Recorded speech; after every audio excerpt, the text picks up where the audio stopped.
What is up, everybody? You hear that sound? You know what it is. Draft day is here. Thomas, how we doing? Doing great. Night one, NFL draft, and everything we're seeing, and we're going to get into this, about 24 minutes away from the official first overall pick, or at least the Tennessee Titans going on the clock. Then we're hearing, Josh, this is going to be a wild first couple of minutes, because number 2, which I think we're going to talk about here in a second, Cleveland Browns, that's where the draft really starts. We know Cam Ward goes 1. After 1, we thought it would be Travis Hunter. Probably still is. Might not be the Cleveland Browns, but welcome everybody in because we always have fun with the NFL draft. It'll be a long night waiting for the Philadelphia Eagles. Will they trade up? Will they trade back? Will they stay put? Just sit down, enjoy the show, enjoy the ride. We have a lot of stuff planned for you guys tonight. It's going to be a lot of fun. Yes, we absolutely do. Been working quite a bit on the graphics. Hopefully they stick with us as well as the stream itself. If you're not already, you know the drill. Hit the like button. We appreciate it as always. Make sure to subscribe. Got some crazy giveaways as well. But again, it is draft day, and whether or not you have seen the movie itself, you're not missing much if you haven't. But the biggest and best movie is watching Howie Roseman on draft day. So I am excited for it, as I know all of us are. I'm just curious, and that continual question, I know that we're going to get into it. You do mention, yes, it's going to start, the fireworks are probably going to start early, trades, moves, potentials like that. But for the Eagles in particular, how early does, or does Howie even trade up, right? Like, who's going to potentially be available? The dominoes may start to fall if we see fireworks early. There's an opportunity for Howie to pounce. We know that he will if that does happen. I'm holding out hope that there's a Walter Nolan. That was my prediction. Yours, Malachi Starks. Anthony DeBono, Mason Taylor. Others in the chat, let us know your predictions. But yes, it's going to be great nonetheless. I'll just say that. I am holding out hope, though, for a Walter Nolan. We do appreciate the super chats as well. Let me make sure and hit on these too. So IBH with a 2. Let me be the first to say, in Howie we trust. There we go. It's actually a different color of super chat lettering. I don't know if that I did that unintentionally, but yes, in Howie we do trust. I don't know if it's going with the draft stream. So interesting. Okay. I didn't know I could do that, but okay, it's the green and gold, so we'll take it. IBH with 5 more. Josh and Thomas put in a lot of time and effort on this. Everyone should be hitting the like button and subscribe. Go Birds. Jim, that is true. We took a decent amount of time on these. I'm not going to lie. Multiple exports, as people will see as we get into the graphics and everything else. But, I mean, come on. Thomas, you and I, we'd be honest here. It is a labor of love, though, because like as we love the game streams. Those are a blast. Obviously, Super Bowl. But there's a different feel for a lot of us. And not everyone that follows the draft religion, but there's a different feel, especially night one of the draft and all the hype and who's going to go where and the makeups of the team. So, yes, it was an absolute blast. But, Jim, you're correct. It did take a little bit to get these things up. So, appreciate that. Yeah, we love all the work that we get to put into this for you guys. We got 4.5, maybe 5 hours, depending on how things go, Josh. Let's just set the stage, though, for what we're looking for over the next, I'd say, 45 minutes. Because obviously Philadelphia picks at 32. They have a very strong likelihood, I would say, of trading up. I think in all 4 of the last drafts, 4 of the last 5, Philadelphia has moved up in round 1 to go ahead and get somebody, or at least moved up at some point in the NFL draft to go ahead and get somebody. And so I think any pick after 15 is going to be a green light for Philadelphia. They could come in at any point after 15. Anything before would be a very big shock. It'd be quite the haul to go from 32 to 12, for instance, but 32 to 18, 32 to 22, 32 24, and especially 32, 27, or 28 make a ton of sense. And so while we're going to have to stay, late, at least up for a while, to find out what the Eagles do, they can really get on the clock at any point here after 15. But for the next 45 minutes, Josh, here's how the NFL draft is going to go. Cam Ward is going to get the call. He's obviously been, known. He's going to be a Tennessee Titan for the better part of 2 months now. But now there are a ton of reports going down. I'm sure Adam Schefter has tweets out there, and Ian Rappaport has tweets out there. The Cleveland Browns are preparing something shocking at number 2 overall, according to reports. Now, shocking would not, in my opinion, be Travis Hunter, because we've seemingly known for the past month that Travis Hunter was likely going to be the draft pick for the Cleveland Browns there at number 2. However, if they are shopping it, which apparently there are multiple teams inside the top 10, according to Shefty, looking to go up to number 2 to get Travis Hunter, could we see a trade the second that Cam Ward officially ends his time on the clock with the Tennessee Titans and the Browns go on the clock? This draft, which I thought even a week ago started at number 6, because I thought we knew 1, 2, 3, 4, 5, has suddenly begun at number 2 overall. And the second the first trade gets off the board, Josh, remember, no trades have happened pre-draft so far in this process anywhere in round 1. Once that first trade happens, I think all bets are off. It's going to get very crazy here for the next, let's say, hour, at least hour and a half, just to get us into the top 5 and out of the top 10. Yes, yep. And you were mentioning it too. A couple other tweets. Jay Glazer just tweeted out a second ago saying the Jaguars and Browns trade looks like it could go down. So that's the most likely of the Browns as of right now, anyway. So we'll see which team, the asking price. Do you have? I was hearing like Travis Hunter. The Jags need a corner. They need a wide receiver. If you get both in one player, you trade up to 2. You make that happen, possibly so. But yeah, that's one of the many things. Also, you see there, Elliott Shore-Parks, you were mentioning the trade scenarios that potentially works for the Eagles, and there's so many of those. You have the number 15 for Falcons because they only have 5 picks. Basically, you go look and see any team that does not have a whole lot of picks in this draft. Well, there you go. They might be open for business. Howie Roseman's going to call. Steelers with only 6 picks at 21, Vikings 4 picks at 24, and the Commanders even, although I don't know if necessarily trade with a divisional rival, but still, they gave us Cooper DeJean. We thank them for that. Only 5 picks for the Commies. So we'll see. Obviously, you mentioned it, but that number 2 overall draft pick, it does seem like Jacksonville is the team that is absolutely infatuated with Travis Hunter right now, Josh. So once Travis Hunter becomes a Jaguar, then it becomes a mad rush for Ashton Jeanty, because Ashton Jeanty is kind of the other polarizing offensive weapon here in round 1, Josh, who, I mean, a lot of people, early draft process, he was going to be a Bear at 10, at least no later than number 10 overall. A couple days ago, he goes nowhere past 5 because the Jacksonville Jaguars were in on that. Once the Jags take themselves out of the Jeanty sweepstakes by taking Hunter at number 2, then you're going to see other football teams, maybe the Bears, try to go up to number 5. I could see Cleveland tonight, Josh, starting at 2, and eventually picking at 10 and picking up multiple first-round draft picks, multiple day 2 picks as well along their way back and still getting a top 10 player in this draft. So right now it feels like Travis Hunter and Ashton Jeanty are going to be those 2 guys inside the top 10 that people are vying to go ahead and get to get a superstar playmaker on the offensive side of the football. And you could definitely understand why. I mean, if you get trade capital like that, multiple selections, but it goes both ways. Depending on who your team is and which direction, you have usually the polarizing decisions, which happen all the time. We never know how these draft picks and players turn out, but it's the beauty of it. Shout out to everybody in the chat, too. I'm going to get to these super chats. We appreciate you guys again so much. Matt with a 20 memberships for the Philly Special Show. Congratulations. 20 people just got those. Entries into the special member giveaways, as well as accessing the emojis. Also, CJ Deacon with a 5. What are y'all's top 3 guys who Howie should trade up for if they slip down the board enough? Also love the vids and streams. Let's go Birds. Well, do you want the realistic guys, or do you want the guys that we actually want? Because, I mean, right. I will say Abdul Carter, but changes. Is that realistic for us? Sure. Let's go with relatively realistic. Let's live in a relatively realistic world. I have 4 names that I think are really in play for Philadelphia tonight. And obviously, I'm not going to include either of the Georgia edge rushers. I think Jalen Walker or Mikael Williams could easily be a pick that Philadelphia trades up to go ahead and grab. Let's put them aside. And the 4 players, I think, most of which you would trade up for, Walter Nolan is one. You got to go real high, in my opinion, to get him, unless he has a shocking sort of fall here, which I don't think it is. We talked about that yesterday, but we'll see. Walter Nolan is obviously number 1, I think, on the Eagles draft board. They would love to have him as a realistic trade-up target. Next is Malachi Starks. I think he's going to be probably in that early to mid-20 range right now. A couple of teams, including, I believe, the Minnesota Vikings at 24, who could be a trade-out candidate, or a team that just picks Malachi Starks. They need safety help. We'll keep an eye on him. Trey Amos, the cornerback. And then I think you also have to keep an eye on Mason Taylor, the tight end out of Michigan.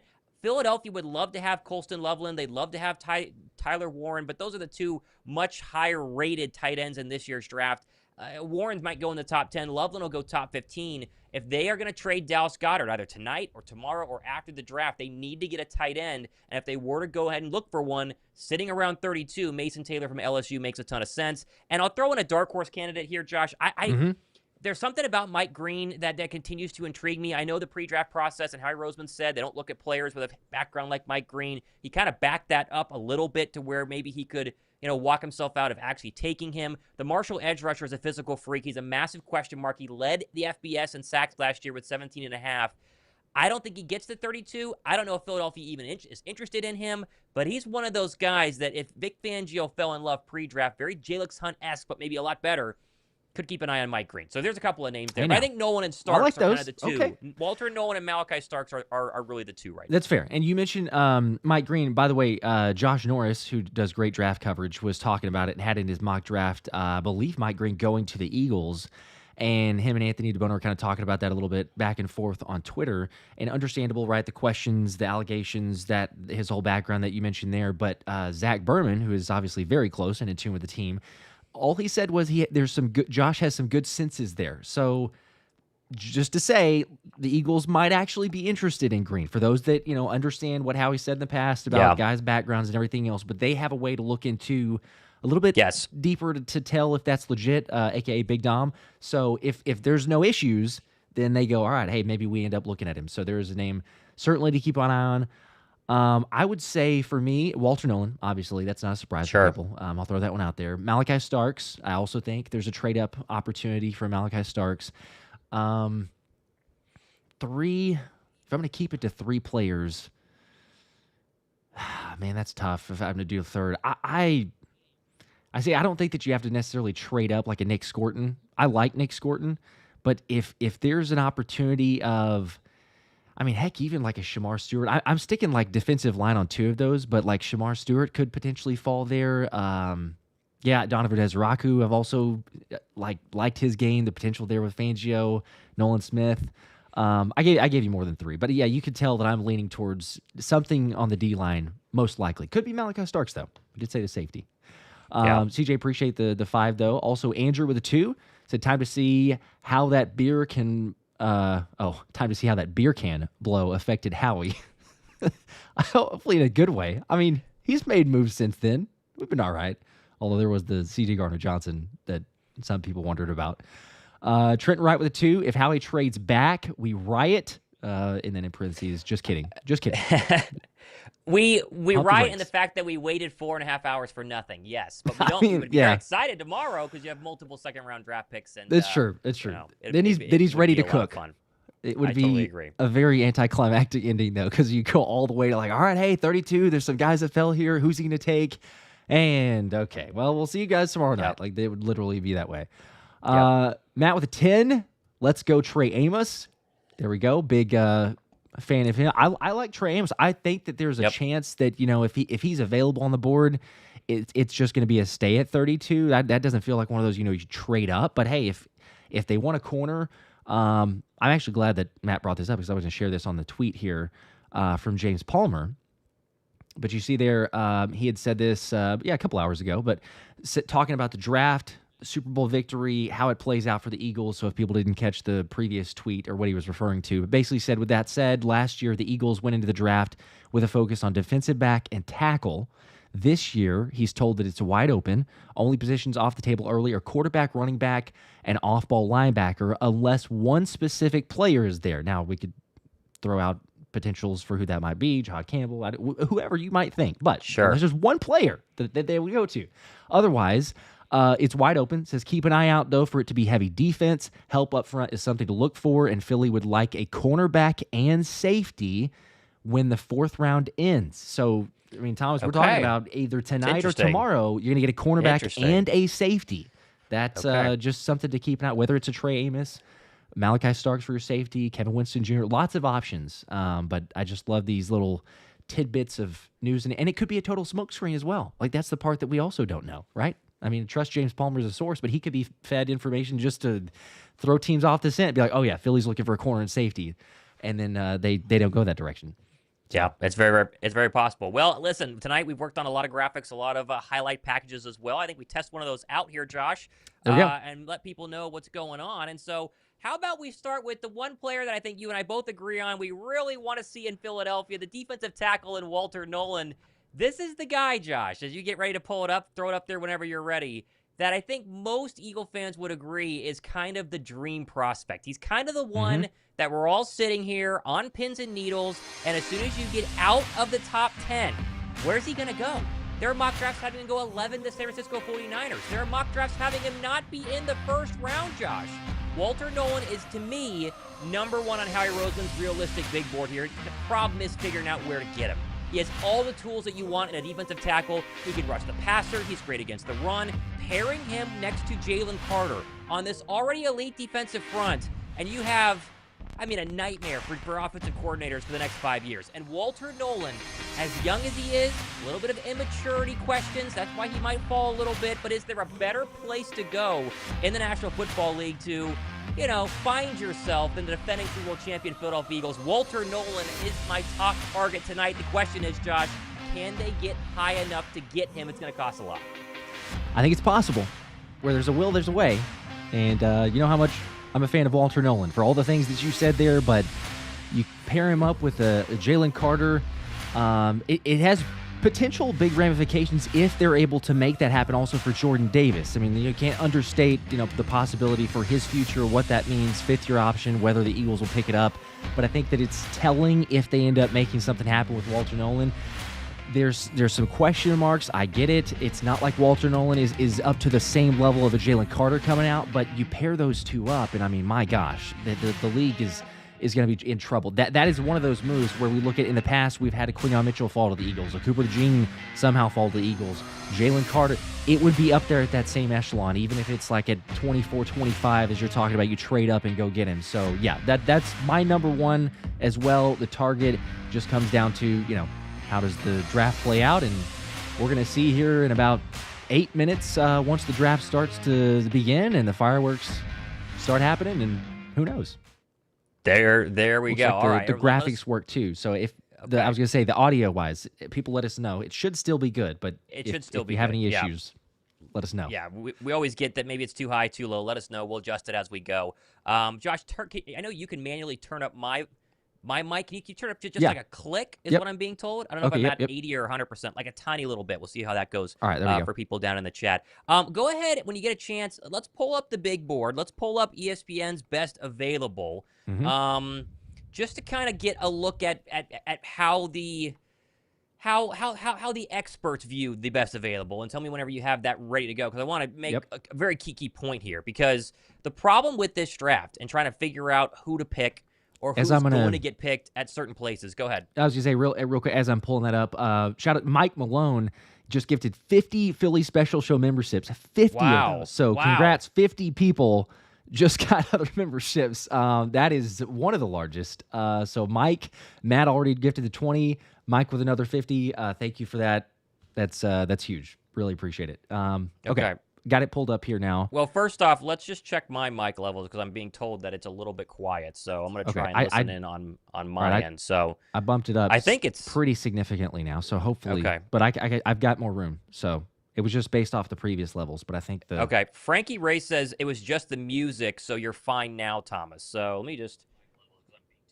Yeah, it sounds fine to me. So we'll keep an eye on that as we go. Okay, so you have the big board, ESPN's best available right now. Here we go. Correct? Yep. So here's what we're looking at. The problem with this draft and why it's so exciting tonight is what you see here, Abdul Carter 1, Hunter 2, Jeanty 3, Jalen Walker 4 ahead of Mason Graham is your first red flag that throws up there. That is not a consensus. There is no consensus in this year's draft, Josh. Yes, most people would have Travis Hunter as the best overall player. They would then have Abdul Carter.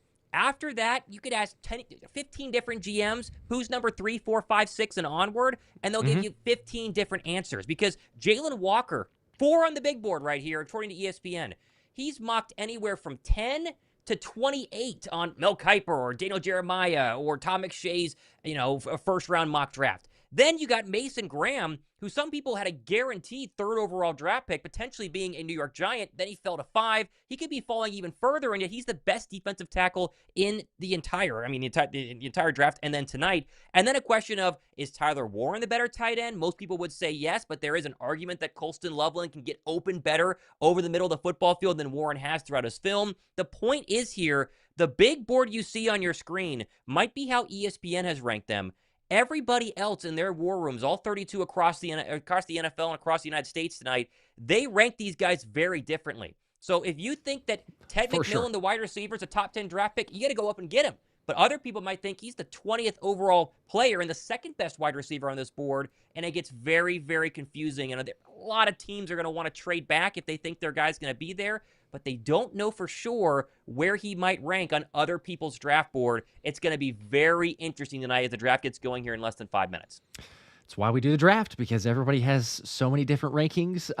Heck, if people want just another one in the description of our videos here, our stream, I just honestly, maybe a little bit of just quick timing because it was the easiest copy paste, but there's PFF's rankings for the top 50 on our board, and you could tell exactly how crazy different it is compared to this one. So yeah, they're all over the place. You got PFF, you got Dane Brugler, you got name your pick for mock drafts, Todd McShay, Mel Kiper, and others. But you're right. I think it's like those top 2-3 guys, and then wherever else you want to go on that. Like we could see trade up, we can see a quarterback. I was seeing, I'm sure you saw one of the tweets. I forgot who was the initial person to put it out there, but the Saints might even go Jackson Dart at 9. Like, yes, who has that in their own mock drafts, right? Yes. But like if that happens, then all of a sudden we're like, well, okay, wow. You take a Cam Ward number 1, Jackson Dart maybe goes 9. Then who's the other quarterback? Does that shift things? Where are the other guys going to fall? So, yeah, it's why we love the draft. It's the unpredictability of it. Nobody knows what's happening. In the chat, we got 1,700 people watching on both channels right now. Hit the like button. That way more people find it. We should have 1,700 likes. Everyone watching, we'd really appreciate that. Drop down below where you're watching from. I know we got a lot of people in Philly, New Jersey, obviously around the United States, but I'm sure, I saw Alaska earlier. Let us know where you guys are watching from down in the chat. Let's see who's the furthest away. That's legit. Let's say from the draft, from Green Bay. Who's the furthest from Green Bay right now? Let us know down below in the comment section. We appreciate you guys hanging out. And, of course, hit that thumbs up button because it obviously helps the show. So we will see. Steven, Josh, sorry, I was going to get the super Philly for Life with the Let's Run It membership. And then also Steven and others. I see the super chats. I'm going to try to get to those. I saw a comment of saying if my super chat disappears, the little timer there, does it go away? It does not. We've got it saved. I have it here. This will probably happen throughout the night. So if you throw out a super chat, it will get read. It will get put up on the screen.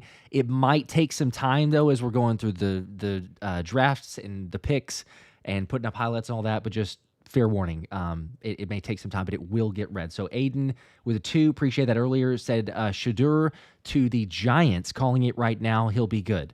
So as far as where the Giants select, I'm assuming that he's saying that for their first selection and not like a trade up. I've seen mocks of like they trade back into the first round or something, but all right. Hey, the Giants want to go get him at 3, I suppose. It seems unlikely. I think the Giants are out on Shador. I think it's going to be Jackson Dart. The question is going to be, how far does Jackson Dart fall, Josh? I mean, I think he is going to be really another linchpin early in this draft, depending on if the Saints at 9, a team comes back into 15, 17. I don't think Dart gets close to 20 tonight. I think he goes a lot earlier. And then who's the third quarterback? I think there will be 3, and obviously Shador is probably going to be that number. Who's number 4? Is it Jalen Milroe? He's got a lot of hype the past couple of days. We'll obviously have to wait and see. I'm seeing some chats from people here, Josh. Germany says Franz Heider. Is that how you say his name? Let's go. I'm seeing Vancouver, Canada. I guess it's kind of close to Green Bay, Wisconsin, technically. So Joey Stackhouse in the building. Shout out to Joey. What's up? From San Antonio, Allentown, PA, Vancouver, British Columbia, Germany again, Indiana, England, Shreveport. Josh, we have a super chat. I see Haiti. Are we checking in from Haiti right now? Is what I see is Juan Sinatra. Haiti. All right. I think all you're over the the place. There's an Adelaide, South Australia. I don't know if that's pretty Australia's far, probably I don't know if I'm saying that first one correctly, but Adelaide, South. I see Morocco. That's pretty far too. I think Australia's further technically, but Morocco, Switzerland out there, New York, on a trip in Tokyo, says Jackson Sullivan. Wow. All right, everyone's checking in right now. Holy cow, you guys are all over the place. Far ones. Yeah. All over the place. And time zone difference. Let's just say I don't even know the time zones for all those, but it's either really, really late or incredibly early. I don't know. Dubbed you with a 5. Well, let's see. What if we keep 32 and pick up an earlier first rounder and have the 5th-year option on 2 guys we like? As in, like, stay at 32 but trade up to get someone else? I guess. Very unlikely. Incredibly aggressive, but very unlikely. If you really love someone in the first, I mean, like, yeah. Because if you think about it, like, look, the Eagles last year had they had a first-round grade on Quinion Mitchell. They had a first-round grade on Cooper DeJean. So, like, it feels like if they were going to do it, that would have been last year's draft. Because they had 50 and 53 in the second round? I think it was 50 and 53. Yep. So, you'd kind of be like, okay, they would have taken Quinion Mitchell and then immediately traded back up with 50 and 53. Now, they would have had to give up more than what it took to get Cooper DeJean with the Commanders trade. But, I guess crazier things have happened. It just feels like, you've probably seen it. It takes a lot to move up into that spot, especially with the Eagles and where their picks are right now. Not that we don't have a lot of picks, but in terms of just the capital to make it happen. Cardi with a 5. Could you guys see Tanner McKee getting moved tonight or before week 1? Before week 1, it would take a lot, and it would take Philadelphia taking a quarterback at some point. Not tonight, obviously, but over the weekend. So I would say no, but crazy things have happened. So we'll have to wait and see what goes down. I would be surprised. I think they like Tanner McKee.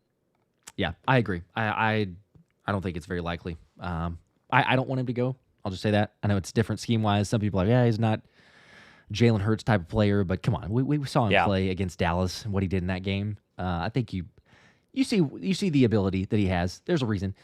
Zarvan with the 10. Appreciate that. Says ELGSES, Eagles. Let's go Birds. Draft Malachi. You got half of that super chat correctly. There you go. I love that that's become like the meme. It's on shirts. It's on hats. It's like you turn an awful spelling into something that's a great like war cry for the Philadelphia Eagles. Yep. Appreciate the support. Go Birds, baby. Justin, my guy Justin, the Michigan man, with the 5 says bold prediction. If Luther Bird, see, they did another one of these. There it is again, Justin. See, Tyler is. I don't know if Tyler's here. I haven't seen him yet, but Tyler's been throwing this out. Now he is too. Bold prediction: if Luther Burden falls to 32, the Eagles take him. Wow. Probably not. I would bet money that they don't, but that's neither here nor there. We'll have to wait and see. Quick update here. Jeff McClain is reporting that if Mike Green, the Marshall pass rusher, is there at 32, the Eagles will pass based on his allegations of sexual assault and background history. So keep an eye on that. In non-Eagle news, it's looking like potentially, and this is a this is a potentially here, but Mason Graham at 2. Cleveland is very much a fan of Mason Graham if they were to stay at that pick, although I'd be surprised. I saw that one come in from Adam Schefter and Diana Rossini 2 minutes ago because the top 10 is going to be nuts. The Broncos are the ones making an aggressive push to try to get inside the top 10. They like Ashton Jeanty. I don't think they have a shot at him. Tyler Warren or Colston Loveland seem to be the options there to go ahead and give Bo Nix a superstar pass-catching tight end. So a couple of things that are moving right now. I mean, you can't believe anything until it actually begins, as we're about to get the commissioner walk on stage here, and we're going to go ahead and put the Titans on the clock in a matter of seconds. But a lot of things are going around, and I think the hottest phone in the world right now is the Cleveland Browns one, as Roger Goodell rides his bike onto the stage to a thunderous applause of boos. Of boos. An applause, but it's a thunderous roar of boos there. But he's riding the Green Bay bike, trying to make the fans a little bit less hostile. So in Green Bay, go. Yes. He's just driving around. Let's see which Bears is he gonna, or not Bears? Which Packers is he gonna bring out? Because he always brings out all the. There's Lil Wayne. Yep, he's got to bring out all the Packer guys if he can. That's right. He's a smart man, kind of. Swipe ain't S with a 2. Vic loves Jade Barron. There we go. Does he? I don't know. You take a corner, perhaps. I did see this earlier. If we want to talk corner for a second here, Will Johnson, the cornerback from Michigan, he should be cornerback 1. I know Jade Barron. There's a debate there. I think Johnson is number 1. Problem is he didn't have a great year last year. Injuries, and there's been a whole discussion that his knee is sort of a chronic problem and that it's not going to get healed, and that he could be the one to have a nuclear fall. Not even, out of the top 10, out of the first round. So Will Johnson is going to be one of these players to keep an eye on here who could start to plummet due to injury. Remember, Nakobe Dean, we had an example of this a couple of years back. Dean was a top 15 pick. Got him on day 3. There were injury concerns. Turned out to not really be true. I mean, kind of. He played well last year. But keep an eye on the cornerback market as we get into the teens, because Will Johnson is someone that a lot of people like, but that knee injury could have some question marks and make him fall a little bit. So we'll see. Yep. Steven with a 5. Eagles will draft Jalen Milroe in later rounds as a future Hurts backup. He has the same skill set at Hurts. That would have to be still fairly early. Feels unlikely. I'll just say that. You got your franchise guy. It's not as worrisome. You just won a Super Bowl. and you got Tanner McKee, but never know. Jalen Milroe looks up to Hurts. He said that a couple times, so, June with a 2, Haiti baby. Yep, just getting to that one. Yep. Infante with a 10, watching from Bahrain. Okay, that's pretty far. Sport. I don't even know. Can you point that out on a map? I would have to get it help. But appreciate you tuning in. So the Titans are about to be on the clock. We're about to get that announcement. Carlos to get it. with a 20 bomb real quick. Looking forward to seeing Howie Cook and Chef Howard these GMs. There you go. That's pretty How cool. long do you think the Titans are going to take to make the pick? It always takes forever. We always know. Yeah. There hasn't been a surprise number 1 overall pick in years, Josh. And so, the question's going to be, they take 5 minutes, do they take all 10? Hopefully they don't take all 10 because number 2, as we keep saying, is really the time for things to start shining here. So, man, I'm pumped. 2,000 people between both channels, so make sure you drop a like and get in the comments section as we're just getting started here. I think we're going to start having people start trickling in. There we go. As Roger Goodell continues to announce all the Packer fans or the Packer players he has up on the stage he has with to. him, as like you said, shield himself from the boots. It's just how it works. And you were saying, like, how long is it going to... It'll probably be the full 10 minutes because, it's probably get the commercials in. He tells the team, look, even if you know who it is, it's pageantry. Take your time. A&R 1251, love the live stream. Where's the Saquon shirt from? That is Die Hard Addicts. If you go to diehardaddicts.com, use code Philly Special, get 15% off. Got some good merch over there. So diehardaddicts.com.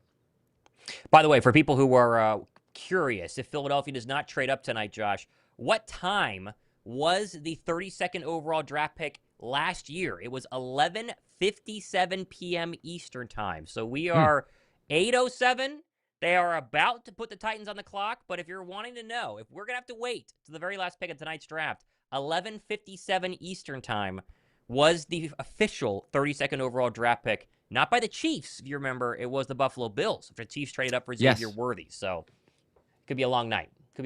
Here we go. I think he's about to go ahead and make the announcement. Josh, get the graphic ready. Let's do it. The 2025 NFL Draft is officially open. According to the NFL commissioner, the Tennessee Titans are now on the clock, Josh. Here we go. There we go.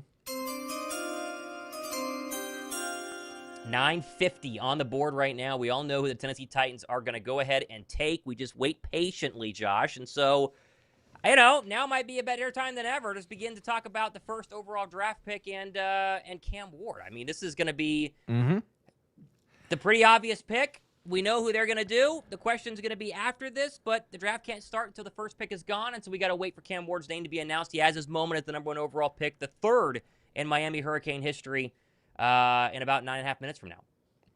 Won't be a surprise once we see that.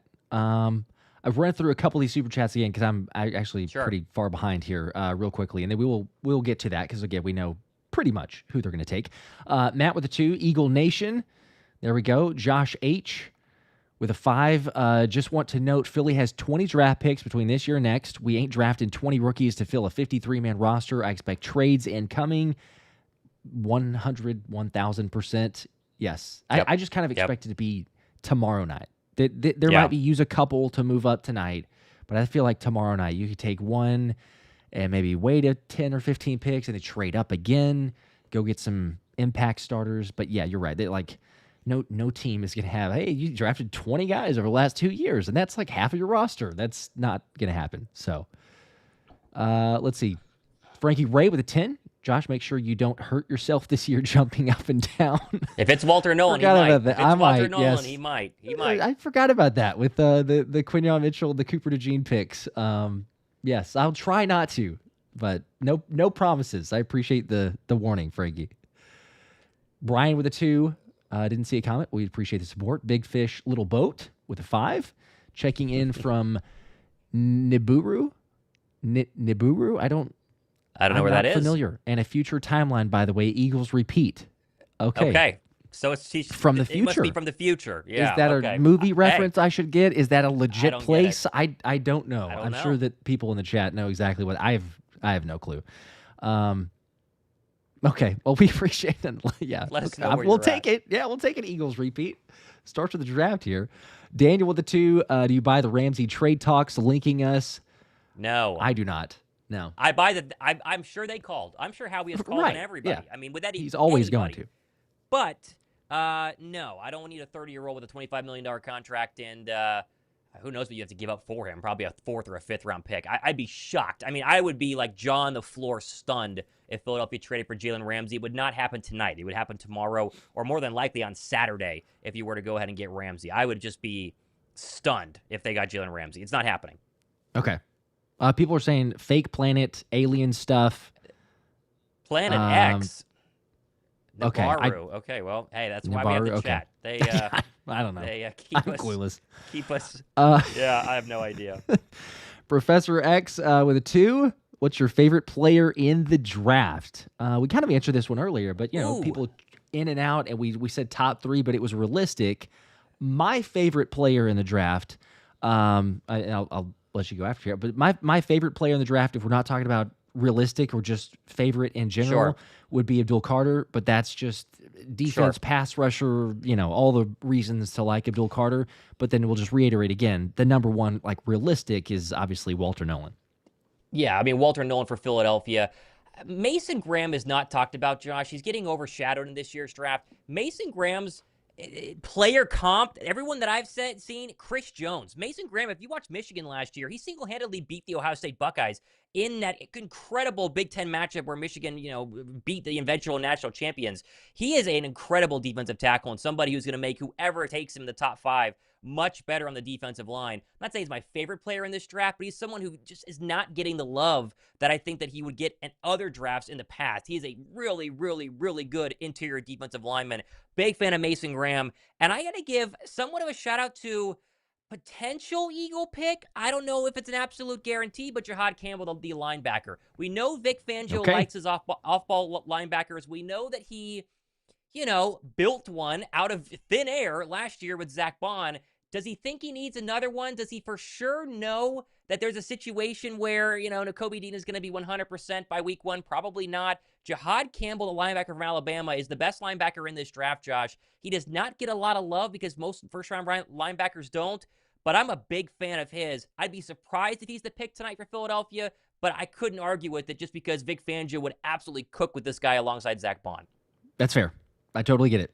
And the linebacker element, that makes perfect sense because Fangio, I mean, that's where he started. That's his bread and butter. That's what he knows. It's what's very important on his defense. I did like the report from, it was either Jeff McClain or Zach Berman. I know it's important to remember who, but I see so many different tweets. But one of those was saying that on the bus ride back from winning the Super Bowl, how he went over to Vic Fangio and was talking about the 3 players, like who would be at the top of his list priority-wise to keep in Zach Bond, Milton Williams, Josh Sweat.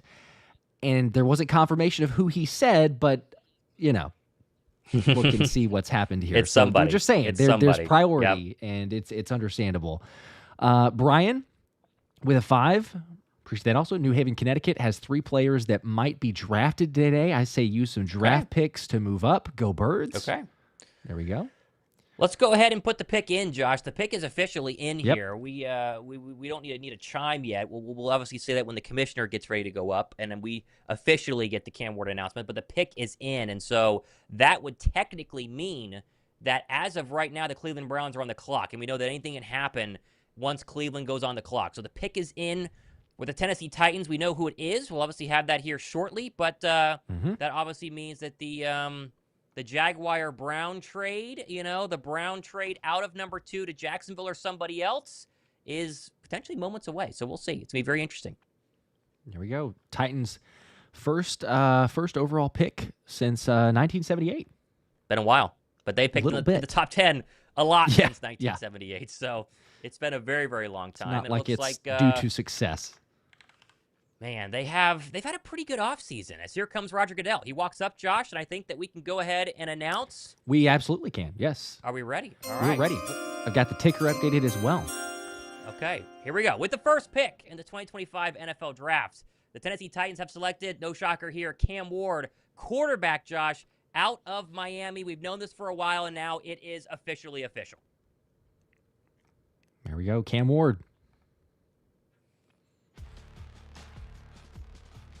What do we say about Cam Ward, Josh? I mean, he's been a consensus #1 overall draft pick for, it feels like 3 months. He has everything you want in a #1 overall pick at quarterback. He's got the strong arm. He's got mobility. He really does a great job at extending plays, and you need that in the modern NFL. And so clearly Tennessee, they had a ton of sacks of Mason Rudolph last year, a ton of turnovers. This guy throws a short well, throws a deep well. We talk about cons. I think decision-making with every young quarterback is obviously a big thing here. Accuracy is probably his biggest issue. My pro comparison for Cam Ward, I mean, honestly, it's Dak Prescott. Someone who doesn't have insane mobility. He's not going to run down the football field vertically a lot, but he's going to move around in the pocket, make a lot of good throws. And the question is going to be, what is his ceiling here? As we now have a trade, by the way, and it is the Jaguars who have come up to #2. So the Jags are on the clock as we round out here on Cam Ward, Josh. Wow, okay. Yeah, I was going to say, Cam Ward, you knew the pick was coming. Heck, a guy, first player in Miami history to win ACC Player of the Year honors and set the program's single-season record, passing yards and touchdowns. Has all the experience, records, everything that you could like. You see it on tape. It is the pick. It's the obvious one for the Titans. We've known it for quite some time, but it will be questionable as you continue to develop him with a receiver core. He's mentioned his favorite receivers in the NFL are the ones with the Titans. I mean, again, telegraphing this pick here. But, it's solid overall. That was the direction they were going to be going. Good for them. And like you said, trade now, so let's get them on the clock.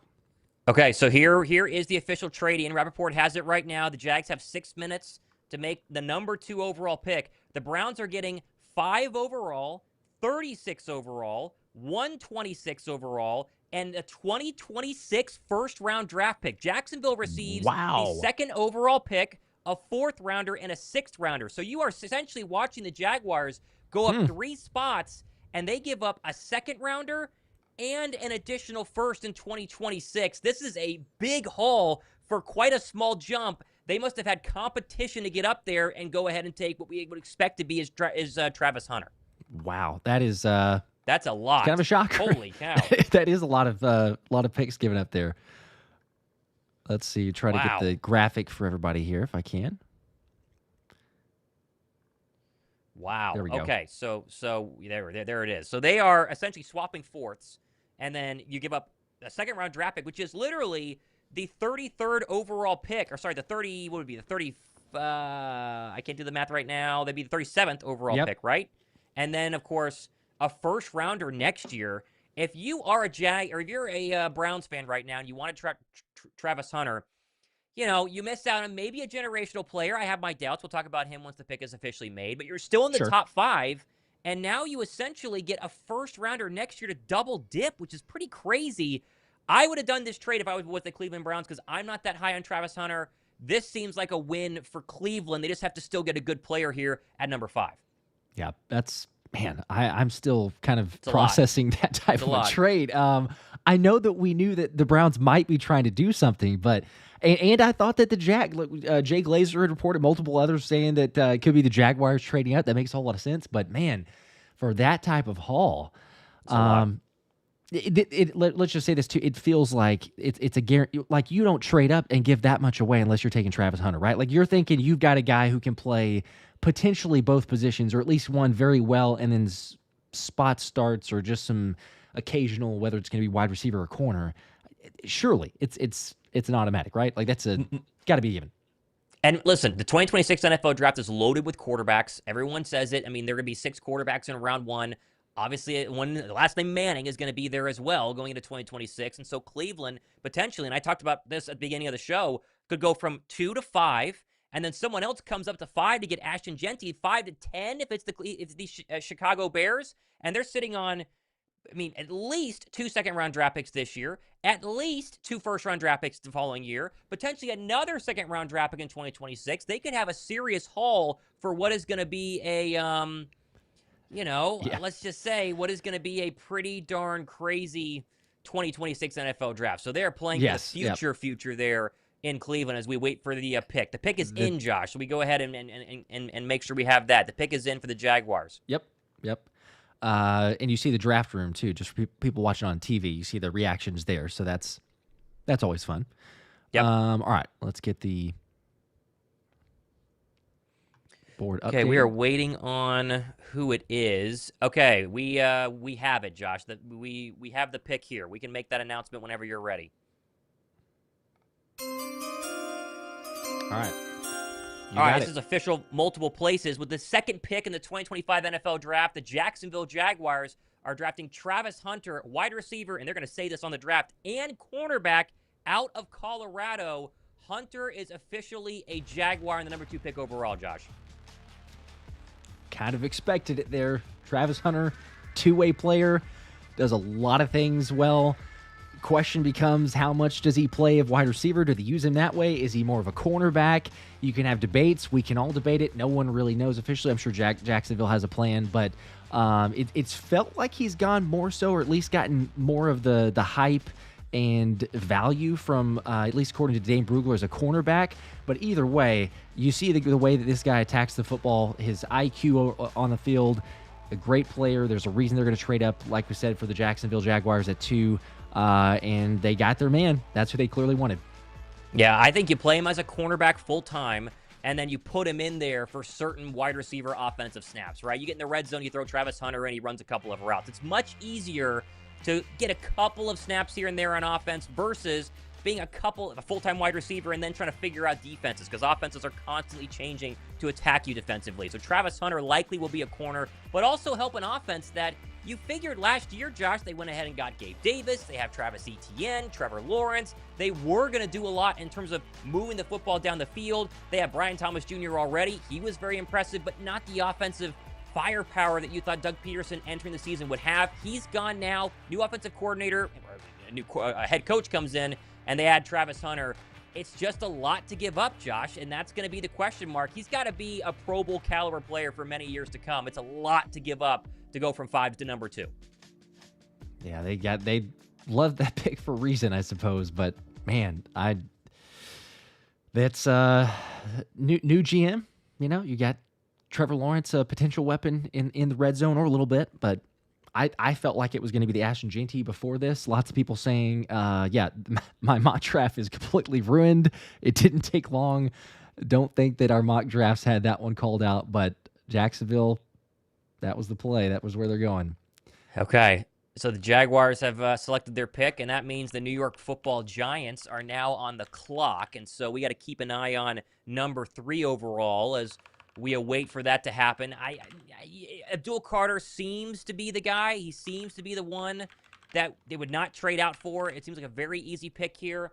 But you do wonder, Ashton Jeanty, again, is someone that desperate to give up a first-round draft pick next year to go up to number 3 and take Jeanty. And then, of course, you could fall back a couple of picks if you're the Giants and still maybe get an offensive lineman, still maybe get an edge rusher, or, of course, maybe still get Abdul Carter. So yeah, definitely keep an eye on that one. For sure. I think the Giants are botching this completely if they don't take Abdul Carter, but I would agree. You know. I would agree. It's going to be very interesting. On the clock, though, because the Giants are here as we're updating the ticker, and Jags are off. There we go. There you go. There you go. All right. Choker with a 2. We appreciate that. Also, Bob Paul with a 2. AJ being traded with a question mark. Will cry like a kid over Tommy Mack if that happens. Don't think it's going to happen. Yeah, don't think it's going to happen. You're okay. Yeah. I don't think it's going to happen. Yeah. That would be an all-time crash out live on stream is oh gosh. Is what would happen with us. It'd be the exact opposite. People remember when we traded for AJ and Jason Kelsey and on the broadcast, it'd be the exact opposite of that. It'd be like, you got to be, that's unreal. There's no way that just happened. So, but it won't. You could tell your Patriots fans or friends, they can forget about it. I know that everybody keeps telling me I get DMs. It's, hey, what's going on? You guys are going to trade? It's not happening. Existence with a 5. Let's go. I hope we get Malachi or Walker. I think well, maybe Walker. I think he means Jalen Walker. I was hoping you were saying Walter, but yeah, Walker. Okay. So if Walker falls to 32. Okay. I've got some Walter Nolan sunglasses on, so I saw Walker and thought it was a typo. My apologies. You're entitled to that opinion. That's fine. That's fine. John with a 5. Not sure why I can't do membership gifting any longer. Got to look into it. Go Birds. That's weird. Yeah. I've not had issues with that, but I'm not sure. Birds nonetheless. So Christopher with a 2. Someone called 911 because the Jags got robbed. I kind of think so too. We talked about it for a while, but that's just a whole lot to give up. Maybe it turns out for him. Hey, Travis Hunter's a one-of-a-kind player, but June with a 5 also. Rivers, O-line of Barron, defensive end from Miami, should be on the Eagles draft board. They brought in Barron for a visit. They did, technically. Yep. He's got to be on there somewhere, I would imagine. Giants are taking a while here, Josh. There's 4 minutes left on the clock, and they have not made a pick yet. So I may be waiting out the time to see if anyone wants to make a call and potentially, do something here. They saw what the Jags did, and Joe Shane's going like, hey, we want that. Yeah, we want that type of haul. Trade us. We'll trade back. Sure. They don't have I think you got to just quickly offer. On Travis Hunter. Yeah, one final thing on Travis Hunter. This is not a shot at Cleveland, but if you were to get a chance to play with either Trevor Lawrence, who has had kind of an up and down early career, or play with Joe Flacco, Kenny Pickett, and a quarterback probably yet to be named later tonight, unless it's Shador. I mean, going to Jacksonville, move to Florida. It's not a bad city. No state income tax. I think Travis Hunter, play alongside Brian Thomas Jr., not going to be doubled a lot when he plays on offense. Pretty good place to be when a lot of people thought he was going to be a Cleveland Brown, honestly. Not a bad place to be. Yeah, I'd be happier, just location-wise. So I'm with you on that. Got a question a second ago. What picks do the Eagles have? So real quickly, I can share that for people that are wondering. Yes. Let me get the Giants logo off the screen. There you go. Eagles, obviously, 1 pick in the first round, 32. Round 2, 64. Round 3, 96. Yep. Then round 4, 134. And the bevy of round 5 picks later on, and nothing 6th or 7th, although we know how he's probably going to trade back, get other selections, future picks. But we'll see. Those are your official picks for the Eagles. Speaking of picks, the pick is in for the New York Giants. They will be selecting here at number 3. We don't know who it is yet. Quick shout out to people in the chat right now. Justin and Priscilla watching. You guys know, I'm seeing your text messages right now. Keeping me on my toes, multitasking. Justin and Priscilla hanging out. Enjoying the draft. They're saying we're announcing the picks before ESPN is announcing the picks. How did we do that? That was our promise. I don't know how we do it. We must live on Nibiru. Is it Nibiru? Yeah, whatever that planet is. Let's see if we can get it here early. I still don't have it yet. We're still waiting. Okay, I have it. We have the pick. I'm ready to go, Josh. Whenever you are. Okay. Pick is in for the Giants. All right. We're ready. Let's get it. All right. With the 3rd pick in the 2025 NFL Draft, the New York Giants are selecting, no surprise here, Penn State defensive end Abdul Carter. Hey. The Philadelphia Eagle fan, he's got to play the Eagles twice a year now, Josh. Here he is. Man, what can you say about Abdul Carter other than the fact that he is incredible? Size, 6'2", 250 pounds. Played a lot of football at Penn State. Wore the number 11. I mean, all the great Penn State edge rushers do. Easy NFL comparison here, Micah Parsons. There's an argument that coming out of the draft, because Micah was a linebacker to start, Abdul Carter is much more refined for year 1. Obviously, Micah exploded in year 1. There's people out there that think he can be better than Micah Parsons. Consistency can be a little bit of a con, the hand technique, the pass rush moves. This guy had 12 sacks, 18 tackles for a loss in 2024. Listen, we're Eagle fans. We don't want the Giants to get good players. Personally, Abdul Carter is the best player in the draft. In the entire NFL draft on my board, I would have done anything to get him in Philadelphia. He ends up just up the road. Abdul Carter officially is a New York Giant. That is a fantastic move. As much as we might not want to be an Eagles fan, a resident Eagles fan with a stream here. But yes, you're right. For all the reasons, all the things that you mentioned there, Thomas, Abdul Carter is one of those guys, and there's a few of them in this draft, but one of the guys that is a franchise-changing player, a game-changing player, can be your 1A pass rusher almost from day one. I mean, you look and see what he did, all the different game tape there, even an injured shoulder in the college football playoffs, the production, the pass rush win rate that translates, one of the most important things. I am 100% a fan of this pick. Joe Shane, although he's messed up some things for the Giants, this is one that was an obvious, so they don't trade back. They get their guy. Abdul Carter is a New York Giant. Yeah, I mean, he can do everything. He can line up everywhere, and that defensive line, Dexter Lawrence, I mean, geez, they are going to be as loaded as possible. Keep an eye on Kayvon Thibodeau, possible trade at some point in this draft. They took him in the first round, the top 10, a couple of drafts ago. Hasn't done much, been a little bit injured. So there you go. The New York Giants have taken Abdul Carter, and that officially puts the New England Patriots on the clock here. And so we will see what they do because You think offensive line, it makes sense, but as Diana Rossini tweeted 22 seconds ago, the Cleveland Browns, who are one behind the Patriots at 5 overall, are taking calls for the number 5 overall draft pick. They're looking to move down. So it looks like it could be a backwards climb, if you will, or a slide down, whatever you want to call it, for the Browns. But first off on the clock now, the England Patriots, as we're 3 picks in. They're flying right now. Not a single pick has not taken the full 10 minutes as of yet. So kind of surprising. Interesting stuff. Yes, it is. Not too surprising. These were the first 3, right? The trades are, but the players themselves, it's kind of like, hey, those are the first 3 that we're going to see. That's who's going to go off the board. Now you start to wonder who it is. This is where I think a lot of our mock drafts, everyone's, when you did it, is like, we'll see. Who is it for? Is it a team that's trading up? Is it a team that's reaching? Do you have someone go crazy with a pick? It gets real here at 4. Yep. Okay, so we're still waiting for official word on that. They're just now giving us Abdul Carter holding up his New York Giant number 1. The one thing about taking Abdul Carter, Josh, is you can have the best edge rusher in the National Football League and still not even come close to winning your division. Ask the Cleveland Browns. They've had that for the past 7 years, essentially, with Myles Garrett. And so you wonder for a GM in Joe Shane, a head coach in Brian Daboll, who are very clearly on the clock this year. They have got to win football games. You need a quarterback. And so that's why Jackson's Dart names keeps coming up. But if they don't get a quarterback in this year's draft, or they don't get one that turns out, it doesn't matter that you took Abdul Carter. It doesn't matter if you had 20 sacks in 2025. You're going to get fired. And so you love the pick. You're going to love it a lot if you're the next head coach of the New York Giants. But they also have to get a quarterback tonight. And I'm really expecting them to be active, trying to trade back up at some point, maybe in a couple of hours. Yep. Lots of options. They're going to surely get their quarterback there. Green wingman with a 5. Brilliant move from Cleveland. All due respect to Hunter's abilities, but I feel like he's going to be mediocre on both sides of the ball in the league. Okay. I've thought the same thing. I mean, everyone says he's elite. I think we just get a little bit clouded by, the fact he's playing both positions. We talked about that when the pick actually came in. Mm-hmm. He's very good. Is he the best cornerback in this year's draft? Is he the best wide receiver in this year's draft? I don't know if it's as clear cut there. So I tend to kind of agree. We'll see. Marcus Dudley gifting 1 Philly Special Show membership. There you go. Congrats to Daniel for getting that. Let's see. A couple other super chats here as well. Blake with the love you guys. Go Birds. Appreciate that one.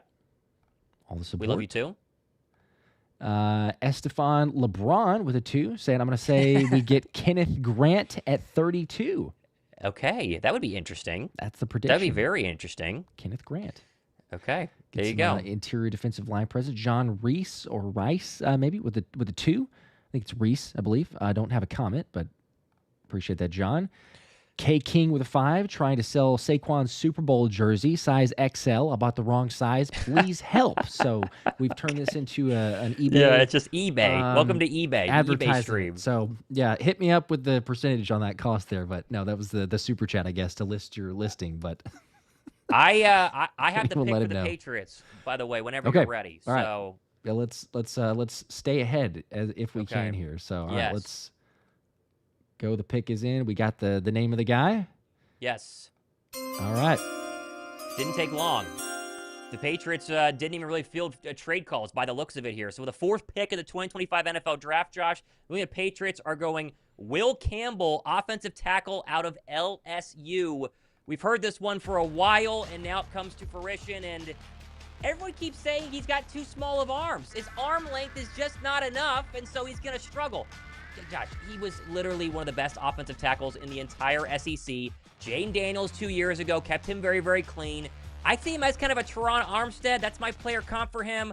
Obviously, balance, footwork on the edge. These are all things that young offensive tackles have to make sure that they're ready to go. But if I was going to take an offensive tackle from one conference, Josh, to make as quick and seamless of a transition to protect Drake May, it would be Will Campbell and it would be the SEC. He only allowed 2 sacks in 14 games in 2024. Great pick here.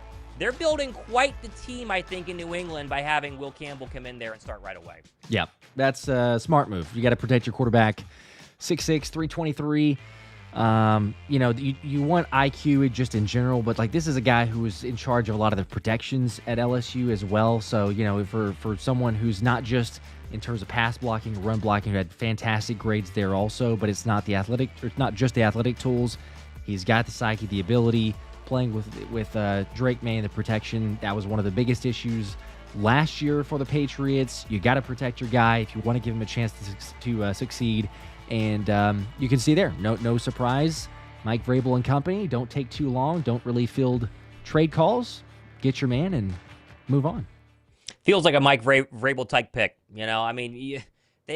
They've had some interesting drafts over the course of the Gerard Mayo year last year, and then obviously all the Bill Belichick time. Can't really figure out skill players. They still need some weapons on the outside, but getting a guy who can be your right tackle for the next decade and a half is never a bad thing to do. Remember, Lane Johnson was the 4th overall draft pick in a draft that was awful inside the top 10. He's the only Pro Bowl / future Hall of Famer in that draft all those years ago. It's never a bad thing in the NFL draft to take the best offensive lineman early, and they go Will Campbell here, putting the Browns on the clock, Josh.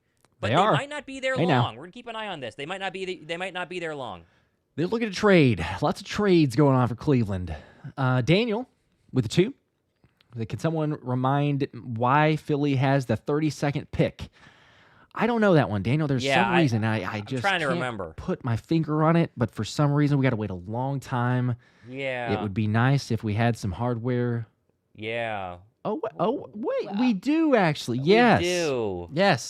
Yes. Got that Super Bowl trophy. There's a reason. Yeah, it's kind of a 31 is the worst place to be picking. 32, man, not so bad. One spot afterwards, you could absolutely live with that. I agree. Let's see. Got a couple other super chats to try to run through here as well. CJ with a 5. Do y'all think Kayvon is now a possible trade since Carter is now a Giant? And should Howie try to get him? I think yes. I think Howie's made that call probably already before the draft to just get some feelers out there of, hey, what are you thinking here with this trade? Whether it's during the draft now or it's going to be tomorrow or just over the weekend, I think absolutely he'll have those conversations. Still, do the Giants want to help or do anything to the Eagles? Probably not. So that's my only hesitation there. But in terms of interest, I would absolutely think that that's a call is going to be made. Okay, pick is in. Number 5. They are not trading out of 5. They are going to make a selection at number 5, Josh, and I think I have it. I do have the pick. Whenever you're ready for Cleveland, they are not trading out like I thought that they would be. Let's go. Okay, here we go. With the number 5 pick in the 2025 NFL Draft, the Cleveland Browns are selecting Mason Graham, defensive tackle out of Michigan. They do not trade back, and they get arguably one of the best defensive players in this entire draft here, Josh. I said this in the pregame, or the 30 minutes of pre-show. This is literally Chris Jones. That's the NFL comparison. If you watched any Big Ten football that involved Michigan this past year, it was impossible to ignore Mason Graham. Defensive tackles in modern NFL are so important. We saw what Jalen Carter did for Philadelphia. Chris Jones, again, his player comp did for the Chiefs over the past 5, 6, 7 years. If you get a guy on the interior, provides interior pressure that cannot be blocked with one offensive lineman, you make your life so much easier for everybody else. The happiest person in Cleveland right now, Josh, his name is Myles Garrett, because he's still going to be doubled, but maybe not as much. The Cleveland Brown defensive line just got a lot better with Mason Graham. It absolutely did. And think about this. His PFF, PFF will take it with a grain of salt, but his grades for pass rush grade and true pass sets, run defense, pass rush win rate, and solo run stop, so all the categories you would care about for a defensive lineman, are 95th percentile over the last 2 years in college football. So is that good? You said it. It's pretty high up there. You talk about a player. So I like the pick. If you trade back, you get the haul of picks with the Jaguars trade and let them go get Travis Hunter. You get a guy for the defensive line. All right, I can get them over that. Well, and again, there was one game in college football that stunned everybody. It was Michigan upsetting Ohio State at the Big House, at the Shoe.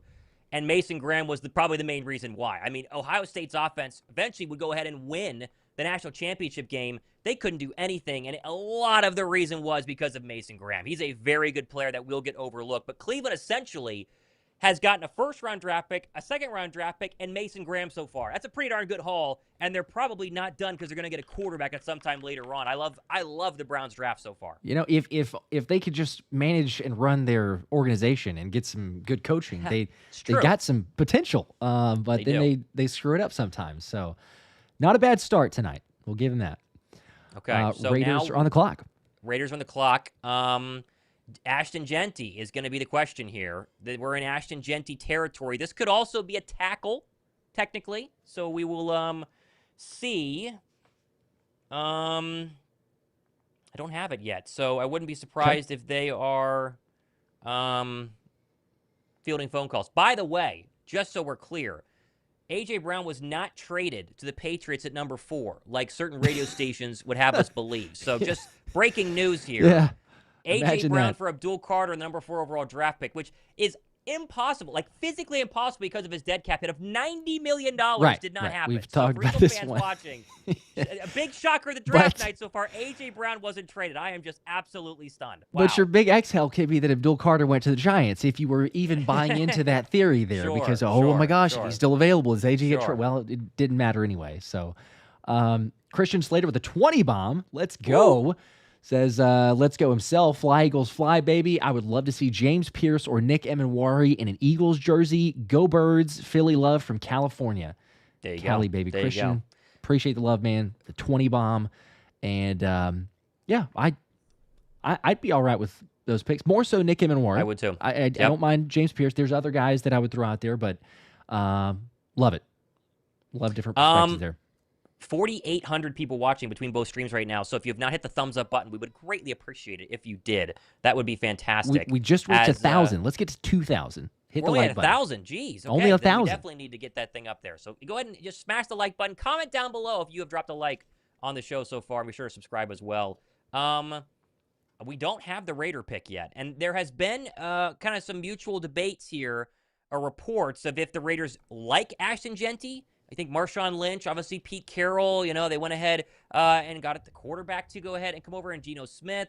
But they also might just go offensive line because Pete Carroll also likes to protect his quarterback. So we really don't know what happens here at 6 as the Raiders are on the clock, and we don't have the pick yet. So, we're slowing down here because they have not given it to us.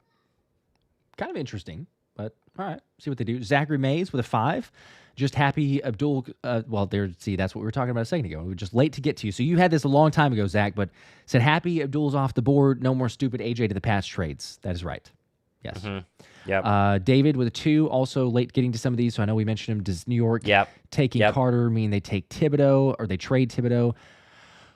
Maybe. I'm sure they will field some calls, not only just with the Eagles, but other teams because there was already interest in letting him explore a trade. So sure, they'll throw those out there. Maybe some potential for how to go after. Tyler with a 10. Appreciate that, Tyler. Long-time watcher, listener, subscriber. Said, are these Ramsey rumors true? Tell me no. I know y'all positive vibes, but ESP is the worst. Okay. Eagles writer ever. Just wanted to know that out or throw that out. LOL. Fill out the next 15-ish picks and get Starks. That's my pick. Well, they definitely called, but did they actually offer anything that the Miami Dolphins would not scoff at? That's the question there. So, yeah, I would be shocked. I would be very surprised. So I would not believe that one. So, okay. Do we have a pick yet? I don't have a pick yet. Okay, there it is. I have the pick. I have the pick here at number 6. All right, let's go with the selection for the Raiders. Okay. With the 6th pick in the 2025 NFL Draft, the Las Vegas Raiders have selected Ashton Jeanty, running back from Boise State. The rumors of them not being interested in Jeanty are not true. There is the most dynamic player in the NFL Draft off the board. He joins Pete Carroll. Long history of good running backs, Josh. Who do you compare him to? I was thinking about this pre-draft. Who do you compare Ashton Jeanty to? He has the speed, the moves, got a little bit of power there as well. I see a lot of Alvin Kamara. I think he's going to be better than Alvin Kamara. Pass protection is the one con. I mean, obviously, they didn't throw the football that well at Boise State because they had Ashton Jeanty. You always got to pass protect. Saquon Barkley does it great overall in Philadelphia as a running back in the NFL. The one thing I must say about Ashton Jeanty, he needs to call Saquon Barkley and thank him for what he did this past season. Saquon Barkley has put running backs back on the map. I'm sure Jeanty would have gone high in this year's draft, regardless of what Saquon did in Philly this past year. But I don't think he goes top 10 if it not for Saquon Barkley putting running backs back on the premier pedestal in the NFL. The Raiders got a good one. That's a pretty good roster. Pete Carroll could compete for a division there if the Chiefs were to take a step back. Ashton Jeanty, a lot of fun, a lot of yards. He's a Las Vegas Raider. Yeah, a lot of fun. Any single game, as you said, you put on any tape, any game, any performance, Ashton Jeanty was doing it all. LaDainian Tomlinson, I would throw out another one, shades of LT just to do it all. So, we see if he can transition that into the NFL, of course, but I'm talking about production. I mean, this is a dude who, I think it was 0.4 missed tackles per attempt. Like you're almost hand the ball off to him every 2 carries. He's going to break a tackle or make a missed tackle happen. Able to take it to the house, 99th percentile in yards after contact. There's just, you could go on and on and on. And you see that these highlights of this dude. I think that for some, the question was competition for a little bit, but the beauty is he got to go and play in the college football playoffs. He had to go and play. Sure. You watch the schedule. They played against some other upper echelon teams. You see that he can make it happen. He's very capable. Las Vegas Raiders get a weapon who's not only just a running back, but can be used all over the field. I like how you said LaDainian Tomlinson as your player comparison. I saw someone put his floor as LaDainian Tomlinson, which is about as Okay. crazy of expectations as you can see. The floor was LaDainian Tomlinson. The ceiling was Walter Payton. I saw that on ESPN a couple of days ago. So temper your expectations for just Ashton a bit, Jeanty. just a little bit. Goodness gracious, he's a very good player. But that means we're 6 picks in, 45 minutes into the draft. And now suddenly, I think the unknowns are officially here. I mean, I don't think anybody knows where we're going to go after this. The New York Jets are officially on the clock right now. They could be. I was going to say they could be trading. Not official, but there's reports of potential of trading with teams that might be interested in a Tyler Warren type of pick. So the Colts, perhaps. I mean, that'd be a significant trade up. But I know that they're in the market for a tight end. We'll see. Well, you would think that maybe the Jets would be as well, right? I know. The Jets have had terrible tight ends, recently, and they don't no longer have, Devontae Adams out there to help take double teams from Garrett Wilson. So you would think that they would stay put and take the tight end from Penn State, or if they love Colston Loveland more, there is a debate there. I think I would take Warren over Loveland, but that's just me. But we'll see. Again, who's calling to move up? Denver reportedly very in on a tight end, trying to get Bo Nix some extra weapons there to make that offense pretty lethal in Denver. So we'll see. We'll see what the Jets are going to do here as we are sitting at number 7. No, an edge rusher doesn't make a lot of sense. Cornerback doesn't make a lot of sense. I know Sauce Gardner trade rumors have been flying around there. I guess if they were to take a cornerback, that would tell you they are going to go ahead and trade. But, we'll see. We'll see here. Jets are on the clock. People asking, how are we so far ahead? And Jeremiah Butler said it best. Thomas and Josh are wizards. That's how. That is the way that we are so far ahead of everybody. But we're right. And listen, I double-check these things. Just to make sure. Oh, man. It looks like Diana Rossini says there were serious discussions about whether the Raiders would go offensive line instead of Ashton Jeanty. But, of course, they go Ashton Jeanty. And if you're in Las Vegas, you're trying to sell tickets, Josh, that's a no-brainer there. And Ashton Jeanty is definitely going to do that, I would say. Not a bad way to do it. That's not a bad gamble. Throw a few out there for it. Spencer, the 20 bomb, the chiropractor. Whoa. Shout out to Spence. Pray that my Saints make a good pick. The Saints fan getting Kellen Moore, Doug Nessmeyer, half the Eagles staff. You already got some good moves there, but we're coming up on that one. Let's see, do they go quarterback? Do they get their guy there? They go other direction? We'll keep tabs on that. But going to be interesting. We are getting close. We're getting very close. Appreciate the 20 though. Okay. Let's see if we have anything going on yet. Eagle 1 with a 5. Hey, now, I will gift 50 if we pick Trey Amos or Walter Nolan. It's draft day for the Browns. Whoa. All right. Okay. I want those even more now. Come on. Yeah. Now I want them for sure. The top target. By the way, what are we at on likes right now? We had to do a little like check here. We're a little bit low, likes? 1,500 likes. We got about 5,000 people in here. So, if you have not already, drop a like for us. It is much appreciated. Meat Maker with a 1. I don't have a comment, but thank you for that. Meat Maker decided not to give us one. I know who that is. Shout out the old Meat Maker. Only, that's it? Just one meat? Where's the 100 bomb? Someone's got to do a 100 bomb tonight. It better be you. Goodness gracious. Audit Supporter 2, because there's an Audit Supporter 1, I suppose. Fly Eagles Fly, all love from upstate New York. Let's go. Go Birds, baby. I think I have the pick. We have it? I think I do. Yes. Yes, I do. All right. Let's see here. I got it. Okay. Let's get it. All right, with the 7th pick in the 2025 NFL Draft, the New York Jets are taking Armand Membou, or Membou, however you want to pronounce his last name, offensive tackle out of Missouri. Our second offensive lineman is off the board here, Josh, and it is... A lot of people thought they would be the number 1 offensive tackle, but Will Campbell had something to say about that. Give me your thoughts here on Membou. Yeah, you could go both ways, right? Will Campbell, Membou, 6'3", 314, multi-school athlete, football, wrestling, tennis. A lot of those types of guys, you kind of transition into the offensive lineman. Offensive linemen are more athletic, I think, than we give them credit for. But I would say it's more so he's got the ability there. It's just at times, if you watch his tape, and these are more so kind of highlights, but if you go back and watch some game film, the consistency is a little bit spotty. Nothing major. We're talking about, again, a first-round pick early here, but I think this is a good move. You're trying to bolster some protection for the Jets. They're certainly going to need it in a bunch of different areas.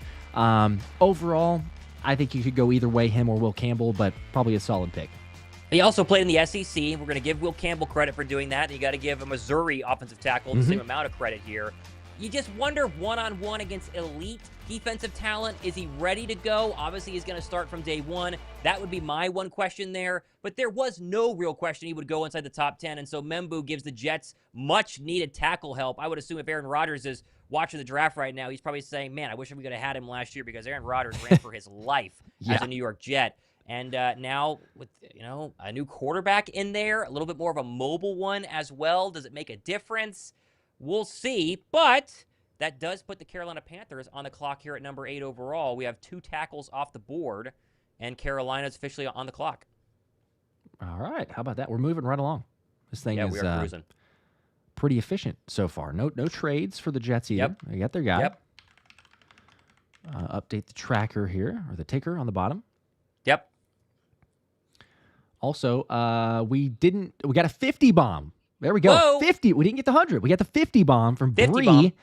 bomb. Love from Monaco. We think well, that's why. Eagles will trade up or stay where they are? I think they're going to trade up, personally. I think that they're going to trade up, but we'll see. We'll see. By the way, is it Monaco or Monaco? I think I mispronounced it. Is it Monaco? How do you say that? Why am I double? Monaco. Monaco? It's okay. Monaco. Why was I saying Monaco? If he's in, Monaco. if he's in the country of Monaco, which I visited, by the way. Surely it is, yeah. But I don't know why I did like a double take on that. Did I say? Right? I don't see it on my screen. It's not Morocco. No. Okay. Okay. Maybe I'm getting those two confused. So yes, it is Monaco. The support. Okay. we don't know where anyone is. Something in your head, and then you say it, and you're like, "Was that the right?" That was where I was at. And I've obviously not ever been to the country, so I clearly did not know. But we do appreciate the love from the country there that I don't know exactly for sure 100% of how to say. Do we think the Eagles will trade up or stay where they are? I think we're both in agreement. We think they're probably going to trade. As of right now, there's so much time, but I think that we're going to get a trade up at some point. We got a report out of New York, Josh, with the Giants. They are going to execute Kayvon Thibodeau's 5th-year option. He's not going anywhere per Joe Shane. You can't have enough pass rushers. So we said earlier, they got Abdul Carter. Are they going to go ahead and trade away Kayvon Thibodeau? The answer is no. I think that's the right move, but the answer is no. Okay. Yeah. I can't knock him. I was hopeful, but I can't knock him for that move. So. Yep. That's fair. I agree. I mean, it's a similar philosophy for Howie in the trenches, and you can't have enough. Yes. So, yes. So the Panthers are a big question here. Edge rusher, I think, is where we're going to go. Jalen Walker, I think, would be the name that would make a lot of sense. We don't have that pick yet. I'll let you know when we do here, Josh. But they were a name that'd be throwing around the Josh Sweat situation. They were throwing around Milton Williams. So edge rusher, I think, makes a ton of sense here. They have obviously plenty of needs. But Jalen Walker or a trade out, I think, would be my guess here as we continue to wait. Yeah, I mean, yeah. It wouldn't be. I know that it's all over the place with these guys. You could take your pick, but it wouldn't be too high. You could go a Mike Green. I mean, the production, the pass rush win rate, if they wanted a pass rusher, but sure. I don't know. We'll see there. Mark with the 20 bomb, by the way. Mark, I missed yours, or I went out of order real quickly, but we appreciate that. Fly Eagles Fly, all the way from Oakland, California. I can say Oakland, so Oakland. With my 11-year-old son, hashtag Prince QG3. We got Howie to go up to 28 to get Walter Nolan. Leave Goddard alone. 28. I think you got to go higher, personally. Probably and I would like to keep Goddard. That's I totally agree. But we'll see. We still do not have this pick, by the way, as they're just now announcing the Jet pick. The commissioner is literally doing it. It's how far ahead we are, just for people who are wanting to know. But we do not have about a day ahead a pick yet. Yeah, for the Carolina Panthers. So Anthony with a 5. Say Fly Eagles Fly. Anthony Tiernan, I believe, how I would pronounce that. We appreciate that, sir. And Deep Crow with a 2. Also bold draft prediction. Tanner McKee traded in a pick swap. That's his bold draft prediction. Okay. All right. Okay. Keep an eye on that. I hope you're wrong. We can agree to disagree there, but we will keep an eye and see if you're correct. We'll go back and say Deep Crow called it. I just got a text from a friend saying, "How do you have the picks early?" Magic. I don't know how. We have the picks early. We have them way earlier. Panthers are taking a long time, Josh. 2 minutes on the clock for them.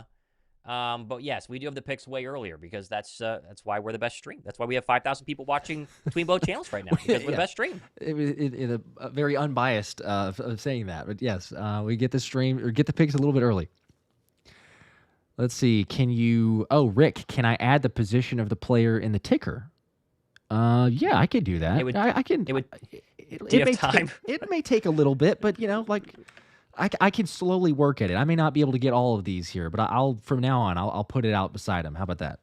We'll try to add that for you. Okay, so we're still at. There you go. We're still at 8 here. I'm still waiting to get a pick. I still don't have it yet. The Panthers are gonna pick, so the pick is in. Okay. All right, I have it. Wow. Okay. Now I'm very intrigued. All right, I'm gonna put this last one. Rick, I'll get more of these here in a second. I've got a lot of them on the ticker, but I'll get the rest of them here in a bit. That is, I would not have seen this one. But I have it. I have it ready. All right, I'm very intrigued now. Okay, with the 8th pick in the 2025 NFL Draft, the Carolina Panthers are taking Ted McMillan, wide receiver out of Arizona. I thought edge rusher, okay. And our first wide receiver off the board here. Listen, most people have him as wide receiver 1. You can make an argument for wide receiver 2 in this draft. The thing you got to remember about Ted McMillan, Josh, he's massive. He comes at 6'4", more like 6'5". It's 6'4.5", 219. Physical, tall. Drake London is an NFL comparison. I think the ceiling is DeAndre Hopkins during his prime. Separation off the line is a problem with every single big receiver, and so you can't really say that that's a con. 1,200 receiving yards, 10 touchdowns in 2024. Did he play enough high-quality cornerbacks at Arizona? That's a question that I have, but a lot of people have him as wide receiver 1, and now they get a serious, legit potential, if he pans out, number 1 receiver for Bryce Young, who we saw when he played Philadelphia, looked pretty good. If they get the Bryce Young from the second half of the season last year and a number 1 receiver in Ted McMillan, then it's a pretty good pick here at number 8. Yeah, I would say so. A little bit surprising. I'm with you on that one, but As far as his potential, I've heard similar things. Scouts talking about, you got that all-pro potential that could be the ceiling.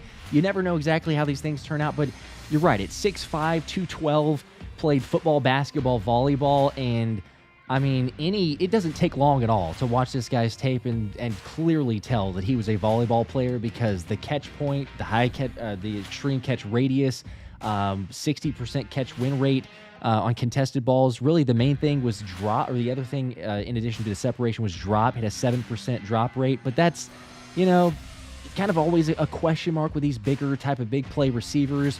But I think when you look at just the mindset, the mentality that he plays with, he's competitive, he's a gamer, he's going to go out there and, they had a Xavier Legette. He struggled with the drops. Hopefully it's not the same issue that Carolina is dealing with, but if it's not, this is a home run of a pick. You got another playmaker for Bryce Young, as you said.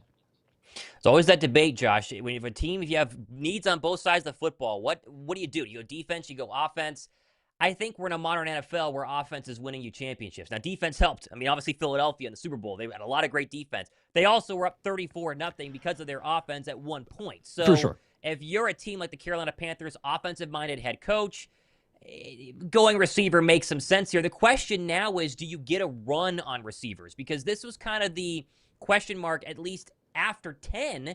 Dallas at 12 is maybe receiver heavy here. Matthew Golden is probably the only other first-round graded wide receiver. Emeka Egbuka is going to go in the first round. A lot of people have him as a later first-round guy. But there were essentially 3 wide receivers in terms of McMillan, Golden, and Egbuka. And so now just someone jump up and go get Golden because they're going to panic out of Texas. So that's something to definitely keep an eye on right now. But I would say that's the first surprise that I didn't fully see coming, because I really thought that would be edge rushers. So we will see. But that puts the New Orleans Saints and the former Eagle offensive coordinator on the clock. So we will see what they're going to do down there. Spencer's team, are they going to hit it, or are they going to kill it? Are they going to do terrible with this pick? We'll see. Got the ticker updated as well, so Rick and others got the names of the players and the position and the pick at where they were. So there you go. There you go. Just for the people. As updated as we can, yes. By the way, Luther Burden is probably not as likely, I didn't think it already, but not as much now, even with the wide receiver going off as quickly. So for those that are holding out hope, a.k.a. Justin, Tyler, and others, maybe not. Ayesha with a 10. Appreciate that. Do we think Eagles will get a tight end or a safety with tonight's pick? And who's the Georgia option in this draft? You think we can add to our Bulldogs lineup? LOL, keep up the good work, guys. Go Birds. There you go. There you go. I would go safety over tight end, but I don't really have the keys to knowing if we're going to trade Dallas Goedert. So that would be the question there. So we will see. And shout out to Bill, by the way. Sorry, Bill says he's watching the first draft, his first draft night, and chose to watch with us. So I appreciate that. Hey, let's go. Chose to watch with us. That means a lot. We're 5,000 plus people here. You guys are the best. We said this a million times, but you make it possible. So as much work and effort goes into the production and putting this together, would not be possible without you guys. So appreciate you hanging out. Ayesha, by the way, kind of answered her own question. I'm assuming it says she, Ayesha. With the tight end or safety, and then who's the Georgia option. If you're going to go safety and you definitely want a Georgia player, then Malachi Starks is the automatic answer to that one. So I would lean towards that as well. Yeah, safety over tight end. Take Malachi Starks. Keep the Philly Dogs rolling if you go that route. However, I would say other differently with Walter Nolan, but that's another story. Vipers Reap with a 5, at least 5 to 7 minutes earlier than ESPN. You guys rock. We are way ahead, and I am working hard. That's why I'm not looking at the camera right now. I'm working hard to make sure that I that I get this before everybody else. Thomas is the resident Adam Schefter here, so we're getting the picks before that. We're on pick 9, obviously, for those joining us. That is the Saint pick. They have not traded yet. 3 minutes to go on their clock, and we don't have it yet. They have not made a selection as of right now. So we will see. Quick recap here for those just joining. We pretty interesting top 8 so far. Not a ton of surprises. A couple. Cam Ward 1, to the Titans. Travis Hunter in a massive trade up from the Jacksonville Jaguars to get to number 2. They take Hunter there, give up a first and a second next year as well, or second this year. Abdul Carter goes to the Giants at 3. Obviously, Will Campbell, the tackle, goes to the Patriots at 4. I thought the Browns would trade out of 5. They didn't. Mason Graham, the defensive tackle from Michigan. Ashton Jeanty, Boise State running back, with the Raiders at 6.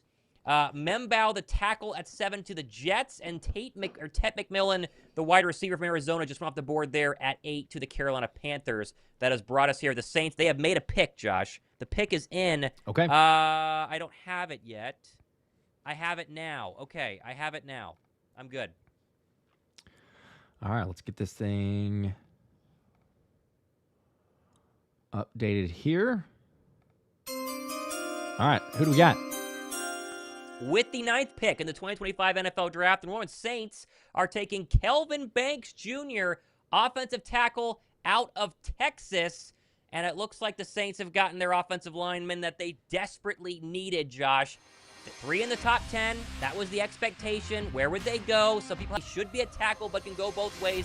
6'5", 315 junior. The NFL comparison for a ceiling, it is technically Lane Johnson, which makes sense being the Eagles' offensive coordinator. Kellen Moore is now, of course, the head coach of the New Orleans Saints. Again, long way to go to get to be Lane Johnson, but that's the comparison, the size and ability to move laterally. Excellent agility, good anchor against speed pass rushers. Only allowed 1 sack and 12 starts at Texas last year. Played a lot of good edge rushers in the SEC. This is a very good pick. The question will be, who is the quarterback of the Saints that he's blocking for? But it's not. Take that move. You protect your offense, your quarterback there. You mentioned it, too. I mean, just as far as his arm length, but started as left tackle for Texas since his freshman season. Lance Zierlein, one of respected draft analysts, kind of referred to him in terms of the running game. He's got some value there. As a pulling blocker, he's a heat-seeking missile at the second level. Is that good? I think that's good. I assume that's good. But yeah, I think you take that. As you said, 6'5", 315, 21 years old, very good athleticism. Texas ties too. Shout out to Texas fans. But got that.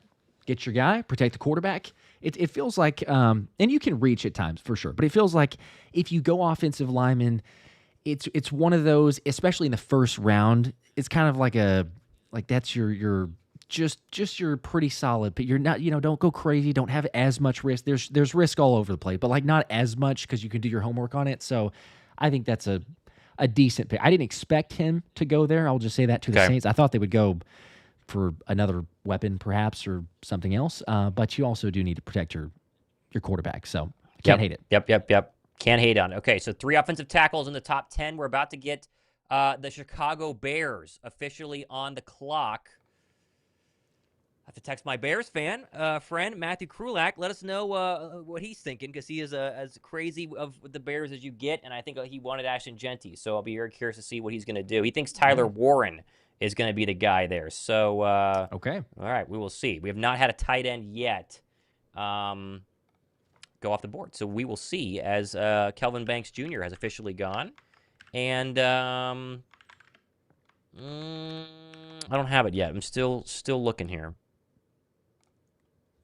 All right, update the ticker there. Hey, here we go. Jacob Brandenburg. Yeah, there he is. Shout out to the Baylor Bear there. I'm turning off ESPN to watch Thomas and Josh. He's probably lying, but we appreciate that. We appreciate that. Maybe he's got both on right now, but shout out to Jacob Brandenburg. Get multiple screens going. That's right. My old Baylor roommate. Not gonna. I don't know what I'm saying here. I'm just trying to refresh here, but shout out to Jake. Not going to show any hate to You're Jake. Distracting. Old friend. You're distracting Thomas. Friend. He's busy working here, but we appreciate it, man. Oh man, we appreciate it. DeRilly with a 5. I don't want to speak too soon, but this draft is looking just like last year's with all these offensive players going very early. True. So maybe defense falls. We'll see. Very true. Yeah, I mean, so far you've had what, 1 or 2 defensive players go, because you had Mason Graham and then Abdul Carter. I guess Travis Hunter, if you want to call him a cornerback, but yeah, I see that as 2. So 2 so far out of the first 9 with 3 offensive tackles, 1 quarterback, and then the running back. So let's see. No Jalen Walker yet is interesting. You start to kind of wonder where he goes. He's probably not an option for the Bears at 10. I think Tyler Warren is probably going to be the pick if I had to guess here, because they didn't get their running back. So let's see. We don't have it yet. They have 4.5 minutes left. The Chicago Bears do. Okay. As you're waiting to refresh and get that, Joe with a 5. You guys are the best. Thanks for the draft stream. So much better than ESPN. Eagles trade up for Nolan with a question mark. 2 Nolans on 1 D line. You know Josh loves it. So far, he's still on the board. I would absolutely love that. I'm going to go crazy if we get Walter Nolan. We have Walter Nolan, Nolan Smith, Jalen Carter, Jalix Hunt. Keep adding them. The Bears pick is in, but we don't know who it is. Wow. Okay, we have the Bears pick. I have the Bears pick. Oh, okay. Okay. Interesting. Pick is in. Pick is in. Okay, with the 10th pick in the 2025 NFL Draft, the Chicago Bears have taken Colston Loveland, tight end out of Michigan. They go tight end, Josh. It's not the one anybody would have predicted here. They get the Michigan flavor, not the Penn State one. Okay, there is a debate between Tyler Warren and Colston Loveland. Yes, 2% of people would have Warren ahead.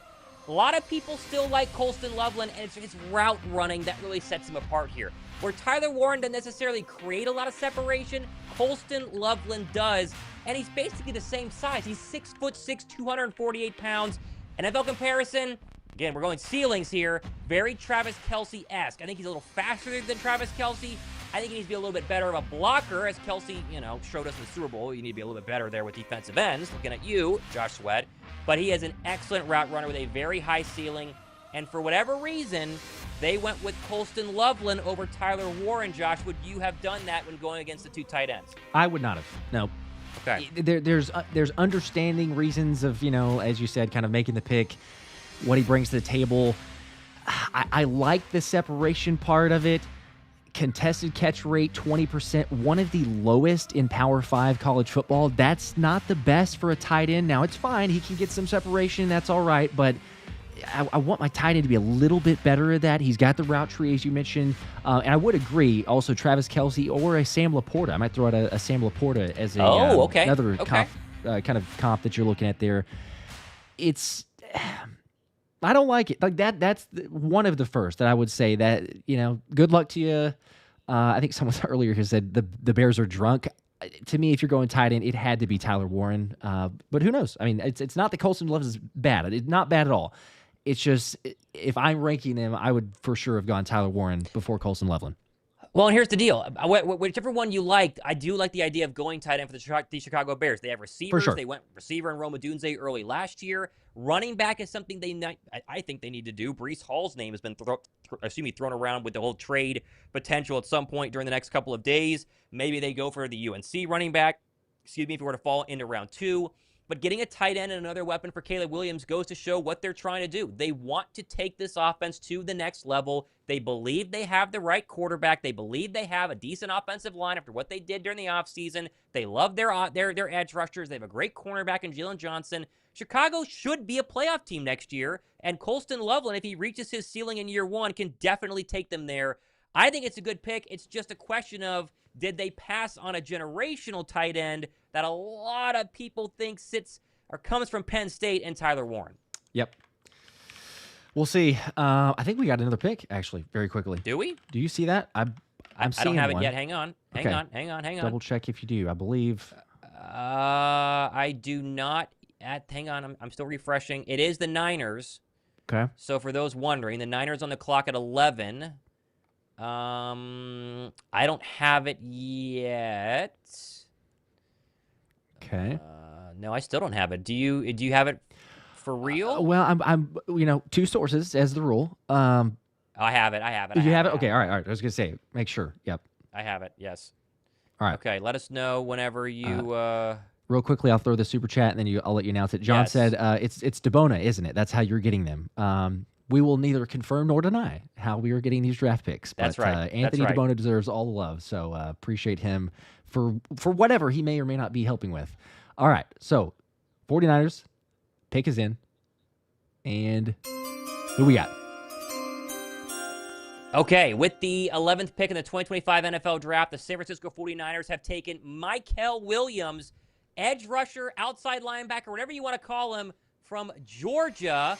It is not Jalen Walker, Josh. It is the other Georgia pass rusher who goes here at number 11 to join a defense that could use a little bit of oomph from last season. I know the offense had its troubles, a lot of injuries there, but defense is something that the 49ers thought that they needed a little bit more of here, and they get a really, really big and physical freak. 6'5", 265 pounds.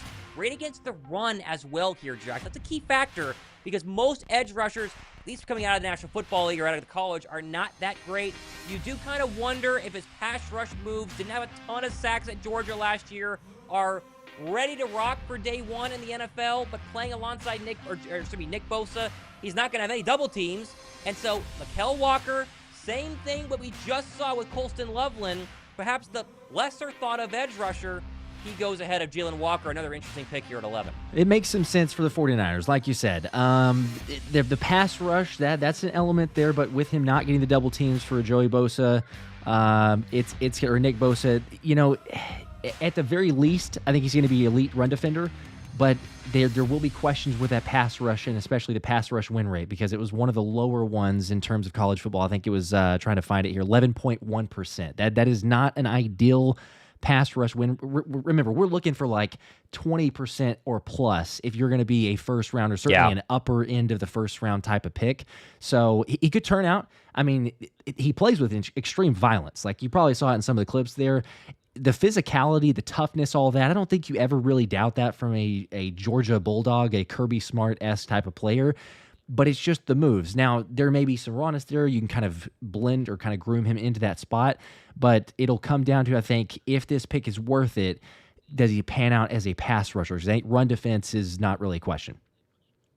There you go. Yep, I would tend to pretty much agree with that as well. 6,000 people watching our NFL draft coverage, which I appreciate you guys hanging out here. Actually, we're at 7,000 people are watching the stream, let's go. Which is crazy. So but we only have 2,000 likes. If you could just drop a like for us, that'd be amazing. That'd be fantastic. Okay, so two shockers, I would say. Colston Loveland to the Bears at 10, and now Mykel Walker at 11.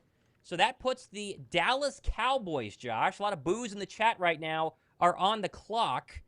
And it's going to be interesting because, Jerry likes him some Shedeur Sanders. We don't think that's going to be the pick here. Yeah. I think offensive weapon, though, is going to be the move. Hampton, the running back out of UNC, maybe the wide receiver from Texas.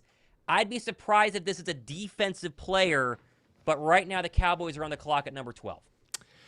Yeah, I feel like this is a Matthew Golden. If I just had to predict, and I know we get these picks early, I have not seen anything yet, but I would predict that it's a Matthew Golden, just from rumor, hearsay, what the Cowboys are interested in. It does feel like wide receiver, but I would say Matthew Golden. Quickly, I'll try to run through several of these super chats because we're going to try to do as much as possible. Qualified with the 20 bomb. Let's go. Says, firstly, love this whole production. You two make a great team. And also, I've checked other Eagles channels on YouTube, and you guys hands down got the draft coverage on lockdown. Where in the draft do y'all think we start seeing moves made? Yes, first off, appreciate it. Means a lot. I mean, I think that we're starting to see moves. I assume the question is probably Eagles related. Where do we see that? Yes. Mention it a couple times to start, but 21, the Steelers could be an option of a trade back. Chargers need a tight end. If you have something kind of crazier caught up there with Dallas Goedert, you try to trade there. Got the Vikings at 24. They don't have a lot of picks in this draft. So I think somewhere in that 20 to 25 range is most likely the Eagles' territory. Let's just say this in terms of not just Philly, but overall, Tyler Warren is very high. I mean, very high on people's draft boards. I think Philadelphia loves this kid, by the way. The fact that he got past the Bears at 10, and the Niners obviously didn't need one. Dallas doesn't need a tight end. Miami probably doesn't need a tight end. Somebody's coming up for Tyler Warren, and you wonder if they would do it here or if they're going to do it soon. But Tyler Warren, still on the board after the first 11 picks, is very interesting. Yep. Let me get a couple of these super chats here. Sorry, we're trying to hit on these because we're behind on a couple. Anthony Tiernan with 5 more says Fly Eagles Fly. Cooper and Mason are watching first draft and happy to be watching here. There we go. Okay. Cooper Mason. There you go. Let's go. Cooper Mason. Hanging out. Is it Cooper and Mason? Cooper and Mason. Yeah. Cooper and Mason watching their first draft. draft. Shout out to Cooper and Mason watching your first draft. Welcome to the fun once a year at the end of April. Israel Davidovich, I think I would say that last name correctly. My first time watching the draft. Here's another one. Chose to watch it with the most entertaining YouTubers on my birthday. Go Birds! Wow! Happy birthday! Thank you. How about that? Huh? Come on now. I don't have the pick yet. I'm still waiting to see the pick. All right, Robert with a 2. I hope this works. Yes, it did. We got the super chat. Thanks for that. And then put in parentheses, yes, I'm a boomer. So you didn't have to out yourself like that. It worked. You got it. You figured it out. Means a lot. Still waiting for Dallas here. I'm surprised we don't have Dallas yet. They're on the clock. No.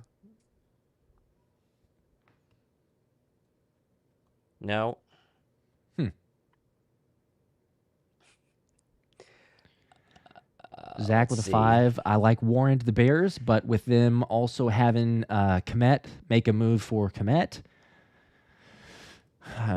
Maybe if you're looking for, I'm not necessarily in favor, but you always how he's going to call about any potential. But yeah, draft a guy. We still don't have the Cowboys pick, by the way. That is interesting. It seems to be like things are slowing down a little bit. Some of them earlier and some of them not. Sometimes that means a trade. I will say, because people go like, because they're quick to throw out those, if they get them. But then if there's a trade, no one really cares, and then we start getting delays. Subvet Steve with a 5. Longtime listener, viewer, watcher, subscriber. You guys are a good 5 to 10 minutes ahead of ESPN and NFL Network. You're the best. What did we tell you?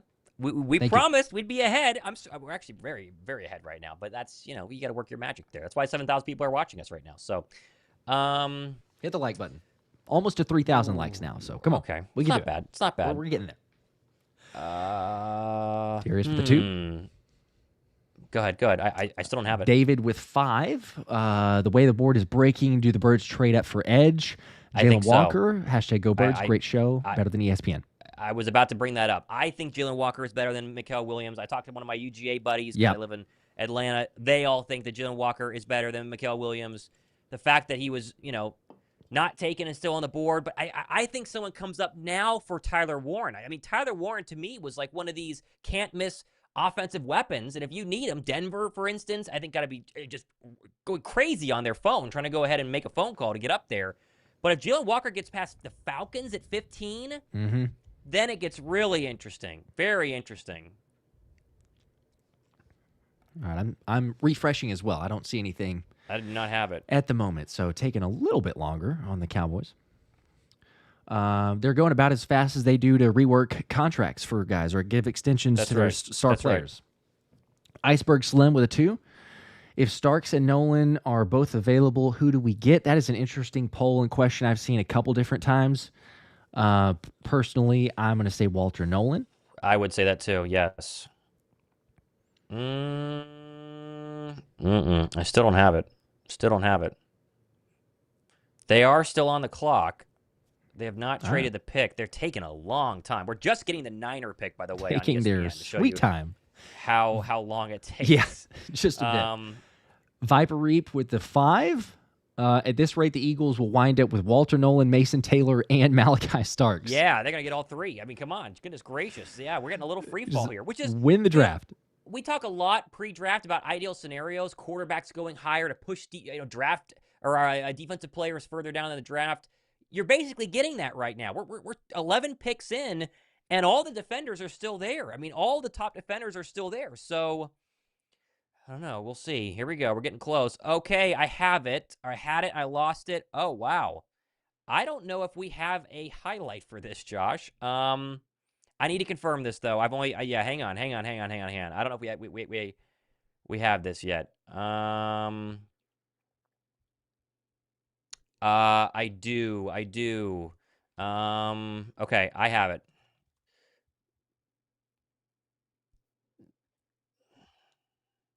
Hang on.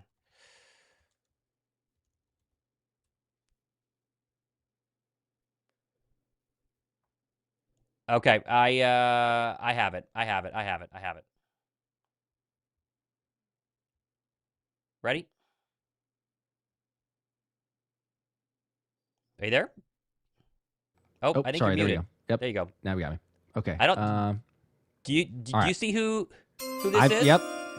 They took. Do we don't highlight? have. I don't think we have him. No. Wow. Okay, that's going to show you the shocker here. With the 12th pick in the 2025 NFL Draft, the Dallas Cowboys are taking Tyler Booker, offensive guard out of Alabama. We don't have a highlight for this guy, which tells you a lot. He's not projected to be a first-round talent. We have 40-plus highlights for different players who can go in the top 32. Yeah. And we don't have him. I think he's just slowly inched his way into being a first-round pick. Very big, very physical, huge lower body, what you want an offensive guard. But I didn't have him as a first-round guy. So does Jerry Jones love himself a guard? This is very interesting. I am very surprised. Tyler Booker. Okay. He was at the draft, so I guess that he was told. I guess he knew. Yeah, he's probably a potential prospect. Maybe I should have looked into that more. Be like, oh, hey, he's going to be at the draft. There's a more realistic possibility. So, yeah, that's a miss for us. But it's still a surprise, like you said. It's a bolster your offensive line. They take some in the past, right? You take a Tyler Guyton, a Cooper Beebe, but you can't. Like I said, you can't go wrong necessarily with the offensive line. I think it reiterates what we've been saying for a long time. Yeah. This is one of those drafts. Now that we get into this point here, nobody has the same draft board, and it's so vastly different. You could have this dude as a mid-round second or a mid-second round player. Or as Dallas, which, I mean, at this moment, I'll just say I'm excited that they took him this early because I think that it is a reach. Yeah. But at 12, I mean, that's very high. Very high. My pro comp for him was Wyatt Teller, the guard on the Browns. I mean, again, we're going high here. But reach just feels like, I mean, is Tyler Booker there at 21? Is he there at 30? I think, yeah. It's like, surely. Wow. This is how, I mean, Josh and I did a lot of work making sure we had everybody as a potential highlight who could go in round one. And the fact we did not have Tyler Booker is a good example of how surprised we are with this pick. And he seems pretty shocked too in this draft because he is running up to the stage being a Dallas Cowboy. That's crazy. That's crazy. My gosh. Okay. Well, we will give him a shout out though. His career at Alabama, Sure. 1,000 pass blocking snaps, only 2 sacks allowed. So, he's not a bad player. It's just, yes, I think I would also agree. It's one of those that's a little bit of a reach. I'm glad that it's that team. A lot of people saying too, it's the wrong Tyler. If they wanted to go with Tyler, Tyler Warren. But all right, let's see here. We scroll down and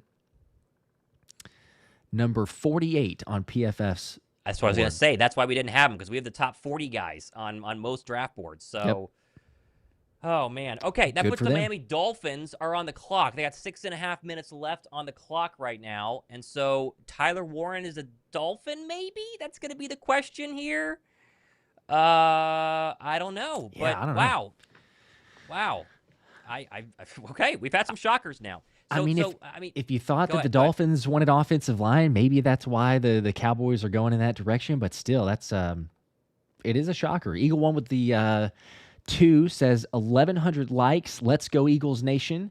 It is also actually between both streams. So if we're adding up between both, we're almost to 3,000 likes. So again, if you've not hit the like button, do us a favor. Yes. Hit that there. Yes. I was going to say, we talk about the relative athletic score for Eagle picks. It's like 0 to 10, a 9 is like what the Eagles like. Tyler Booker's RAS was a 3.68. So if you want to hate the Cowboys a little bit, that's some fuel. That's pretty low. I mean, RAS is not a guarantee, but it's interesting. So, wow, very surprising. Little bit. Yep.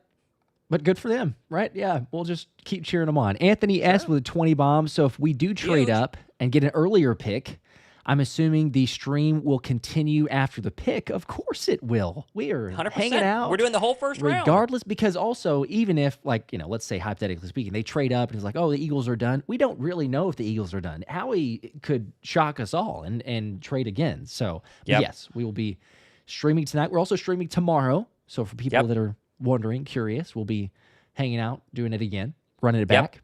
100%. Okay, so Dolphins are on the clock here. I don't have it yet, so if you want to keep... Oh, I thought I had it. No, I don't. Boy, again, one more thing on Dallas here, Josh. Yeah. I really they need a receiver, right? I mean, they have CeeDee Lamb. I thought Matthew Golden was the pick. And now they have Dak on $65 million a year. It's are you scoring enough offense? Or are you scoring enough points? Oh, man. We'll see. Yeah. We'll see. One of those, it's a head scratcher, but you like to see it. Alex with the two was saying the Cowboys select Terry Bradshaw. So something like that. Who do they take? Frankie with a 5. Giants just picked up Thibodeau. Yes, 5th-year option. Yes, Isn't going to be Birds. We mentioned that earlier if you weren't here. Tricks with a 2. What's up, guys? What's up? How's it going? Hanging out for the draft. Cranky Cletus with a 5. Thank you, Dallas, for still sucking. Go Birds. We are a little biased if you can't see behind us. I don't know if what gave it away. A little bit. Maybe he's going to be a generational guard. You never know. It just felt like a reach. It felt like you could trade back. He could. Totally could. And then, you could still get him, but we'll see. So Miami has done nothing yet. 3:40 on the clock. They have not made a pick yet at 13. But we are flying through round 1, which has been a bunch of fun. CJ with 5 more. I swear Jerry Jones is content on being trash every year while we get better. Long live Jerry, so the Eagles prosper. Fine by me. Yeah, someone needs to get that guy the fountain of youth and just let him live forever. I would be all okay with that. If we find it somewhere in a foreign country, you could take Jerry Jones to that fountain of youth right away. The Dolphins have picked. I don't know who it is yet, but the pick is in. They're not trading. Okay. You would think Tyler Warren, right? I mean, come on. This has got to be Tyler Warren. I think they... I don't have it. Did Do you I have see it? I don't know. I was looking here. I double check and make sure because this is not a reliable source. I just saw it on the timeline. Did they go corner? I still don't have it. We need multiple sources, so we're soon. I think they did. Who is it? I think they went corner. Come on. Come on. I still don't have it yet. I am desperately looking to see if we can get this pick. I still don't have it. If you got it, you can announce it. I don't have it. Looking for the confirmation. Well, okay, I've got to. Well, then we don't have it yet. I know I've got conflicting reports here. There's one that's D-line. Okay, I need a second. I gotta have a second to make sure. Let's see if I can get this to come up. Man, okay, this is crazy. I'm shocked that we do not have the pick yet for the Dolphins. We're still waiting here on the Dolphin pick. I think it's D-tackle. Now, I think it's D-tackle? I think it. The more reliable source is saying a D-tackle here. I have it. Okay. Okay. Do we? I think we have a highlight for this guy. I'm not sure if we do. I believe so. Okay. All right. Yep. I have it. Okay. Right. We're good. And here we go. Okay. With the 12th pick. Sorry, I got to wait for the music to go there. Got a little excited. The 12th pick of the 2025 NFL Draft. The Dolphins select Kenneth Grant, defensive tackle out of Michigan. Josh, you were correct. Interior defensive line, not edge rusher for the Miami Dolphins. And they are getting Kenneth Grant out of Michigan, who, listen, I think he's a good player. I think he was more like 30th overall on the overall top board in terms of being, maybe a little bit of a reach here. But he is big. The player comparison is Akeem Hicks. Very powerful, great against the run. Not a really big pass rush guy. Only had 5 sacks in 2024, but he's a defensive tackle. The Dolphins like him a lot more than I do. And we're going to have to wait and see. But interesting they go defensive line here, but not edge rusher. Yeah, a little bit interesting. I mean, it's fine for them, I suppose. I think, as you were mentioning there, with the size, it's ideal for a nose tackle. He does show flashes of athleticism. the questions, or at least from some of the scouts, was the hand speed not necessarily matching up with the lower body quickness. So, and I think it was like almost looking like he's flailing, like he doesn't really have a plan whenever he's going in there with that hand speed. Maybe it's minor. You clean it up. He's certainly one of the upper top prospects, and he's had some production. But yeah, I don't know if this is a selection here, but this is just another case in point of the draft board being all different for all sorts of teams. We've seen it on multiple ones of those. He could turn into a lot whenever he's on. I mean, much like some of the other Michigan guys we talked about, Mason Graham, whenever this dude's on, he can be one of the top game wrecker, but it's just kind of the inconsistency there. So we'll see. But defensive tackle, it was not a cornerback. I thought I saw corner, and we got defensive tackle for the Dolphins. We haven't had a corner, right? Technically. So that is interesting. We have not had a corner so far.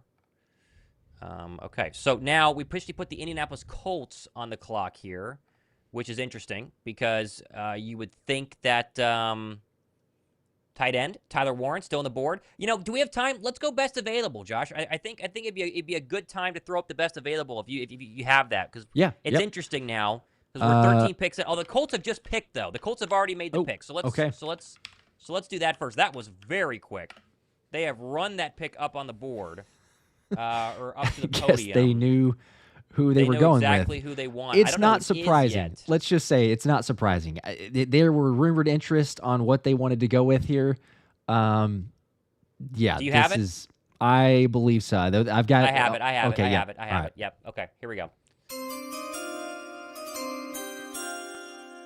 Okay, with the 14th pick in the 2024 NFL Draft, the Indianapolis Colts have selected Tyler Warren, tight end from Penn State. There you go, Josh. You're right. This is not a big surprise at all.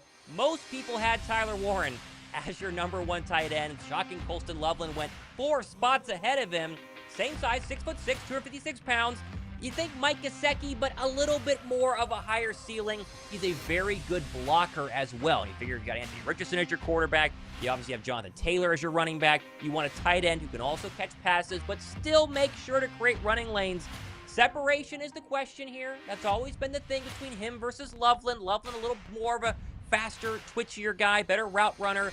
But most people, I said it earlier, 92% of people who were rating in the NFL draft would have Tyler Warren as your tight end one. The Colts desperately wanted one. They get him. And now you wonder if Dallas Goedert's future remains in Philadelphia for one final season.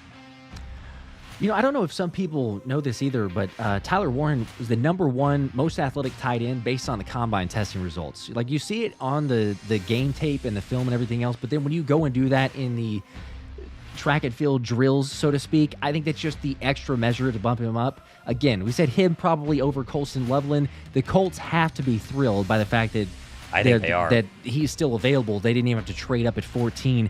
I love this comp, by the way, Lance Zierlein. Jeremy Shockey, a blast from the past, but Shockey. I love that comp pick for him because he described him here, the ultimate whatever, whenever player in 2025 with draft-sized athleticism and competitive spirit to make good on his intentions.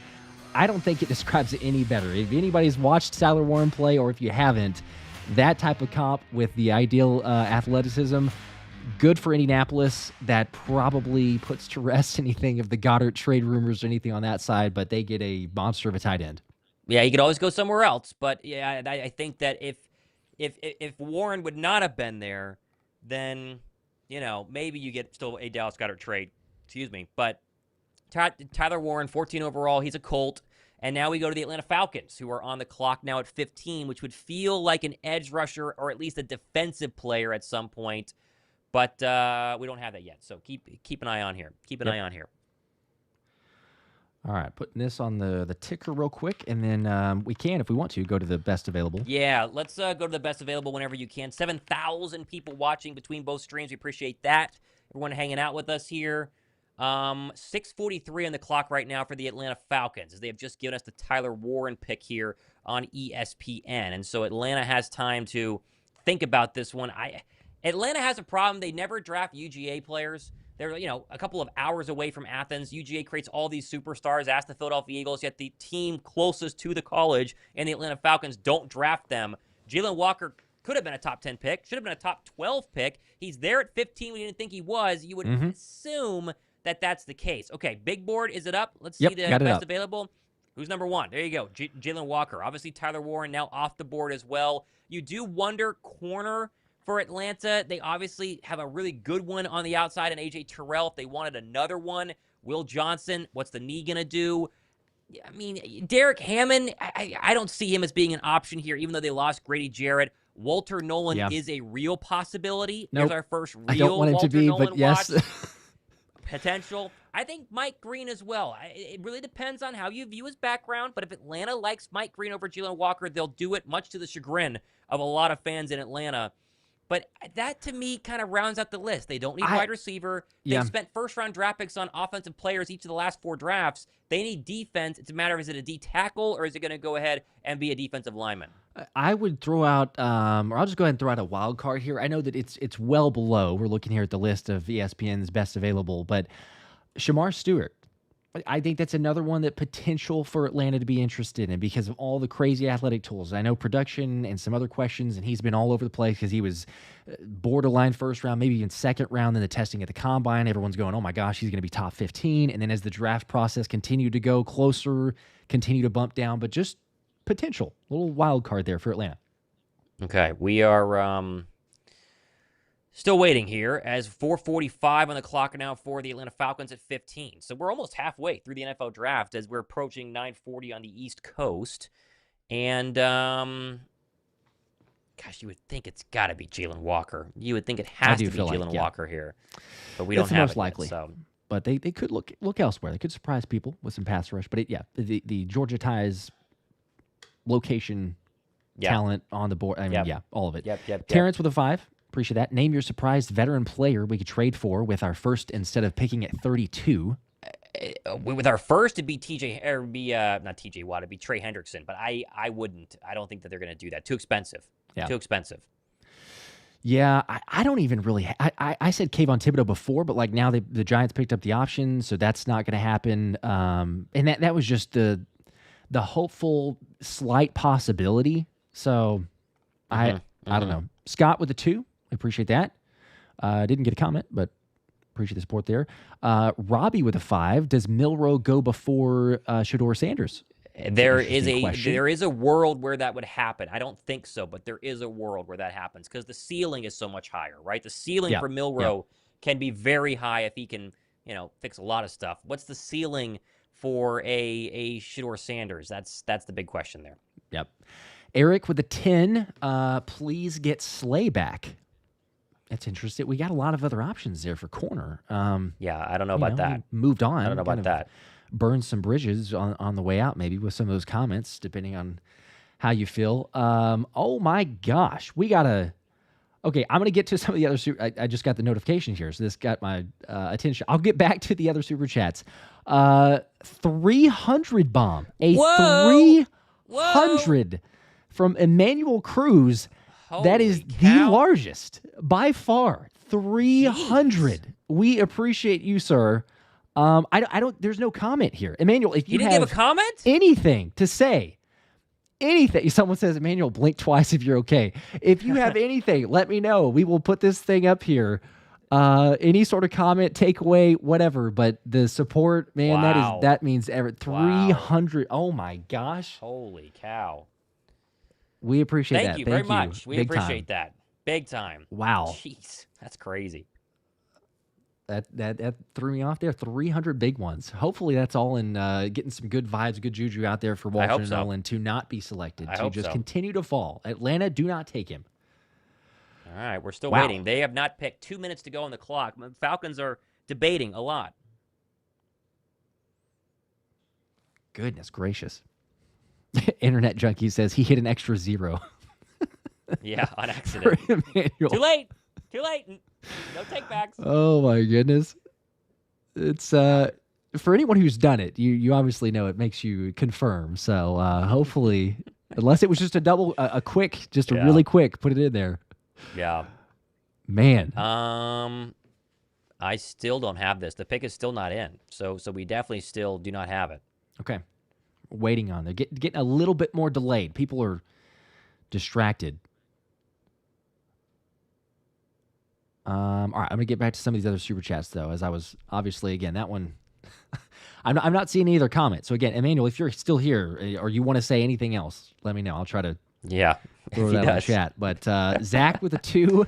Are we in a good spot at the moment? Starks and Nolan? Yes, we are, because they've not been taken. The longer we go, and they're not taken, we're in a good spot. For sure. But yeah, for sure. The way that it is shaping up. 52 seconds left for the Atlanta Falcons. So they give us a shot of Shedeur Sanders.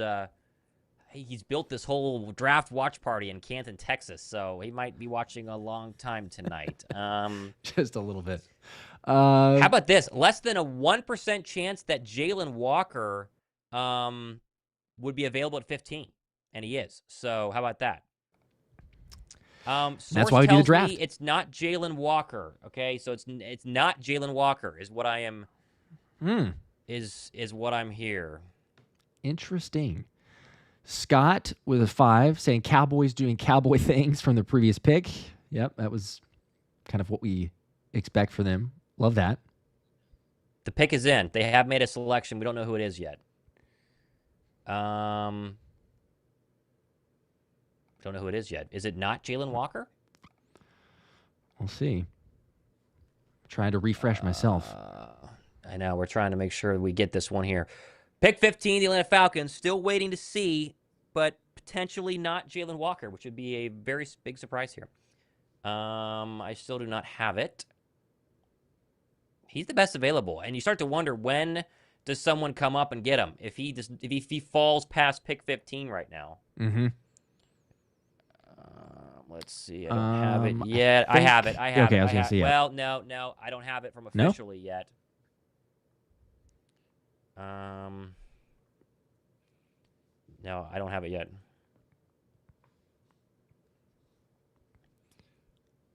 I think it's here, right? Do you see it now?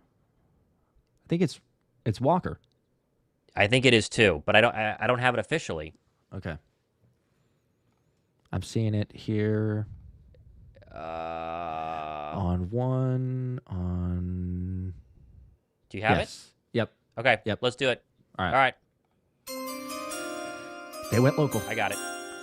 There you go. With the 15th pick of the 2025 NFL Draft, the Atlanta Falcons select Jalen Walker, edge rusher, Georgia, and they do go Jalen Walker. Okay, so there were multiple people saying it's not Jalen Walker, and now they officially get their off-ball linebacker, the edge rusher, who no one thought would be here at 15. Let's just say that. If you're an Atlanta Falcon, you finally get your UGA George Bulldog.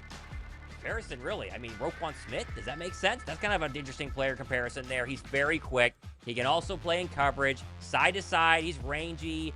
Tackling in space is one thing, but yet 6 sacks in 2024. Could have been gone there at 10, 11, 12. Falls all the way to 15. As we said, a 1% chance he would be there, and he now becomes the latest Atlanta Falcon. This is a pretty good pick here, Josh. A lot of people had Jalen Walker high on their draft boards, and for Atlanta to sit there and take 10 full minutes off the clock to get him was surprising. They finally do. Walker is an Atlanta Falcon. Yep. Good pick for them. Makes a whole lot of sense. A ton of versatility. And we're talking about a guy played inside linebacker, lined up as edge. Basically, any game. It was just a roaming box all defender. Over the place. I mean, so you got the explosiveness, strength, everything that he can bring there. You could move him all over the place.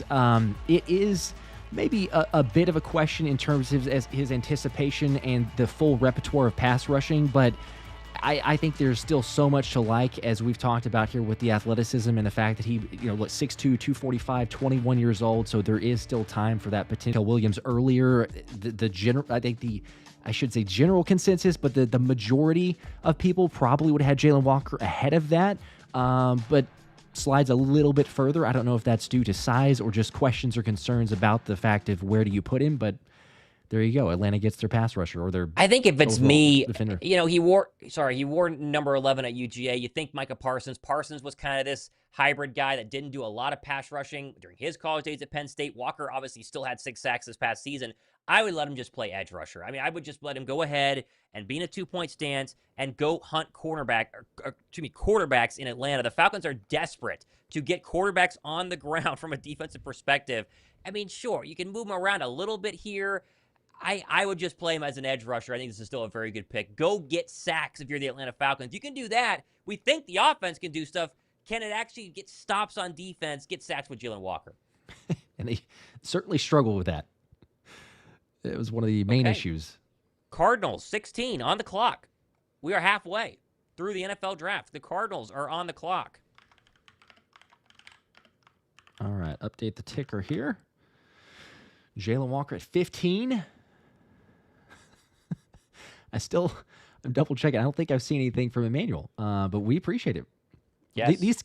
And by the way, the comments from I can't get to everyone because I know that we're crazy busy and going from draft picks and super chats and everything else. But let's just say the chat is winning. The responses and every other takeaway here, I'm getting a kick out of that. Trying to not get too distracted.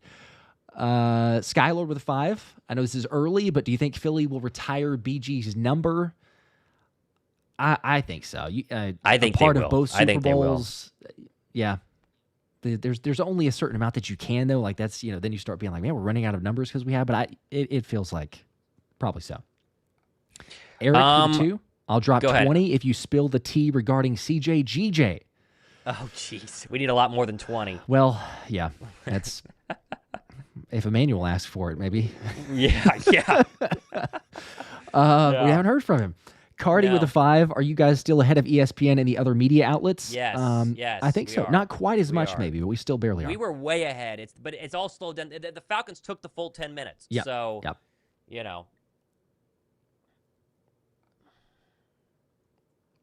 Lewis with the 5. If Sanders doesn't get selected by 32, Howie's trading back for the higher bidder. That 5th round option has a lot of value.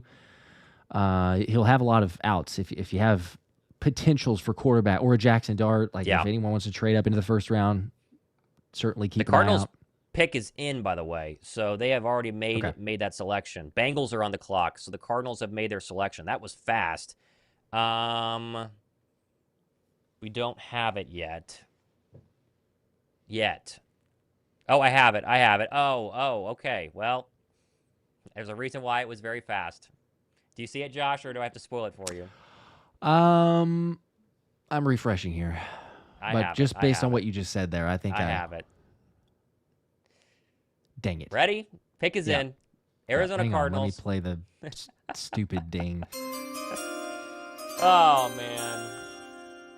With the 16th pick in the 2025 NFL Draft, the Arizona Cardinals select Walter Nolan, defensive tackle, Ole Miss. And if you're an Eagle fan watching our stream, pour one out, let the tear slide slowly down your cheek. This was the draft prospect every Eagle fan wanted. I mean, goodness gracious. You want an NFL comparison? Is it Chris Jones? I mean, come on. Everything you want from power, great against the run. He can collapse the pocket. 6 sacks in 2024.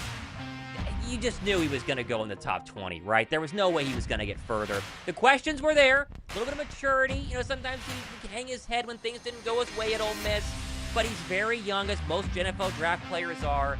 And he seems like a sure thing to be a stud defensive tackle. Walter Nolan, every Eagles fan's dream, off the board at 16. He's an Arizona Cardinal. I didn't think that I could hate Jonathan Gannon more than I already did, but it's happened. Taking Walter Nolan. Yeah. It's a good pick. It is a good pick, obviously. But I was hopeful. Just holding out hope. NFL size. Athleticism is not quite up to par with some of the other. You look at guys who could be like dominant game breakers, change a game around. So the athleticism, maybe not, but just technique and the way that this dude play, he can get in the backfield, be a disruptor in the run game. You mentioned the 6 sacks. Productivity, I think he's just scratching the surface, ultimately. Yeah. I mean, as long as he's in the right situation. I think the only thing that derails this guy from reaching the full potential is if he's not surrounded by the right guys in the locker room. And that might be why he would say fall to 16. That's not as far as we were hoping for it, but still, to go back to 16, I think that he has the traits and the ability to be worth higher than that. It's just a question of, is this the right room? Is this the right team for him? Is Jonathan Gannon the right leader for him? I mean, you saw what they did with Josh Sweat, alongside a really good defensive tackle, Jalen Carter. Now, Walter Nolan's not that, but Yeah. they got Josh Sweat. They get Walter Nolan. He had a really good Senior Bowl down there in Alabama, and Gosh, there you go. dang it. There you go. Walter Nolan off the board. I think 16 was about the ceiling. I mean, you kind of figured that he had to go early, and Philly was never going to trade this high. The earliest I think that they go up is 20 to 22. But there's your first bummer. Walter Nolan. It's a good pick for the Arizona Cardinals. It's a very, very good pick. Oh, yep. Good for them.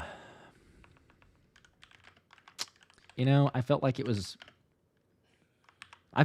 not as likely, ultimately. So I knew that this probably could happen. Mm-hmm. But there was still a holding out chance. Yep. And now it's gone. Yep. It's gone. Okay, there are 17 Cincinnati Bengals are on the clock here, Josh. I'm going to run and use the restroom if that's okay. Yeah, I think I'm going to have time. So let's just give me a quick second here.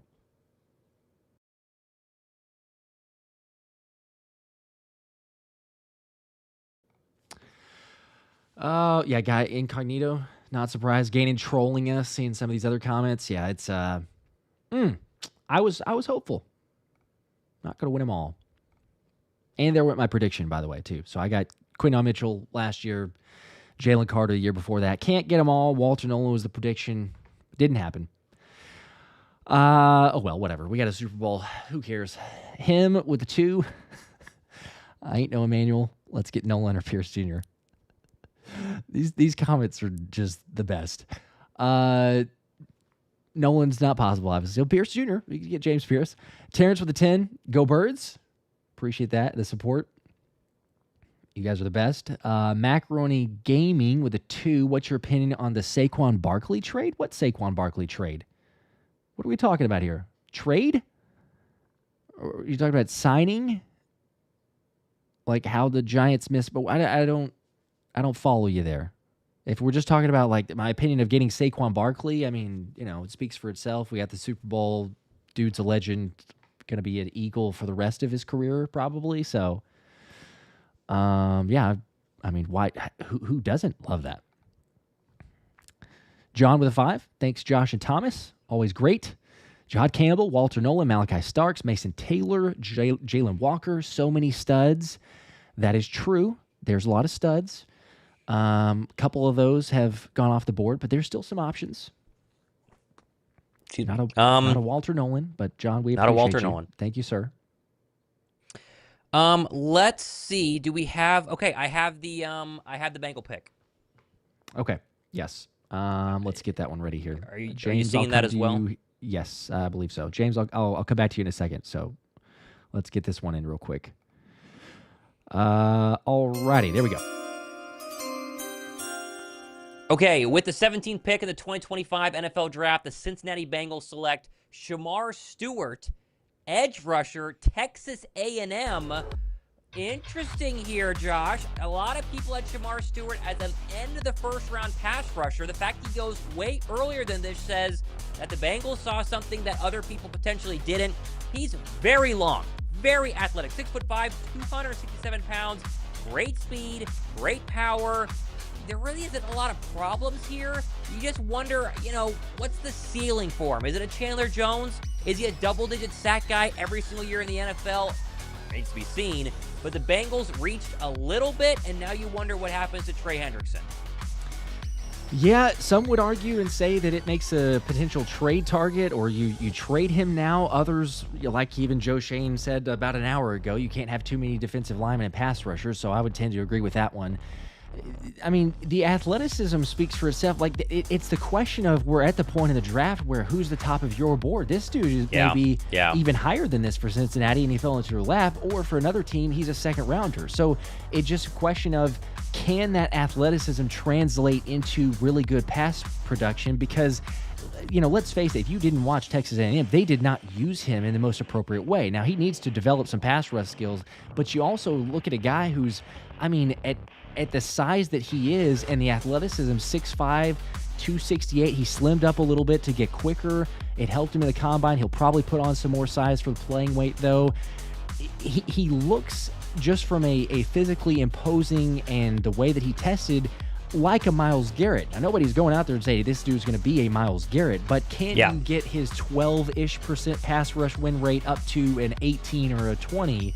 Then all of a sudden you're like, yeah, this guy is an absolute game wrecker. So comes down to a lot of coaching, comes down to a lot of development. The age, him being young, potential there. There's some time. I don't mind it. I feel like, and this is just my personal opinion, this is not a move that goes, yes, Trey Hendrickson is being traded. I think it's, hey, you got him. He can learn from Trey Hendrickson. And then if you don't do something this year, you let Trey Hendrickson walk, you figure out something there, and then Shamar Stewart takes over. But lot of potential, tons of potential if you can develop him. Yep. And again, this is a great example of where is he on your big board, right? A lot of people mocked him to Philadelphia. He wore Eagles green, essentially there in the green room. But he goes 17 overall to the Bengals, which puts the Seattle Seahawks now officially on the clock here. And I think we have entered Shedeur Sanders territory. Not saying he's going to be a Seahawk, but if you are wanting Shedeur Sanders, 21 with the Steelers is fast approaching. And so you have to kind of make your decision now if you want a trip to go ahead and get him. But Seattle is on the clock. We do not have a pick here just yet. I will do a subtle plug for those watching. If you want to win this, which is a signed Philadelphia Eagles helmet by Nolan Smith, Jordan Davis, and Quinyon Mitchell, Super Bowl champion. I'll be giving this away right after the draft, not tonight, after the full draft. So Monday's show, we'll pick the winner, but get your entry in by subscribing here. So if you want to win this bad boy, make sure you hit that sub button. Plenty of giveaways and other stuff happening later on as well. But for those watching, a little subtle plug there. There you go. Yes, make sure to like and subscribe to both channels. Got a lot of giveaways. While you share your helmet, I might as well on mine. Cooper DeJean helmet. Looky there. But I need to actually spin for that. So this one. We will. We can do. Should we do it now? Or because I've got another actually towards the end of the draft. Or do we wait? Let's wait. Let's wait for just like a pick or two. Because Seattle's towards the end. I think we are going to get Seattle's pick here shortly. But yes, you need to spin for that. Cool. James with a 2. This was earlier, but chances we trade with Jonathan Gannon 0. He's just a snake. He's just stealing everybody from Philly. No chance. No chance. 2 from Grizzle Gear. Let's freaking go Nolan in the first, trade up for Taylor in the second. Again, I'm getting to these as quick as I can, so I know that sadly, that was before the dream was crushed. Eric with a 5 more. Appreciate you, Eric. Having a good one. This one, Emmanuel's using Eric's phone. Please give the gossip regarding CJ GJ. Man, Emmanuel, hey, they got a lot of connections here. All right. People want to know. People want to know. Maybe one day we'll get to tell that story. Maybe one day. It's the honor system. When somebody tells you something in good faith and they're like, hey, off the record or what, off the record. It was off the record. It hurts a lot. And I think everybody understands that, but it hurts your credibility. It hurts your integrity and really even getting any sort of, because we don't break hardly anything. And so we're not going to be the ones to do that. But if someone were to go, hey, here's a potential, then, we might talk about it. We might put it in one of our shows. Sure. Viper with the 5. It's not over yet. Sometimes teams swap pick selections. Fingers crossed. I guess that's an optimistic way of looking at it. It's never impossible, but I'm not going to get my hopes up for that. I'll just say, fair enough. Walter Nolan. Yep, fair enough. Okay, we are still waiting on the Seahawk one. Okay. No, we don't. They're still on the clock, so I guess we should have spun, but it's too late now. We will definitely get to that. We can keep running through the super chats, though, because we have a lot of these. One time for the one time? Oh. I'm just saying the pick is in. I don't know who it is, but the Seahawks have made a selection. So, but go ahead. All right, I'll get a couple more maybe, and then we can announce it once we do get it. One time for the one time. Happy draft day, men. I want Starks or James Pierce Jr. They're still available. Yeah, they're both still available, and I think both. I think Pierce will be there. I don't know about Starks. We'll see. We're getting into Starks territory, though. We're getting close. Emin-Wari territory is where we're at right now. Man, imagine if you got that. That'd be pretty legit. Dance Cutie with a 5. Do you think the Eagles will trade up? I am losing hope in Howie. Come on. What do you mean? No, in the trading up hope. Or the he's not managing this well? He's at 32. There's so many more draft selections. There's so many other good talent here. Even if it's, you don't get necessarily who you wanted in the first round. There's so many guys. You look at the top 30 visits they brought in, anywhere from 60 to 100. Have some faith. Have some optimism. No losing faith in Howie. He's certainly earned it. It's not that he's immune to mistakes. Look at Justin Jefferson and Jalen Rager, but he's earned the benefit of the doubt. I don't have this one yet. I'm surprised that I don't, because we are on pick 18 with the Seattle Seahawks. Yep. Blake said with the 2, whenever I get hammered, I'll donate like Emmanuel. Well, hurry up. Drink up, hurry man. Up. Hurry up. Hurry up. Okay, I have one. I almost have it. I think I have it. I think I know who it is here. Yes, I believe I do as well. I think you're seeing it correctly. Okay. All right, let's go ahead and send it. I got it. Okay. Pick is in. With the 18th pick in the 2025 NFL Draft, Seattle Seahawks select Gray Zabel, guard out of North Dakota State. We get a Bison off the board here, Josh. There we go. Taking a guy there, offensive lineman, bolstering the pass protection or the run game as well. So, Seattle surprising some people to move on from Geno Smith, but then they get their guy in Darnold. The future on that side, I think that this is a safe pick. I still think it's a little bit early, but if they're, who knows, but potentially fielding calls and a chance to move back. There's an earlier run on offensive linemen, though, so that could be the reason where you say, you know what, it's not worth it, let's not risk it. This is a guy who should be ready to go from day one. I think that, again, it's not just a crazy astronomical, this is the best player in the draft here, or going to be making that type. But as far as solidity and consistency on the offensive line, you know what, go make your pick, make the front line better. I like it. Very athletic, right? I mean, that's one thing you get with these North Dakota State Bison offensive linemen. I mean, they can move up and down the football field. Philadelphia Eagles have a lot of offensive linemen that can do that. It works in the NFL. I had him higher than Tyler Booker, who went to the Cowboys at 12. He was kind of number 2.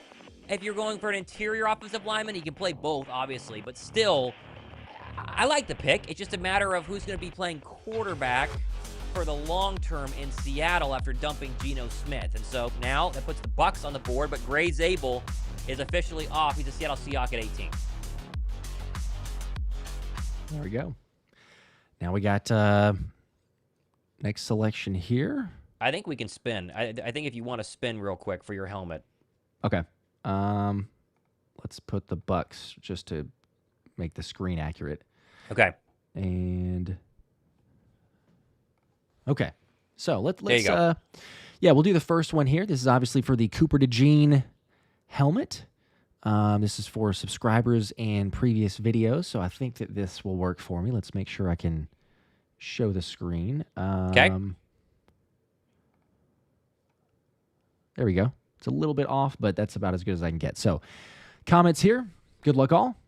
And Rocky Mike, Rock Mikey. I was going to say Rocky Mike. Rock Mikey. With the Go Birds comment. Rock Mikey, hopefully you're here on the stream. We got a lot of people here. If you are, email me, thephillyspecialshow@gmail.com. If not, I will comment back to you. Hopefully, maybe you see it. But mainly, I'm going to mention it in the video. So beware for scammers, posers, people stealing information. I've had a decent amount of those. We'll announce it on the video. You'll have time to claim it. But congratulations, the Cooper DeJean signed helmet post Super Bowl. There you go. Yours. That's one of the premium, and it's full size for people wondering. I mean, it doesn't fit my head. Put it on. It is a full. No, there's no way. It literally is. I Yeah, can't get work. beyond that. But don't mess up the hair. It does Don't work mess up some the people. hair. Congrats, Rock I Mikey. love it. You got it. Rock Mikey's the winner. All right. Make sure we hit the like button. Make sure you subscribe. More giveaways happening tonight, and also with my helmet happening after the draft. Bucks have 5 minutes left. This is Nick Emenwari territory. A lot of mock drafts have him going to Tampa at 19 here, Josh. They have not made a selection. You want to go super chat, or do you want to go best available? Up to you. Let's see. I could run through a couple of the super chats real quick and then see. Go ahead. All right. So let's see. We got Jay Lee with a 5. Said Cardinals equals trash, or Cardinals equal trash bird. I wanted Nolan like you guys. Hopefully for his sake, he could still turn out. But the Cardinals are not quite the same organization as the Eagles. That's not saying much. But Brennan with a 10, odds the Steelers get Sanders. We're going to find out very quickly right now. Maybe. I think it's high. Apparently, he had a very good meeting with Pittsburgh. It's just a matter of, does Pittsburgh think that they could let him go a little bit and then get him later, right? That's kind of the question here. If you're Pittsburgh and you want Shedeur and you don't think someone was going to try to jump you to get him, could you trade back out of 21, get some additional draft picks, and still get Shedeur Sanders later on? That's the question. Yeah. Be interesting, though. Mayo Rude, I don't know how to say that name. Mayo Rude with a 2. Who do you think the Bills are taking? Hashtag Bills Mafia. So we got a Bills fan here. Got a ways to go. I mean, you could take one of the pass rushers possibly. You think, I mean, again, it just comes down to like who's still available at that point. But you got Mike Green still on the board, Donovan Ezraku, James Pierce Jr., Nick Scorton. I feel like they might go pass rusher, but as far as who, I have not tracked. I have no idea who they brought in for visits. So, if that matters. You got some? Bucks pick. I got the Bucks pick. Bucks pick is in. All right. I'm ready. Let's get it. With the 19th pick in the 2025 NFL Draft, the Tampa Bay Buccaneers select Emeka Egbuka, wide receiver, Ohio State, Josh. There's our second wide receiver officially off the board here. This is somebody who literally, I saw multiple top NFL reporters say was their favorite player in the first round. Not just because he's very good as a wide receiver, obviously on the national championship winning Ohio State Buckeyes, but he is a great person as well. Everyone said he had the best pre-draft process out of anybody here in round 1. He's that good of a human being, that good in meetings, that good in person, but you're also getting a great wide receiver. Very good in the slot, excellent route runner. He can separate when needed, whenever he needs. Chris Olave is the name that comes to mind here. Also kind of went to the same wide receiver you there at Ohio State. Egbuka is somebody that has really jumped up draft boards over the past 2 weeks. This is a pretty fun pick here for the Bucs to pair him with the end of the years of Mike Evans. It's funny that you say Chris Olave because the other one too, and again, a similarity of where they went to school, but Jackson Smith and Jigba. Like, yep. You talk about a guy who just solid consistency, fluid, smooth, whatever you want to describe for his game, and then also the player prospects and the draft visits.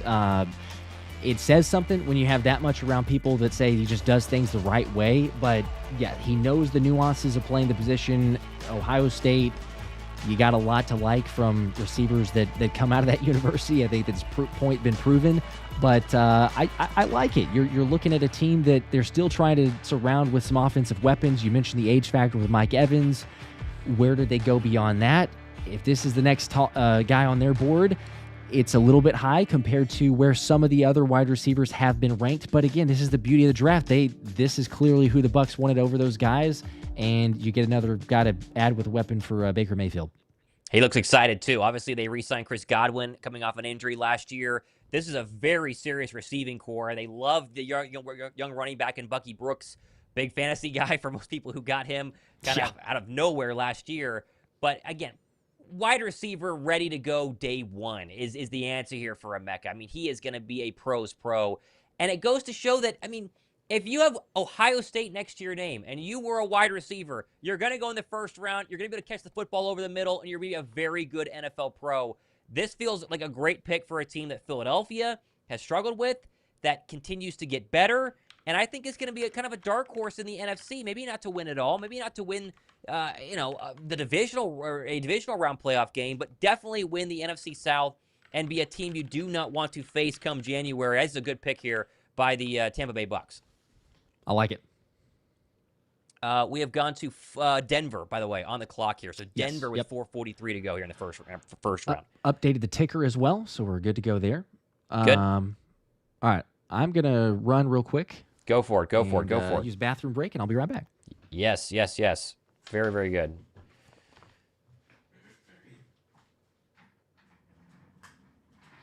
Okay. Let's see here. Okay, so let's reset. 4:20 to go for Denver, which they really like tight ends. Mason Taylor, it would be kind of a jump here if you were thinking about it. I don't know what Denver's going to do. They really like running back, so Amarian Hampton could make some sense as well, but remains to be seen. Pick 20, so we are 12 away from the Philadelphia Eagles picking. My wife just texted and asked if the Eagles had picked. The Eagles have not picked yet, for those who are wondering. So, Okay, we do not have the pick yet. I'll go to the chat and see what people are saying. I think the Vikings are interested in Starks 2 is the most recent one I've seen here. Yeah, but not a guarantee, so we got to go ahead and wait and see.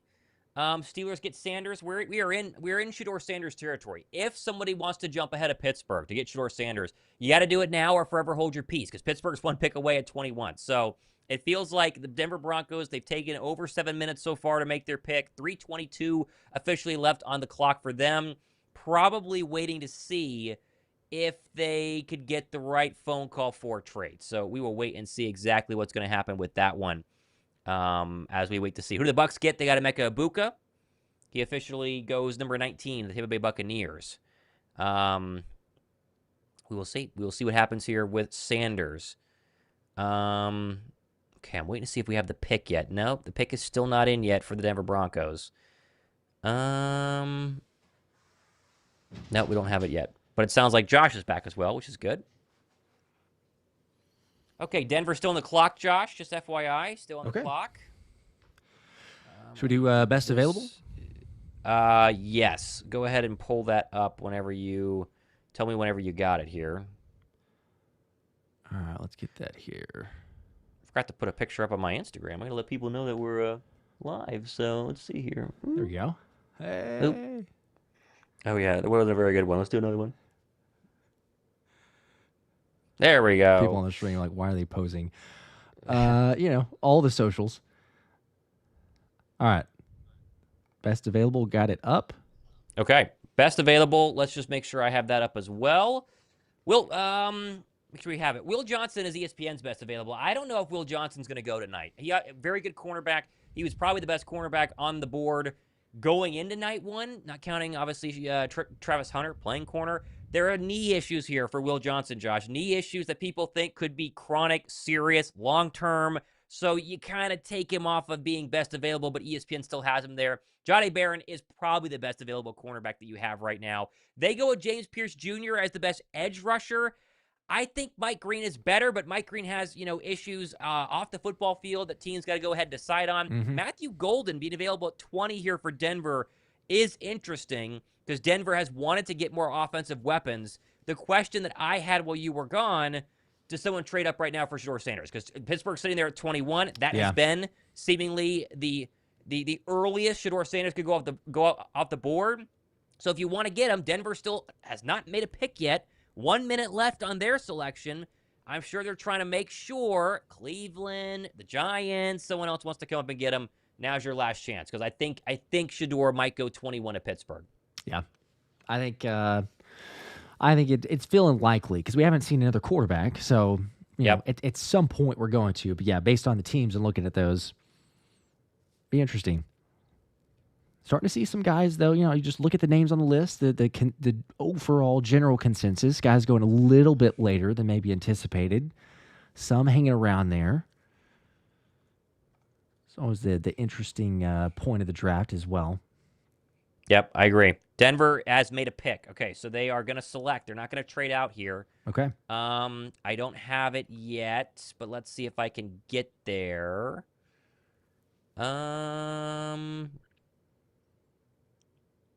Don't have it yet. Isward, second round pick is 64. Oh, for us? Yes. Yeah, they were asking about the Eagles. So. Yep. One time with a 5. Appreciate that. Can we draft Josh as our backup tight end? He is yoked. Thomas can be our backup kicker. What the?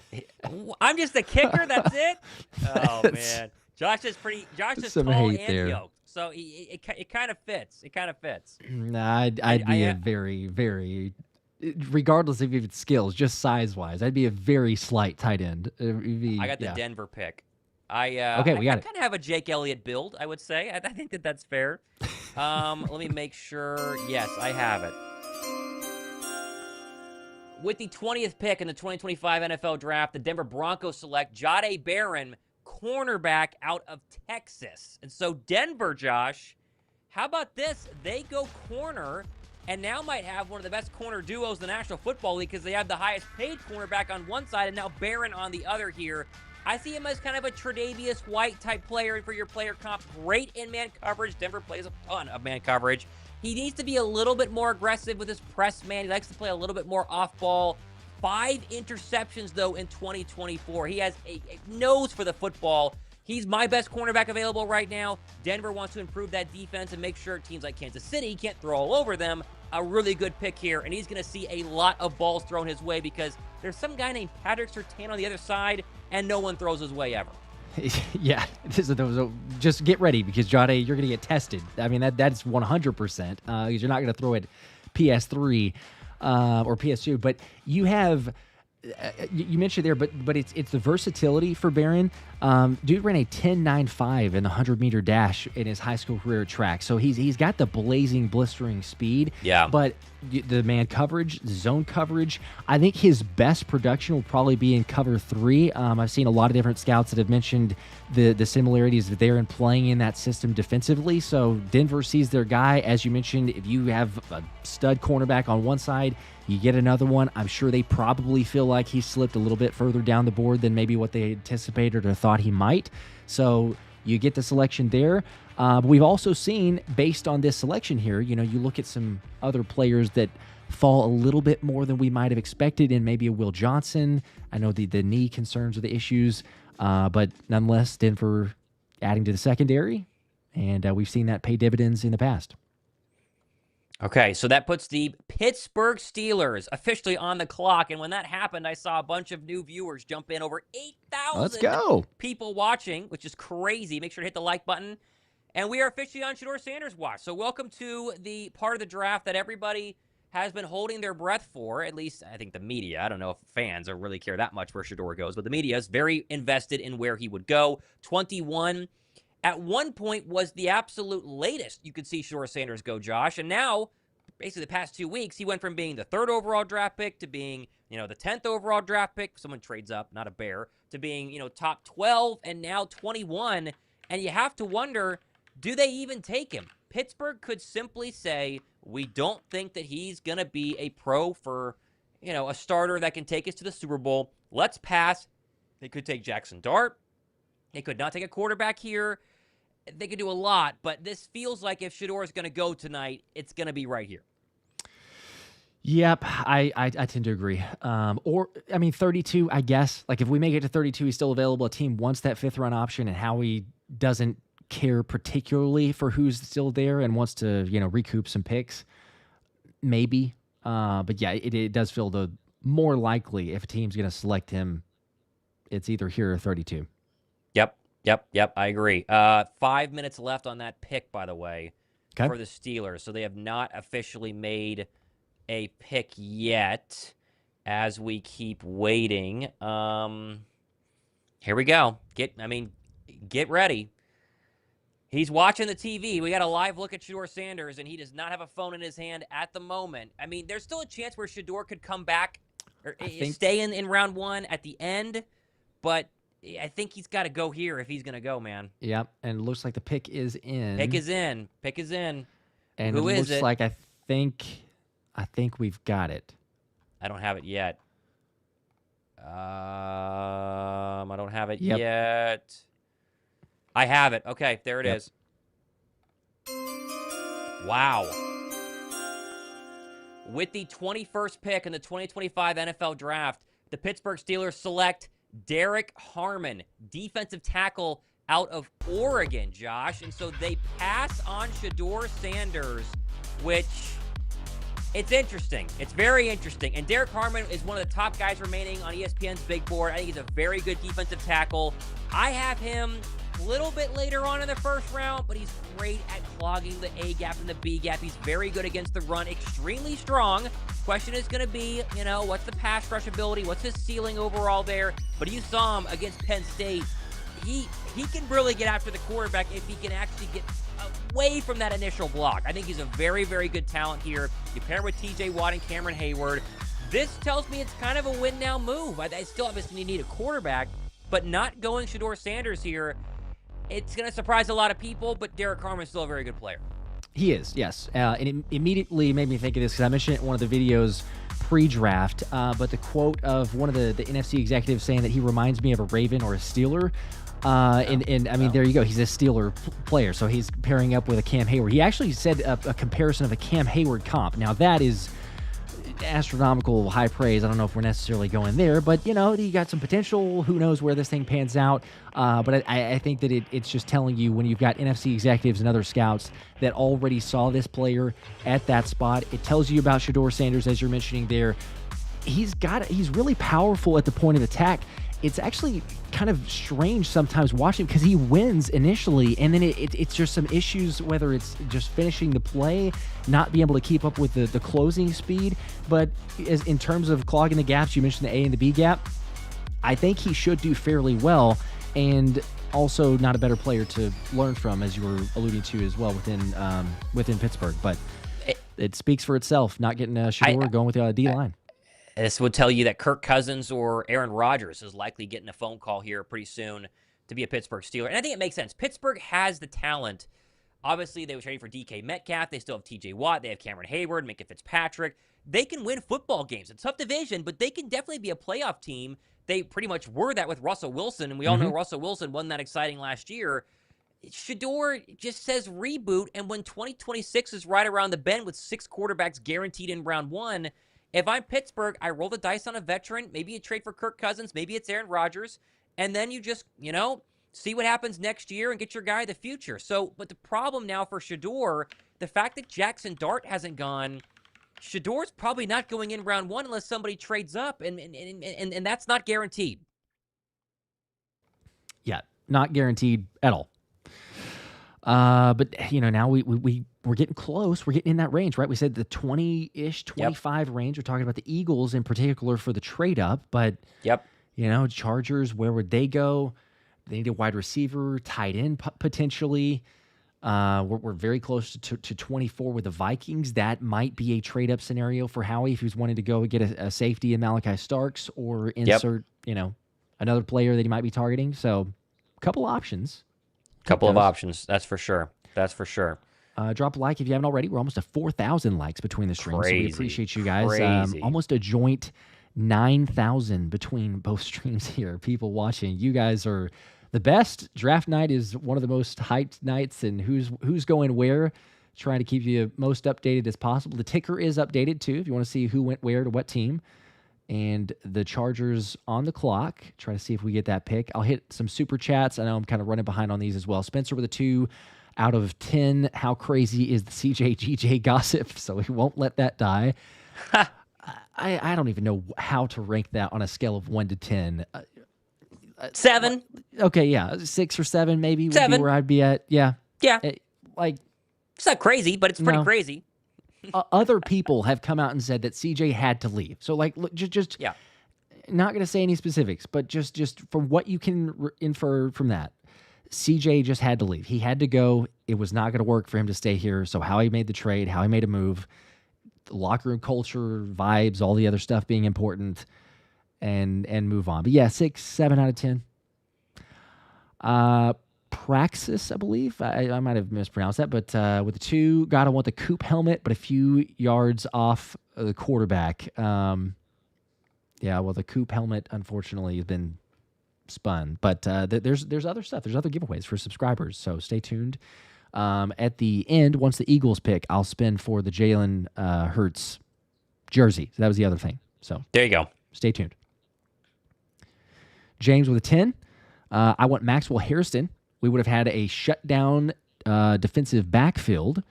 So there's a Maxwell Hairston, whether it's a Trey Amos for some people, Maxwell Hairston at 32 or potentially beyond that, but a corner, maybe so. It's a possibility. Also, a friendly fan here, Dirty D. What's up, Dan? Hey, there he is. What up, Dan? With the 5, says, keep up the great work, men. Glad to be with you all on draft night. Appreciate you being here, sir. Thanks, Dirty. What's up, man? Good to see you. Someone just said, any rigged giveaways happening? That's right. I forget that we rigged them. They're all rigged. They're all rigged. One already happened. That was my burner, that one. I won the Cooper Eugene helmet. So, yeah, you're right. Kevin with the 5 says, fantasy trade Dotson and first for Micah Parsons. Thoughts? Micah Parsons in fantasy? As a defenser, I don't even. Player, it's a weird. I don't play with defensive. Yeah, I was gonna say I have no idea. I couldn't help you. I don't know. Unless he's just saying, like, in real life, that's his fantasy idea of a draft trade. But then, like, sure, we're all going to say yes. If you're talking about fantasy football trade, right? I think one time in my life I've played individual defensive players for picks, so I wouldn't be able to give you any idea. KC Security Superfan with a 2 says, "Go Birds." Go Birds. I'm assuming that's Kansas City Security Superfan, but with a Go Birds. So in Kansas City with a Go Birds, I assume that's pretty legit. Let him hear it. Favy with a 5. I just want to let everybody know Ravens are the best team. Just wait till this season. This year is our Super Bowl and better than the Steelers and Eagles. Careful, you're starting to sound like a Cowboys fan. Yeah. But we'll see. We'll see. Worked out pretty good for us in Baltimore last year. I can't remember the exact result of that game, but it felt pretty good. Cooper DeJean he made a good play. But good luck to you. It's a new season. It'll be a new season. 2 minutes left on the clock for the Chargers. They have not done anything with it yet. But yeah, they continue to show us Shedeur Sanders here, and he continues to not be taking any phone calls right now. Always odd, always strange there. Let's see. Qualify with a 2. Why is Gilly our hype man in Sanders camp? Because he's everywhere. He goes all over the place. You get any sort of notoriety and some visibility out there. Just why not? Just walk around, hang out with whoever. It seems like we've seen it. A whole lot more of him since the Eagles run. I will say that. Yeah. ZH Outdoors with a 2. Even though that's not spelled the way it is, I still can't say the phonetics of that. But we'll just say F Dallas, Go Birds. There you go. There's your 2. Family friendly over here. That way your kid can watch. Yeah, keeping it clean. Friendly. Otherwise, they'll be like, what did you just say? Favy also with 2 more. Baltimore Ravens the best. Hashtag Baltimore Ravens the best. Okay. Got a lot of Raven fans here. For $2. I am curious. In the chat, tell us who you're a fan of. I'm curious how many Eagle fans. Yeah, let us know. Let us know who you're a fan of down in the chat. You're watching our stream right now. We are biased. 8,000 people watching. Yeah. We try to deliver as much unbiased news. For the Chargers, by the way. 45 seconds for the Chargers. So they got to hurry here to make a pick. So just FYI. Interesting. Taking a little bit further for those selections. 29 seconds, 28 seconds. What are they going to do? You got to make it. Come on. 22 seconds. They got to hurry. Damon's with a 5. What's popping, fellas? At work, doing this old UPS thing, listening and watching. Great job, guys. Go Birds. There you go. We appreciate it. Thank you, sir. Appreciate you running the packages right now for watching us as well. Drive safe. You're 4 seconds for the Chargers. They can technically it's got to be forfeit. Yeah. Got to be in. By the way, you asked where fans are from, and there's no way we're going to be able to read specifically, but there's obviously lots of Eagles. That was understandable. Sure. But there's some Lions I'm seeing in here, some Texans, Ravens, Chargers. Chargers pick is in. Okay. Don't have it, but it's in. Let's see here. The Charger pick is in. I don't have it yet. Do not have it yet. Waiting to see. Still waiting. Israel with a 2. Are you guys good?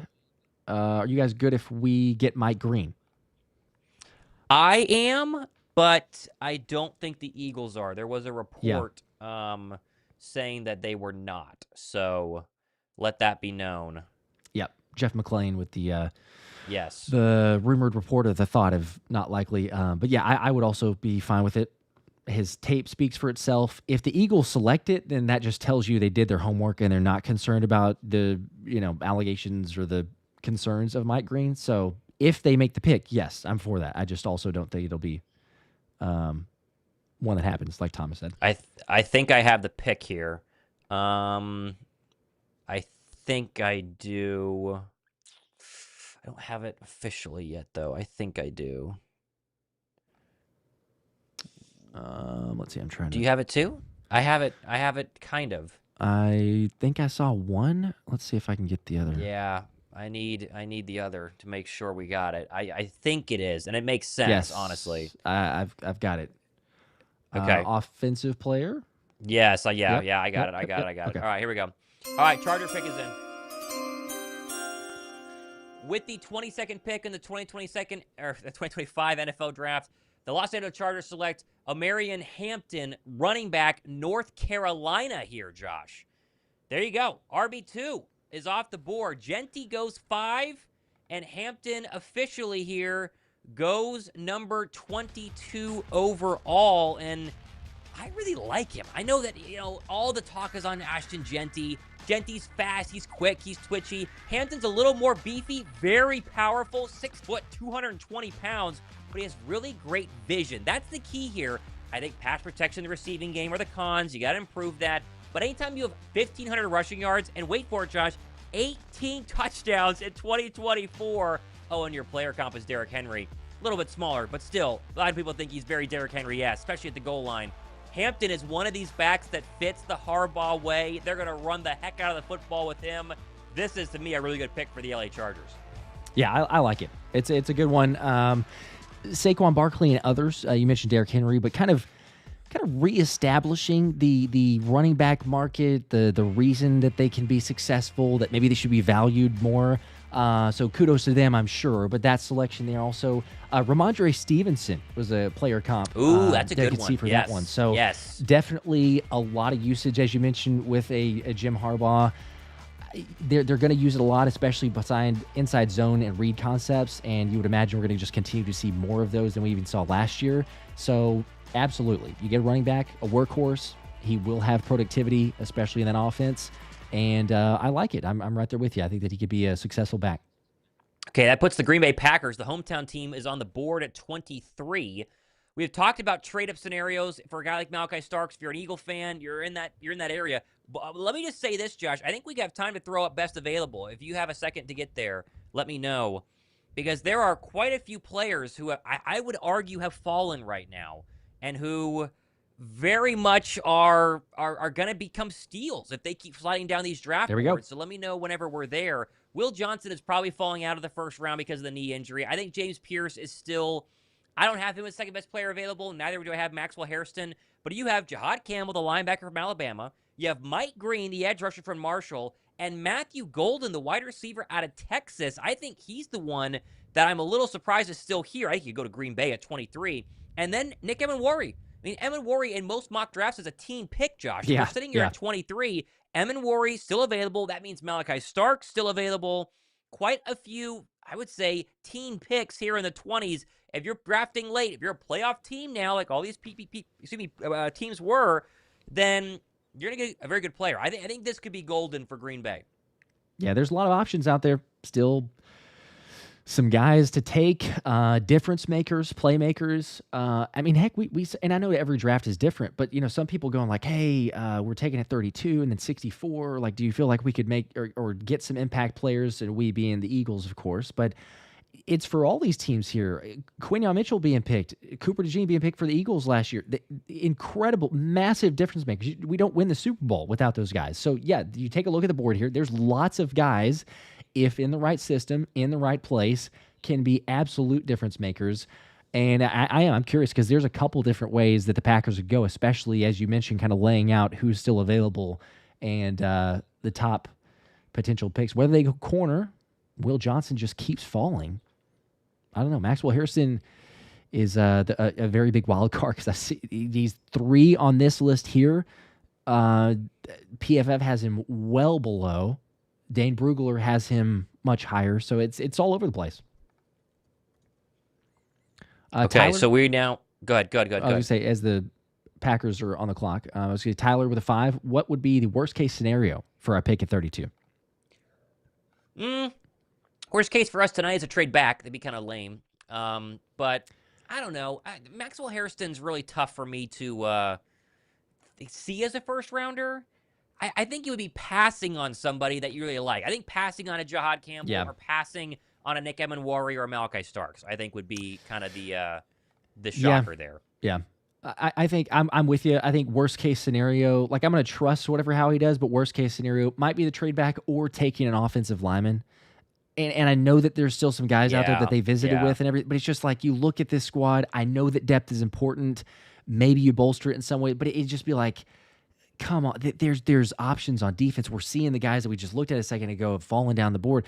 I think offensive line would be worst case / worst pick of me feeling like, okay, I'm going to trust Howie and that they got a plan, but that just feels like you missed an opportunity for some other guys that are still on the board. I think so too. Green Bay has 250 left to go ahead and make their pick, and so they are waiting patiently here.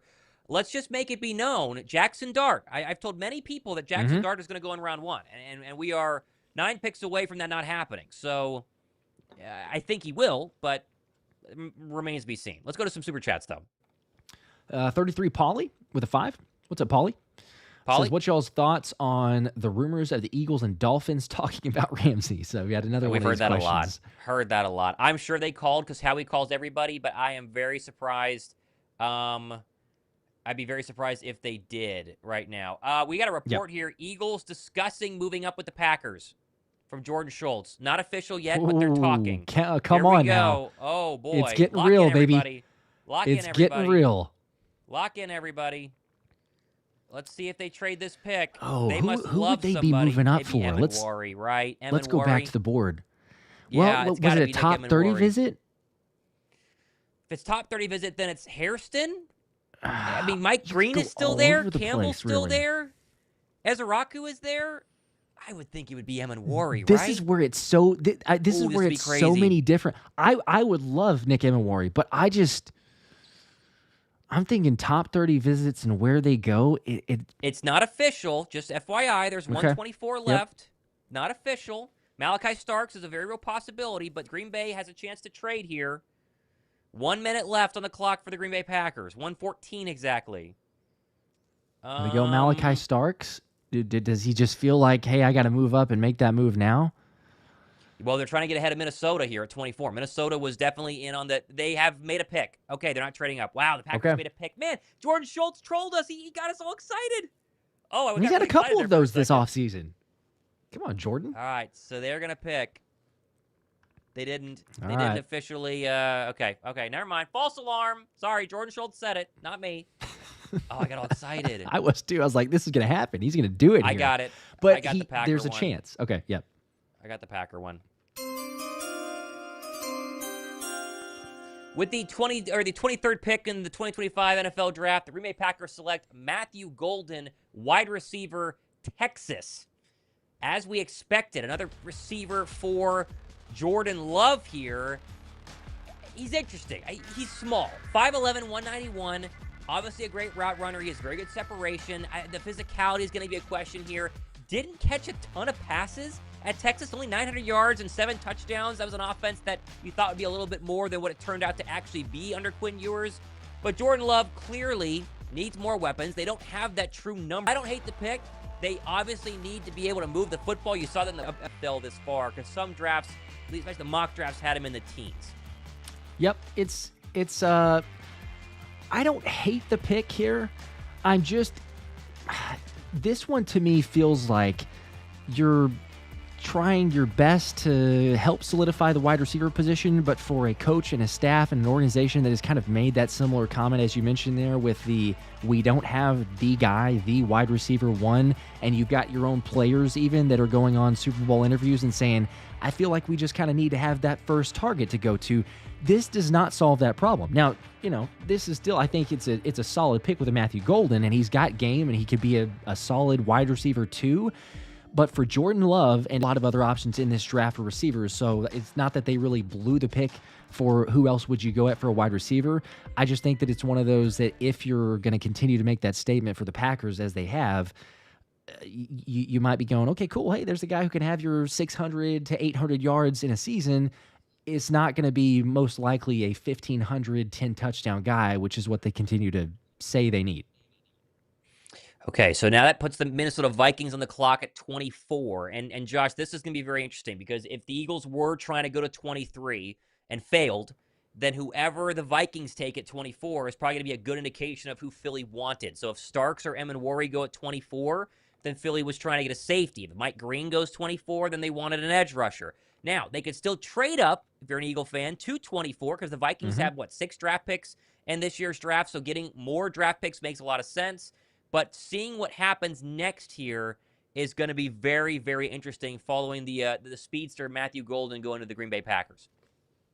Yep. It's getting real now, baby. It's getting very real. Very real. Lots of ways this thing could go. Lots of ways this thing could go. Update the ticker here. Will we get a trade? That'd be interesting. Jay Lee with a 10. Knowing that Dallas continues to make decisions that will make them remain in non-championship purgatory for another 30 years makes me feel so good. LOL. Go Birds. It does. It's the gift that keeps on giving, as we mentioned with Jerry Jones. Justin with a 2. No team in San Antonio, Texas. Brainwashed at birth to love the Cowboys. Help. In all caps. Help. Help. You need help. I don't yeah. know if we can unbrainwash you, though. How many more losing seasons must it take is the question. It's or I guess never too late, I suppose. Non-playoff seasons. Yeah. Yeah. Get help. That's for sure. But yeah, apologies, I suppose. It can't be a fun path, as I know some of my family members are in. James with a 2. Only a few picks left. Who are we taking? Getting close. Getting close. Just again, we're on Eagle Watch here for the Vikings at 24. 5 minutes they have waited. So if the idea was the Eagles wanted to get to 23 to jump the Vikings because they knew Minnesota. Oh, Minnesota's actually just made a pick. Okay. Okay. Ignore what I just said. They have made a pick, so they're not trading out. Well, James, your question of who we're taking depends quite a bit on what happens here with the Vikings. Right here. So let's see. I think this will tell us who Philly, what position group they're definitely looking at here. Yeah, I agree. Oh man. Okay. Who is it going to be? Let's see if we get it here quickly. Robert DePupo with a 10. Appreciate that, Robert. Didn't get a comment, but appreciate the 10. Also, Kevin earlier said the Micah Parsons thing. He's I do mean in real life. Give Micah a new contract in Philly. Get a new wide receiver 3 first round pick and Jahan Dotson for Micah Parsons. Yeah, I feels like it might be more than that, but it's a cool, fun thought. I don't see that one really happening, unfortunately. Okay. I don't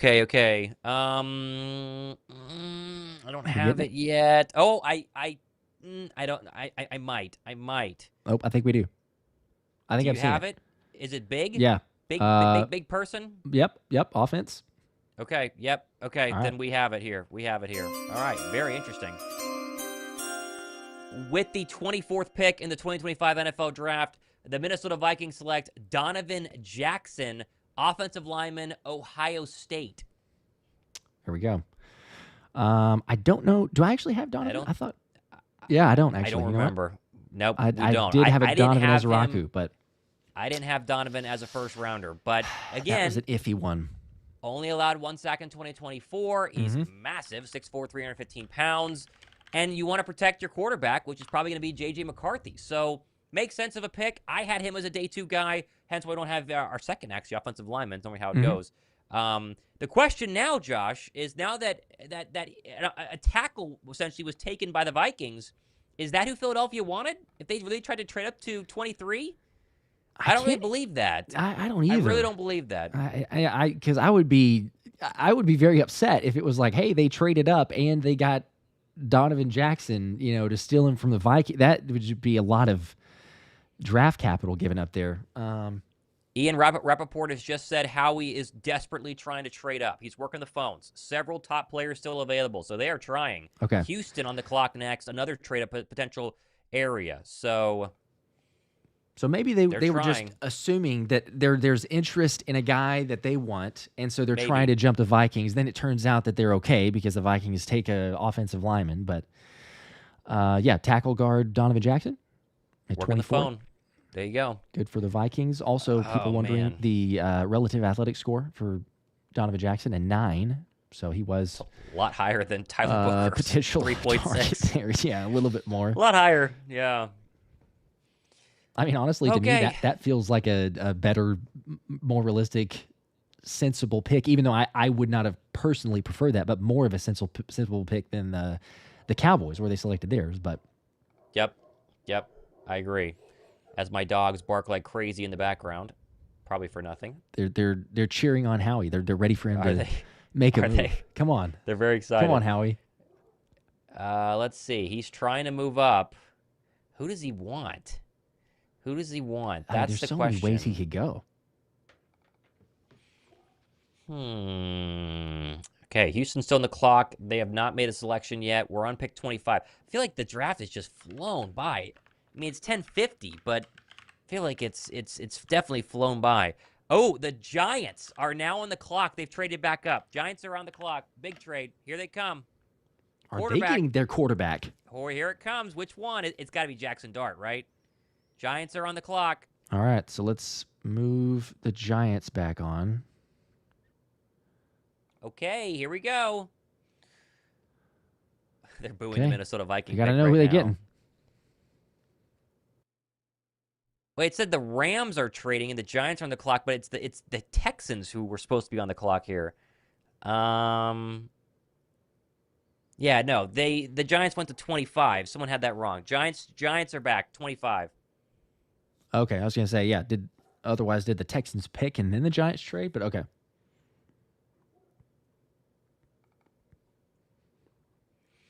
All right, here we go. Giants are back on the clock. That means they okay, here's the trade, by the way, Josh. I have the trade. Giants give up $34.99 and a future third in 2026. So that is a good example of the price it would cost for Philly to move up, essentially. Mm-hmm. So interesting. Very interesting. All right.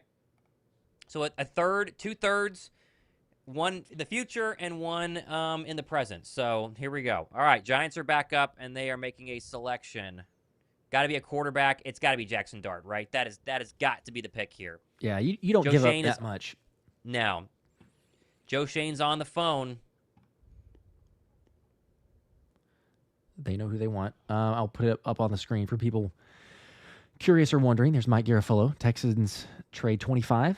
And that's what Thomas was saying earlier, for $34.99 and third rounder in 2026. That's a decent amount, you know. Yeah, move back it's 9 not spots. that bad though. If you think that this quarterback is your guy, it doesn't look like it's Shedeur. That's for sure. We got a live look at Canton, Texas, and I don't see any Shedeur cell phone going on here. We're still waiting. One time for the one time. There's Jackson Dart. We need David Akers to announce the pick again. I know. Yes, please. I know. What if this is neither Dart or Sanders? That would be hilarious. What if this was like Tyler Shuck or Jalen Milroe? Gosh, could you imagine? Like a totally out of left field. Like, That'd wow, be crazy. okay. We That'd didn't be see that crazy. one coming. Anthony asked with a 20 bomb. 20, Whoa. appreciate that, man. Said, so obviously you two are Eagles fans. I don't know what gives you that impression, but yeah. I got it. What? Okay, hang on. Anthony, ahead, I'll get back sorry. to yours in a second. We'll No, announce finish this. it. You sure? Okay. He said, what's your second favorite team? What is both of your second favorite team? He said, mine's Pittsburgh geez. for obvious reasons. What is yours? Second favorite. I don't know. Let's come I back would to say that. Packers, but again, that's my wife's family and, you know, the all other ties there. So that one's easier for me. Okay. Thomas can think about it before we get the I pick don't know in about and everything here. All right, here we go. All right. Pick 25. Let's get this. Giants. Here we go. With the 25th pick in the 2025 NFL Draft, the Giants have traded up and selected Jackson Dart, quarterback, Ole Miss, as we expected. We thought it might be the biggest smokescreen in the NFL. Every reporter said the Giants love Jackson Dart, and turns out they were 100% correct. So there we have our second quarterback officially off the board, and it's the 6'2", 225-pound senior from Ole Miss. This guy, there's one big reason why he goes ahead of Shedeur Sanders, arm talent. Where Shedeur Sanders' arm definitely lacks, Jackson Darts does not. He can absolutely fling the football. Accuracy can be a problem. Still 35 touchdowns in 2024. My player comp, it's Baker Mayfield, but he's bigger than Baker Mayfield. I think he's more mobile than Baker Mayfield. And so I think the hope here is that he can eventually beat Josh Allen. I think that's the dream for the New York Giants. That's a very, very bold dream. But I had Jackson Dart as my QB2. I would definitely have taken him ahead of Shedeur Sanders. Is he going to be ready day one? I wouldn't. You already have Russell Wilson, but the future in New York is wearing number 2. Jackson Dart is a New York Football Giant. They got their guy. That's who they wanted. Good for them. If that's the pick that you're going to make, you obviously trade away that draft capital for a reason, so you felt like he was going to be able to help you. Malik Neighbors, that connection, I'm sure that is one they're absolutely wanting to make thrive. You're right. I mean, he's got the arm talent. There's some things to like.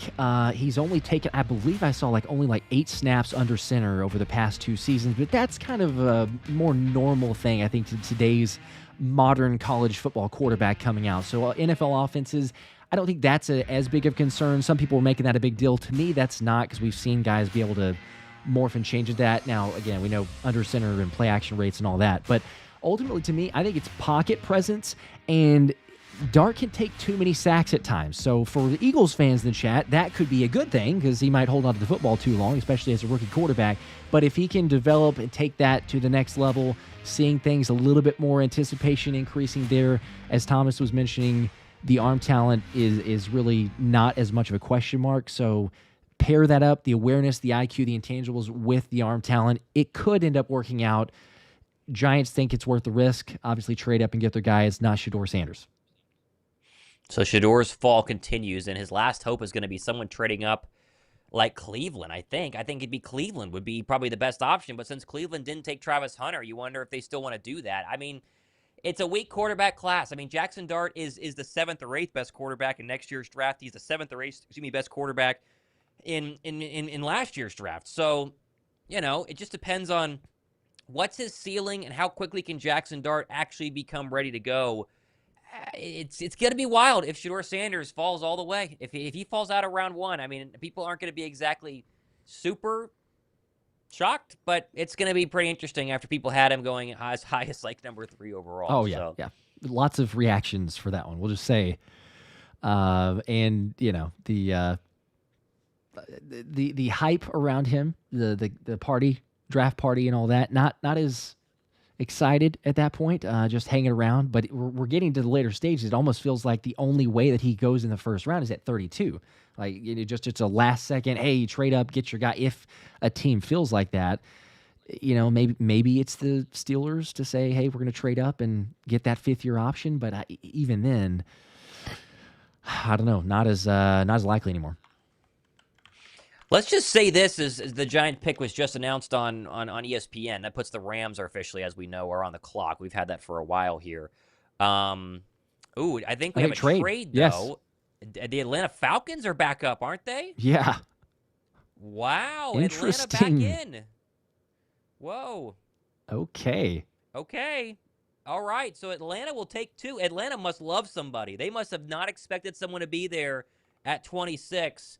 And the Falcons have come back up. Wow. Okay, let's see what the question is going to be, or the cost is going to be. It's got to be Mike Green, right? You double up. I mean, I like the potential of both, but do you kind of double up in that area, or do you go? This is interesting. Do you think they would go? Do you think they'd go another Georgia player here? I would hate this, but Starks. Yeah, that'd be pretty crazy. Go Jalen Walker and Malachi Starks. I got the cost here. Falcons give up 46 overall, 242, and a first in 2026. They get back a 3rd and 26 overall. Wow. Man, are you kidding me? A 2026 That's a first? Lot. That is a. I mean, if I'm the Rams, for sure, absolutely, I'll take that trade. The Rams got to take that for sure. Yeah. Wow, that's expensive. Atlanta's done some made some questionable moves the last couple drafts in the first round. Okay. 46, Okay. 242 in a first rounder, and I'm getting 26 and 101 back. Yep.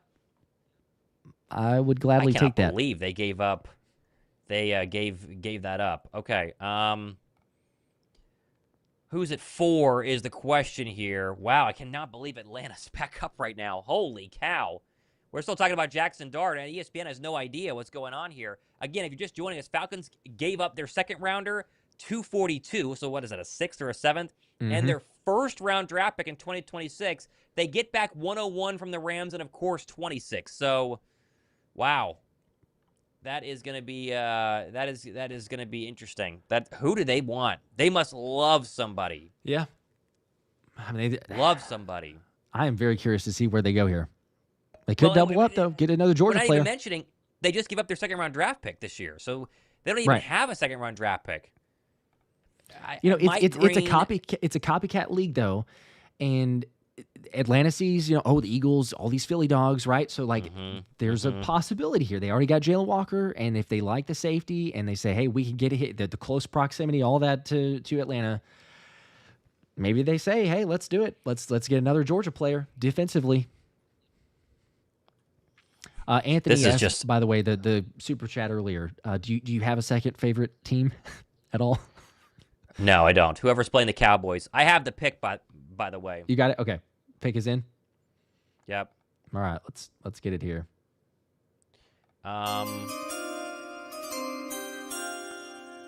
Okay, with the 26th pick in the 2025 NFL Draft, the Tennessee Titans select James Pierce Jr., defensive end, Tennessee. So it is the edge rusher. It is not the one that I think we would have thought. It's not Mike Green, but I like James Pierce Jr. I really see a Trey Henderson in him. He's extremely quick, extremely big, too. He's 6'5", 245 pounds, and he's got a relentless motor, and he's great against the run. I mean, Trey Henderson was and has been for the Cincinnati Bengals.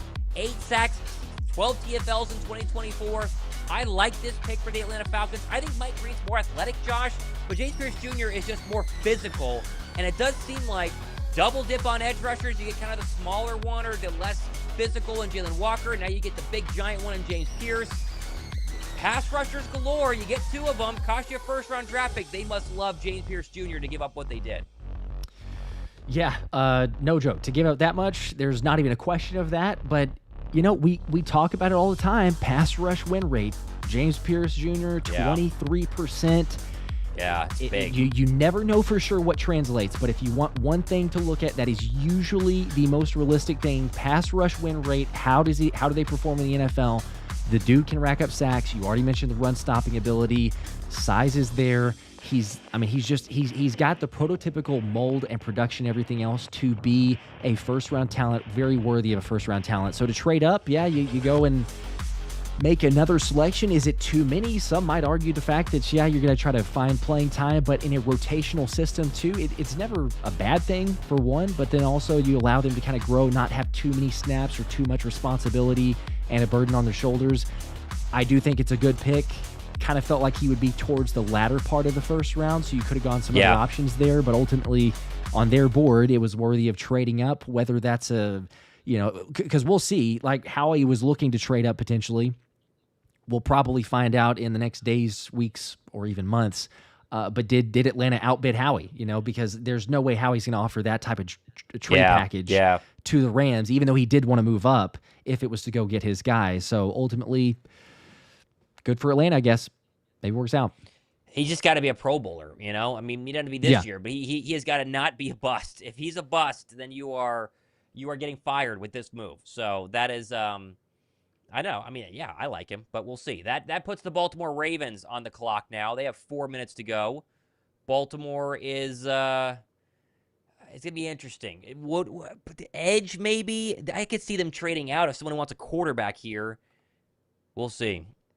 Yep. We'll take a look at the best available here in just a second. I was going to hit on a couple super chats. Char the 2. Just joining y'all. Think we're going to trade up for Starks with a question there, or do we think that we are? Running out of time. I mean, he might fall. Yeah, I know. I was just thinking about it, but he hasn't had to yet at this point. Fake Man Bear Pig with a 2. Go Birds from Idaho. Okay. Howie Season. Go Birds. It's an interesting username there, but yes, Go Birds. It is Howie Season. Let's see. Jay Jones with a 5. So what do you guys think about what Emmitt Smith said about the Eagles? Sorry, as if I ever run across him, I'm going to scream, Go Birds, as you should. I've walked past Emmitt Smith in the Dallas airport, actually. Fun fact. Oh, really? So, did you yell "Go Birds" at him, or that was no? I just a ways ago? I just looked at him. I'm sure he didn't want to be bothered, so I just looked at him. I rode in a bike ride with Emmitt. I mean, there's thousands of people, but Sure. just a charity event. Just you and Emmitt. That's it. Just us. We were just hanging out. So, I did not either yell "Go Birds," but it's a vast majority of Cowboys people there. So I would say so. I would say so. CJ with a 2. Underrated pick is Siobhan Revell, East Carolina. Okay. I don't think that's going to happen. Now, but not in round 1, but maybe later. Yes. Kamali with a 2. Who won the helmet? That was Rock Mikey who won the helmet. So again, I'll announce that on the video as well. But Rock Mikey could email me. I've also got the signed Jalen Hurts jersey that we'll do later. So that was who won that. Philly native with a 2. Howie, the time is now. Break the NFL again. We're getting close. It is time to trade up. One time for the one time. I really want the Eagles to trade up to mid-second round for our late second round pick and a 5th for and a 5th to draft Jack Sawyer from Ohio State. What are your thoughts there? I guess the second round trade. Trading up in the second round? Yeah, like mid-second round to draft Jack Sawyer. Yeah. I don't know if Sawyer's a second rounder, though. I think you could get him on day 3. It'd be very interesting. Yeah. Or not day 3, in the third round. The third, yeah. But I know a lot of people like Jack Sawyer, and I don't know if he's as good as people think that he is. But, yeah, it'd be interesting. Yeah. By the way, the Ravens pick Fangio is in. We don't know who it is. Yeah, it's all up to Fangio, honestly. Yep. Okay, let's go to... I will get to the best available. I know people are asking about that, but the pick is in, so let's stay put. Let's see what the Ravens are going to do. It is, and then we'll get there afterwards. Which, again, we're on 27, right? So we're 6 picks away from Philly being on the board. And so far, I mean, this is going really well if you want a safety. I mean, really well if you want a safety for Philadelphia. This is exactly as it's supposed to go. Exactly as you'd want it to go. Rock Mikey. Mike M saying what I won. It was Rock Mikey, by the way. So okay. Nasir with a 5. I'm hoping we get Malachi Starks. What the chances he falls to 32? See, there we go. That's what we're talking about. Good. There's looking players that keep coming back. You don't necessarily have to trade up if there's a way to make it happen. If we walk out from 32, taking the safety and moving on. Oh no, Ravens pick is in. Oh, don't tell me. Don't tell me. Ravens pick is in. Okay, with the 27th pick in the 2025 NFL Draft, the Baltimore Ravens have selected Malachi Starks, safety out of Georgia. They have paired him with Kyle Hamilton, and, well, the dream has died, and it died very abruptly. I feel like I just got shot. My goodness. What do we say here? I mean, I see Derwin James and Malachi Starks. Everyone wants to talk about his RAS score being a 5.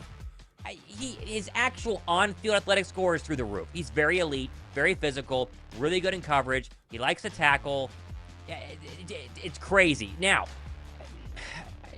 I'm kind of stunned. Josh, take over. I really thought he was going to put Philly at 32. I really did. I did as well. Yes, I know. I'm right there with you. We've talked about him on so many different videos. People watching the channels. Malachi Starks is an incredibly versatile player. You know, heck, you got Daniel Jeremiah talking about, yes, he's a starting safety caliber, but you could also move him around and he could get you out of game as playing corner. If you just a spot have to fill in somehow, incredibly smart. It speaks for itself. If you're a true freshman coming in and you're starting for Kirby Smart's Georgia defense, I don't need to tell you anything else. Like, that tells you everything you need to know to be able to play at that level, that intensity, and to anchor or to kind of help lead one of the defenses as a true freshman. So being there for that long, 21 years old, a junior, has lots of experience. And, you know, you could make the argument, okay, did he play a little bit better from last season compared to this season? Maybe so. But overall, Georgia just had some odd, strange things that happened on the field, and the offense wasn't necessarily helping it either. So I didn't look at that and say, oh, he's regressed or there's some sort of issue. It's a really good pick. that was one of the players, if it was not Walter Nolan, to potentially trade up. We had the rumors that the Eagles were trying to get a trade. I assume that it's try to figure out something for a Malachi Starks, and maybe Howie couldn't get it done because the Atlanta Falcons outbid to go get their guy, and they wanted a pass rusher. But it's a good pick. Unfortunately, Malachi Starks going to Baltimore. Okay, well, that leaves us and Nick Emenwari on the board. So I just, I guess you have two elite safeties in Baltimore. I mean, it's just crazy of Kyle Hamilton and also Malachi Starks. But so Emenwari remains on the board. This puts the Detroit Lions on the clock right now. You want to do the best available? Yes. Yep. Put the Lions up here. They're on the clock. I'm going to update the ticker real quick, and then I'll go to best available. Yeah. You're good. By the way, Detroit's they're in the edge rusher, linebacker, safety game as well here, right? They feel like a defensive pick. So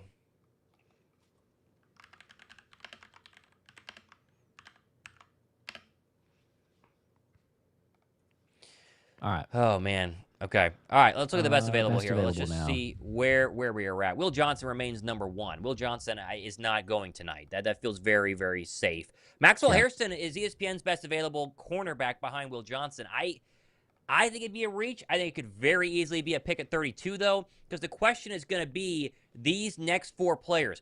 Jahad Campbell, who potentially could be a really good pick for Philadelphia as a linebacker. Mike Green, who we've heard the Eagles are not interested in due to his background, but a really good edge rusher. I would take him. And then Nick Emenwari, the big physical Cam Chancellor as safety, who I thought would go ahead of Malachi Starks. And then you make the case for Donovan Ezeraku, who Philadelphia actually brought in for a top 30 visit. So those are your four right now. Oh, by the way, the Detroit pick is in. Okay. Let's go back here and get that one real quick. If we get Emenwari, by the way, I had him slightly above Malachi Starks. I know that a lot of people hated me for that. He's just not one of those. I guess I just kind of missed on that he's still available. So that's surprising. If Vic Fangio can use him and the versatility there, so there's still some hope. But I know Malachi Starks wind out of the sails for a lot of people. Yep. All right. Lions I don't have Detroit's pick yet, but they have made a selection. Should get there here in a second. As we're waiting on that official name, the 7 from Dirty Dog says, "Hey fellas, Bleeding Green since '87. Been watching your channel since the beginning of last season. Appreciate you both. Go Birds." There you go. Thank you, that Dirty Dog. Means a lot. Also, Dre with a 5. Teams already have quarterbacks. So on to round 2 for Shedeur. Yep. Shedeur seems to be falling out of round 1. Yep. 5 from Josh H. Let's not lie. This is a weak draft class. This is the high school senior class of the COVID class of 2020. Why commit to a 4 to 5 year contract? That's an interesting way to look at it. He's not necessarily wrong. We're just doing the math there. I think there's a lot of decent, solid prospects in the middle rounds. So it's not like you're missing on it, even if you don't get your first round necessarily. Favy with a Ravens next. Ravens next year. Yeah, I don't know how he's signed to say that, but that's the Ravens fan. So go Ravens. Good for you. Congratulations. Wind out of the sails for a lot of people. I still don't have the Lion pick. Do you? Let's see. Let's see if we can get that here. I don't have it. Do not have it. I don't think they know. Let's see. I might have seen it here, but maybe not. Maybe it was just speculation. Nope. I'm still not seeing it yet. Still don't have it.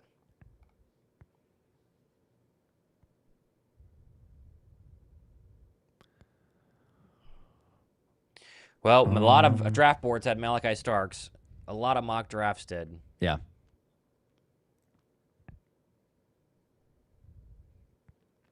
Who the heck did the Lions take? I still can't figure it out.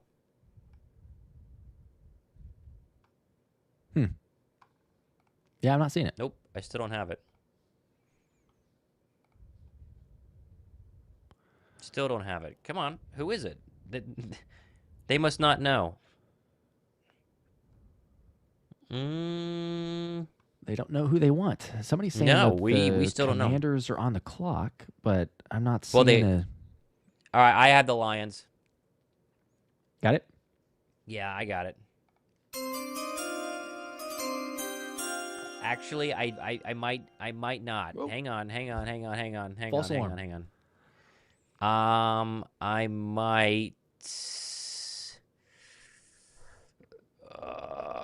Is it true? Yes, I have it. Okay. Got it? Yep. All right. Okay. With the 20th pick in the 2025 NFL Draft, the Detroit Lions select Tyleik Williams, defensive tackle from Ohio State. So another defensive tackle goes here. I didn't have him in the first round, Josh. I know that he's like 38th on my board. The NFL comparison at the best is Fletcher Cox, but that's more of a size comparison, right? Because he's really great at powering people out of the way, getting off a blocker, shedding as Fletcher Cox did during his prime. Great at plugging up the middle. You do wonder about his motor. You do wonder about his pass rush abilities. I'm not saying he's Fletcher Cox, but you're talking about trying to visualize someone here. 35 tackles, 5 sacks in 2024. I had him as an early day 2 guy. Detroit gets him here late in round 1. I'm actually a fan of that. So for them to make that move because it helps us. I will say not a fan necessarily of a earlier reach. Not a guy that I necessarily would have picked in this spot. And like you were mentioning there, it's a whole lot of people not having him there as a first round selection because you could have gotten him maybe an early or second. But if Detroit felt like that's their best opportunity, that's their guy, fine, go make that selection. There's still a whole lot of guys on the board available for the Eagles, so we're getting close. A lot of guys. As people pointing out, yes, the reach being good for us and helping us out. And we officially have the Commanders on the clock. So let me update that here. Okay, yep, Commanders are on the clock. They have 5 minutes to go here. I guess this could be a trade-up position if you wanted to get crazy for a quarterback. You're kind of running out of time. But I think a lot of people are kind of just comfortable taking a quarterback on day 2. I mean, I don't see Jalen Milroe unless somebody really freaks out. I don't see Shedeur. I don't think anyone wants to give first round money to Shedeur Sanders right now. So no chance. Okay. All right. Yeah, there's Shedeur. He's where they go. ESPN's drafting predictor had a 3% chance Shedeur would be available the 28th overall draft pick. We're now on 29, so that's gone even lower. So, oh man, K-King. Eagle. Go ahead. I was just going K-King with the 2.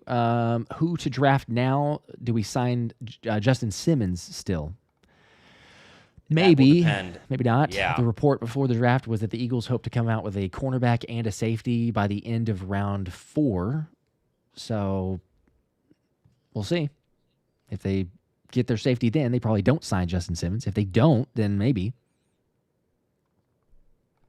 Yep, I totally agree. Dalton with a 10. I think Kevin Winston Jr. is underrated. If we pick him at 32, I wouldn't mind. That's a potential option. They brought him in for a top 30 visit late. Yeah, another safety that feels. I think it'd be a stretch. Yeah, maybe feels really early. Feels incredibly early, but maybe so. Matt with a 2, Eagle 1, Trey still in play, and Simmons in May. We could get both. We get Trey Simmons for the corner, and then Simmons, like we're mentioning. So that is a possibility. He said he dropped to 50 if that happens. Yeah. Zach with a 10, really hoping we get Nick Emenwari. Please, Howie, with a 10. I'd be pretty pumped, man. I'd be pretty darn pumped to get Nick Emenwari, but it's gonna be tough. He's got to survive. He's got to survive. What, four more picks? Three more picks. It's got to be. He has got to survive. So we'll see. Yeah, we will definitely see. I think there's a chance. I mean, you look at the teams that are still available. I think there's a chance now that you might actually have that happen. So it's not impossible. It's definitely a possibility for sure. And Fangio's got to look at him and say, man, I could use him all over. Now, sometimes that becomes a detriment because you don't have like a one specific role for him. But the way Fangio calls defenses could be a game changer. 2 from David. Would not mind Josh Simmons to replace Becton. I mean, he's a potential. I don't like the idea of an offensive line pick here, and I get that there's an importance there, the trenches, how he loves that, but defense feels like you have to pick somebody defensively. Pick is in for the Commanders. I don't know who it is yet, but they have made a selection. Yeah, I don't have it yet. We are waiting here. There we go. Let's see, who's it going to be? Cody with a 2. Nick Emenwari or Will Johnson? That's the question. No announcement yet. LOL. I got the thanks to Anthony DeBone actually gave me the commander pick here. I got the commander pick. We have it. Okay. Yep. All right. And here we go. With the 29th pick in the 2025 NFL Draft, the Washington Commanders select Josh Connerly Jr., offensive tackle, Oregon. Right where we thought he would be, honestly. I mean, I have him as 31, right around the end of the first round. Some people had Philadelphia interested in Josh Connerly. I think it'd be too early for a tackle. He makes a ton of sense, I mean, anywhere, but especially for a Washington Commander team that doesn't have a ton of holes. I mean, come on. They went to the NFC Championship game, get a little more protection on the front side here for Jaden Daniels. I have this kind of like Orlando Brown Jr. as my player comparison. The lateral speed, he's not very quick because he is so massive, but he's great in the run blocking ability. He has very powerful hands and pass protection, and allowed just 3 sacks in 2024. Started every single game for those Ducks. Washington goes offensive tackle and takes Connerly Jr. there at number 29. It's a solid pick. It's a smart pick, safe pick. Should be able to play from day one, make an impact. And it's a good scheme fit, too, because if we were talking about like a power run or trying to be more of a physical imposing, then that's not where he's going to thrive. But we've seen what the Commanders try to do. They're going to spread it out. Jaden Daniels, it's obviously try to be the speed option or the take advantage of speed, but give Daniels the option to make plays. So I think it's good. As you mentioned there, defensive, or that they were not able to stop some defensive line. The Eagles certainly had some success in the NFC Championship game, gave them some problems. So, you look at that, say, how do we counteract? And you go ahead and protect your franchise quarterback that you have for the future. So it makes some sense. I'm happy about it because of obviously some other options that it gives for the Eagles. But, you always want to keep Jaden Daniels upright. So Commanders go the O-line. Okay, there is a rumor that Philadelphia wanted Jahad Campbell at 23. That's who they were trying to go up and get. So keep an eye on that. So Vic wants his linebacker. That'd be crazy. Campbell is still on the board, and we're at 30 with the Buffalo Bills. KC won't take a linebacker. I don't think Buffalo will either. So keep an eye on that. Keep an eye on Campbell. That's crazy if they wanted to go get him, and then they were able to actually go ahead and get him. Yeah, that'd be a steal. That's funny because James Palmer said at the beginning of the stream, or we mentioned at the beginning of the stream, that the Eagles, everything's in play except for quarterback, running back, and off-ball linebacker, except for one player. Yeah. And so that was probably the thought. Is like, well, Jahad Campbell's not going to be available, so if it's not him, it's definitely not going to go there. But if he's available, man, could you imagine? Get that pick? Yep. That is the rumor. Keep an eye on Campbell. Let me check. It probably tells you a lot. Let's just say this too. It probably tells you a lot, and we've speculated about this, but hope, rehab, recovery, everything for Nakobe Dean, it probably tells you the thought of where they're feeling how soon Nakobe Dean might be ready to return to action. So you say, look, let's get some insurance. Let's make sure this is a guy that Vic really loves watching the tape. And, you didn't re-sign Oren Burks for, chump change. You could have made that happen. So probably get a linebacker at some point. But yeah, if Jahad Campbell's the pick, that'd be big time. Bills needs, as they're on the clock with 5 minutes to go, it's corner, D tackle, and really receiver, I would say. But corner is, I think Buffalo has a really great chance to get a cornerback here. Hairston is still there. Johnson is still there. So we'll see. Those are the only two I think would make sense. I don't really see a defensive tackle unless they want to go Darius Alexander from Toledo, but that would be a reach. Yeah. So, and you definitely don't think that Campbell or Emenwari would be the pick there for the Chiefs. The Chiefs are going to go offensive line, you would think. So, man, Amenwari would be very interesting to fall out of round 1. I think that'd be quite. Amenwari out of round 1 would feel a lot like DeJean going out of round 1 because everyone said he was going round 1. Yeah, that'd be a shocker. That would be one of the big surprises. I'm not seeing a pick yet. I'm just refreshing to see. They have not. They have not yet. They have not yet. JBZ with a 2 says a bad pick. That was earlier from I think the Commanders one, or maybe the Lions. I think there's the Lions. I'm sorry, because again, I'm getting to these as soon as I can. But Frankie Ray would draft tight end Taylor and sign Justin Simmons. So he wants to go Mason Taylor. You could. Yep, 100%. I don't think I would go there with who's still available, but it is possible.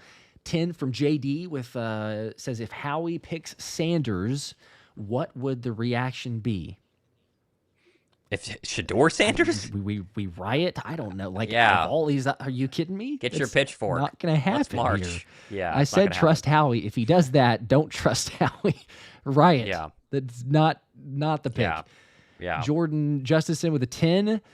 Thanks for the 10 bomb, man. Says Amenwari or Ezeraku. Man, I'm feeling it. Ezeraku's my Quinyon or Carter of the draft, but I'll just be happy with Bick. Can't believe.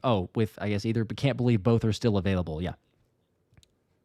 Yeah, I'm Mike. I'm Mike Green, Amenwari, or Jod Campbell right now. I think any of them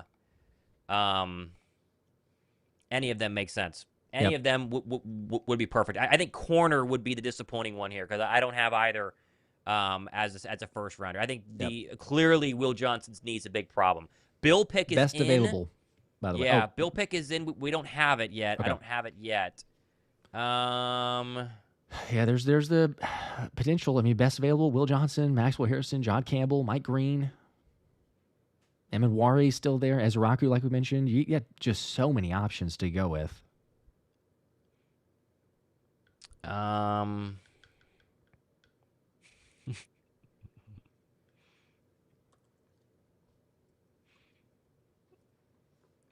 Okay, 9,000 people checking into the draft right now. Let's go. We almost hit 4,000 likes. We're almost there. So drop a like if you just dropping in, or you forgot to hit the like button. You've been here for a while. Hit the like button. We can surpass the 4,000 between the streams. So appreciate everybody hanging out as we're about to get the Bills pick. I still don't have it. We still don't know who Buffalo has. Yeah. Waiting for a second. Deep Crow with a 5. So now that we didn't move up in the first, we have plenty of ammo to go back relatively, and then do back-to-back in the second or the third, I guess, if we traded back. There is a thought here, Josh, right? Because if there's a team that would be willing to trade back, Buffalo needs a player. They made a pick. Kansas City's not trading back. If you want your first round, if you want your quarterback to have a fifth-year option, you got to take him in the first round. So I could see Philly with Cleveland, right? Cleveland at 32 if they want Shador. Then the Eagles go back to, they'd be 33, right? Mm-hmm. Or sorry, 34. And all their guys are still there, essentially. So it's a very real possibility that they could just back up and go ahead and do. Eagles traded up. The Eagles have traded up. They traded up one spot with Kansas City. So come on, baby. I don't have the Bill pick. Yeah, I don't either. But okay, so they're going to just jump up and make sure that they get their guy. It's always fascinating when they do that because they did it with Jalen Carter. Remember, they traded from 10 to 9 to get him, but they just make sure that no team gets it. It's all right. Who the hell did the Buffalo Bills take? I don't know. I can't see it. This is whatever. Everyone gets so excited about, like the trade. I have the Eagles trade. 164 is all they had to give up. One spot, 164. Oh, but heck that's all they had to do. Do that all the time. That's easy. So they obviously love somebody. We don't know the Bills pick. There we go. Okay, I have the Bills pick now. I got the Bills pick. Okay, we good? Let's get this in because the Eagles are going to be on the clock. Come on, baby. Yes. With the 30th pick in the 2025 NFL Draft, the Buffalo Bills selects Maxwell Hairston, cornerback, Kentucky. So there's an Eagle, a top 30 visit that came to Philadelphia, and a lot of people liked, but now is off the board, and Philly has officially traded up. And, I mean, listen, I liked Hairston. We just quickly get Hairston here. I think he's a good pick. Buffalo needed cornerback. I have him as an early day 2 guy, not a first rounder. But some people think he's the best cornerback in this draft. There's some disparity on corners here. I didn't think he was close, but he's definitely a top 3 or 4 guy, and Buffalo clearly liked him and takes the pick. Yep. Good for them. I speedster burner. He's got the ability to take interceptions back for touchdowns. I think 2 or 3 of them in college were of his picks were returned for touchdowns. So Yes. ball hawking presence. If he can become a sure tackler, if he can be a consistent enough tackler, then I think that it's worthy of the pick. If not, you have some questions there. He can take some chances that might get him caught off guard or might pay for it, but that's fine. I can understand that for a corner. Personally, would have gone Trey Amos over him, but yes, I they would feel too. that way. Maxwell Hurston, good deal. Get him out. Now, I don't have the pick yet, but let's get the Eagles on the clock. Yep. Let's focus on Philly now. Okay, Here we Maxwell go. Harrison gone. Okay, so Got the basically the trade. 5th-round draft pick is what Philadelphia gave up. So the Chiefs get a free 5th-rounder. This just tells you the Eagles love somebody, and they're holding their breath to make sure no one jumped them to grab them. Is it Jihad Campbell? That's going to be the question. Which, by the way, the Eagles still have 3 5th-rounders. They had 4 in this draft. They have 3 Right. This is 5th-rounders here. it's not a loss at all. I mean, it's literally giving up basically nothing. I know some people be like, oh, but no, they're fine. Okay, I think this is Campbell. I don't know yet. The question is going to be, who is this going to be? My goodness. Matt giving 50 Philly Special Show memberships. A 50 bomb there. Matt, you're the man. Eagle 1. Some good juju right before this pick. All right, Okay, I just let's updated see. the ticker too, so we should be good there. Yep. Eagles on the Yep. clock. Who will it be? Don't have it yet. Fake Man Bear. Pretty sure the Birds have never drafted a linebacker in round 1. I'd With a be comment surprised. there. I'd be surprised, It's been but a long it would have time. Vic Fangio written all over it. It would have Vic Fangio written. Man, I'm like, my heart's racing. I know, Pick I is can't in. wait. They've made the pick. I don't know who Oh, it is come on. yet. Jordan with the Nick comment. Mason Gosh, who's it Taylor's gonna still on the be? board. That'd be wild if it's Mason Taylor. Yeah, you don't trade up. You don't trade up for that, right? Like you're not. I don't know. I still don't I will have it. riot. I will riot if we traded up Would you? to do that. If we, I don't, because you just wait at 32 and then, unless, I don't know, They- Dallas they must have Goedert, known they want to something. go that way. Yeah. I got it. I got it. Oh, come on, baby. I I got see it. it. Yep. I got it. Let's go. All right, with the 31st pick in the 2025 NFL Draft, the Philadelphia Eagles select Jihad Campbell, linebacker, Alabama, Josh. Bang. The rumors are true. They get a linebacker, an off-ball linebacker here at 31. Here's the deal, Josh. The rumors were out there. They tried to go to 23 to get him. They failed. And the fact that he was able to fall to 31, and then the Philadelphia Eagles trade up to get him, showed you how much they love this guy. He's extremely fast. He's versatile. He can technically rush the passer as well. He does great in coverage. I think run support is the little bit of a question here, but this has Vic Fangio's name. Not just written all over it. I mean, this is Sharpie marker, 64 times New Roman. Vic Fangio loves this pick. And the Eagle linebacker group now is an all-pro in Zach Bond, who just got $17 million a year, and now the best linebacker in the NFL draft who falls to 31. It's not a Philly dog. It's an Alabama dog here. Got to think of a new name. Jihad Campbell is a serious athlete. He's going to be a lot of fun to watch with Vic Fangio's hands all over him. Yeah, you got to make sure that the Philly dogs are okay with that. But you're right. This is the best graded linebacker at the combine. Third most athletic, but in terms of just the grading and what they looked at for the combine, very high grade. You love what he brings to the table. You mentioned it there with Zach Bond.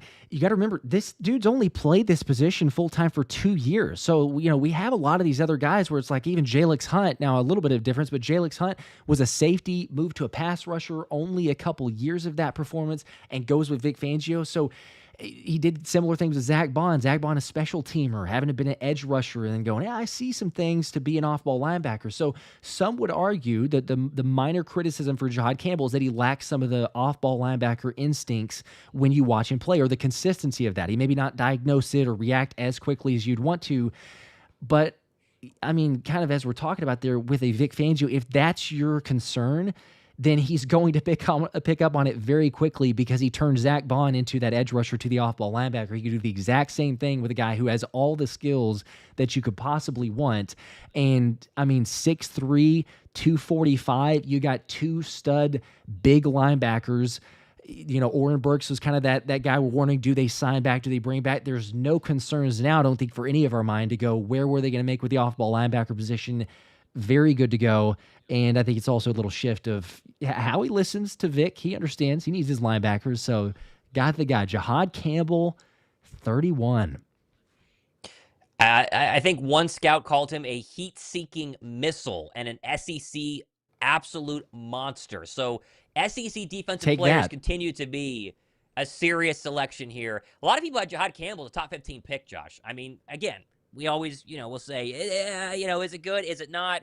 But he is, he might be the steal of the draft. I mean, we're just going to say it right now. You do wonder what this means for a guy like Nakobe Dean, but he's coming off a serious knee injury that probably would not have had him ready to go for round one or for day one of training camp for sure, especially not week one. So, I mean, you're getting a guy that's just ready to play ball, plug and play.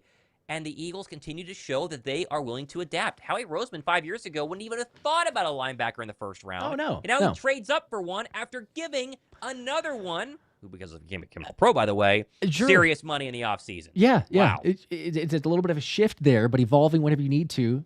You give almost $20 million to a linebacker in Zach Bond, and you want to spend a first-round draft pick in that same draft in the same year on a linebacker. But, yes, there's an importance of it. And I think that it's zigging when everybody's zagging or vice versa, and seeing how do you stay ahead of the league. And there's a little bit of a devaluation that happened with the running backs. Well, then Howie Roseman goes out and gets Saquon Barkley. Same thing with linebackers. It's kind of like, well, do we necessarily need those? And you spend a little bit more resources on that.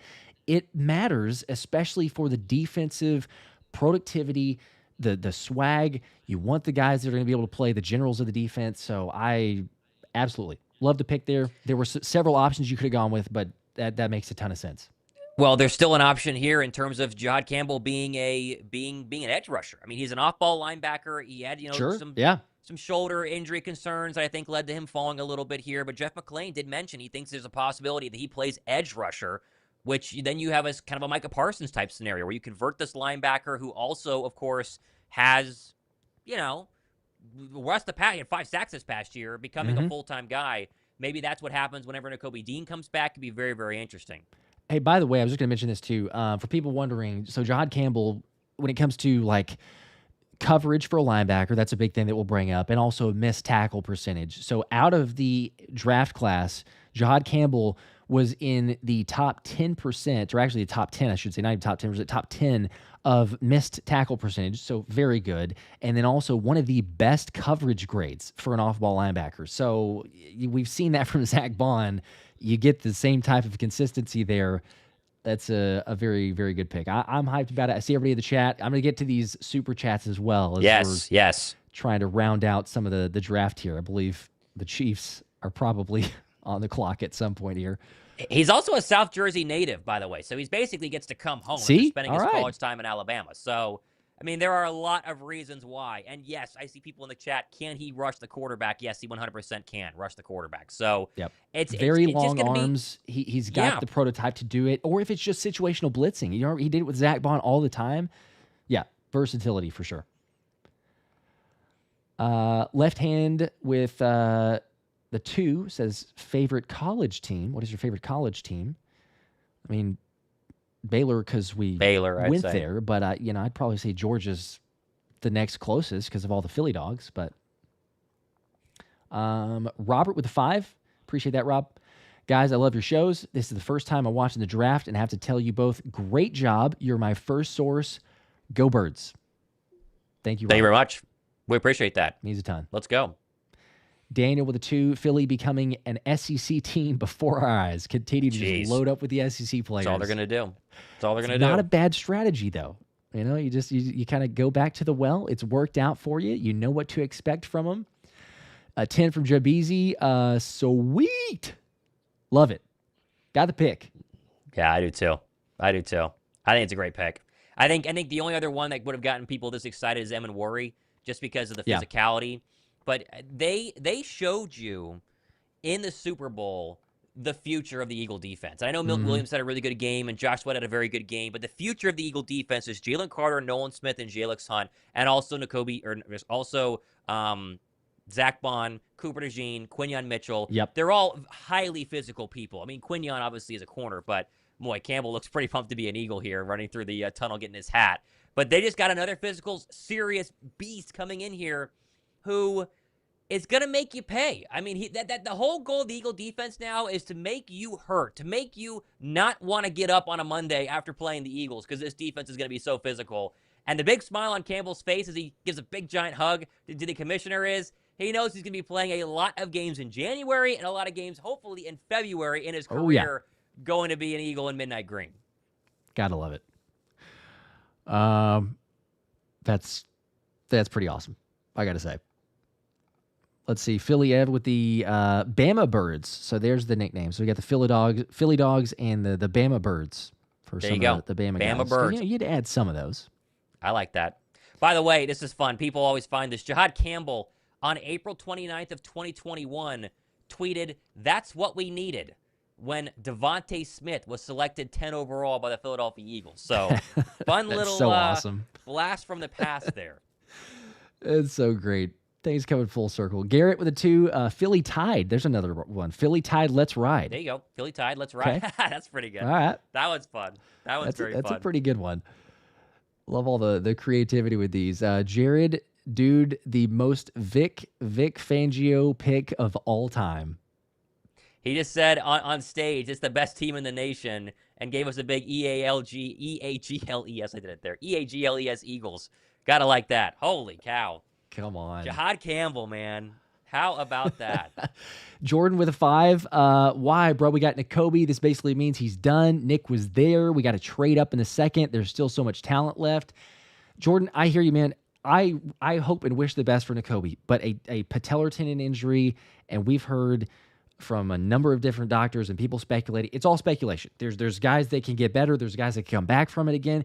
But even if Nakobe returns to what he was, it's typically not the season that you come back to. It's the following season. So we're talking about sure he could get back to being able to be on the field, but is he at like 70%, 80% of what he was last year? And the odds, again, it's the odds. He could totally beat that, but the odds say no. So you don't sign back Oren Burks.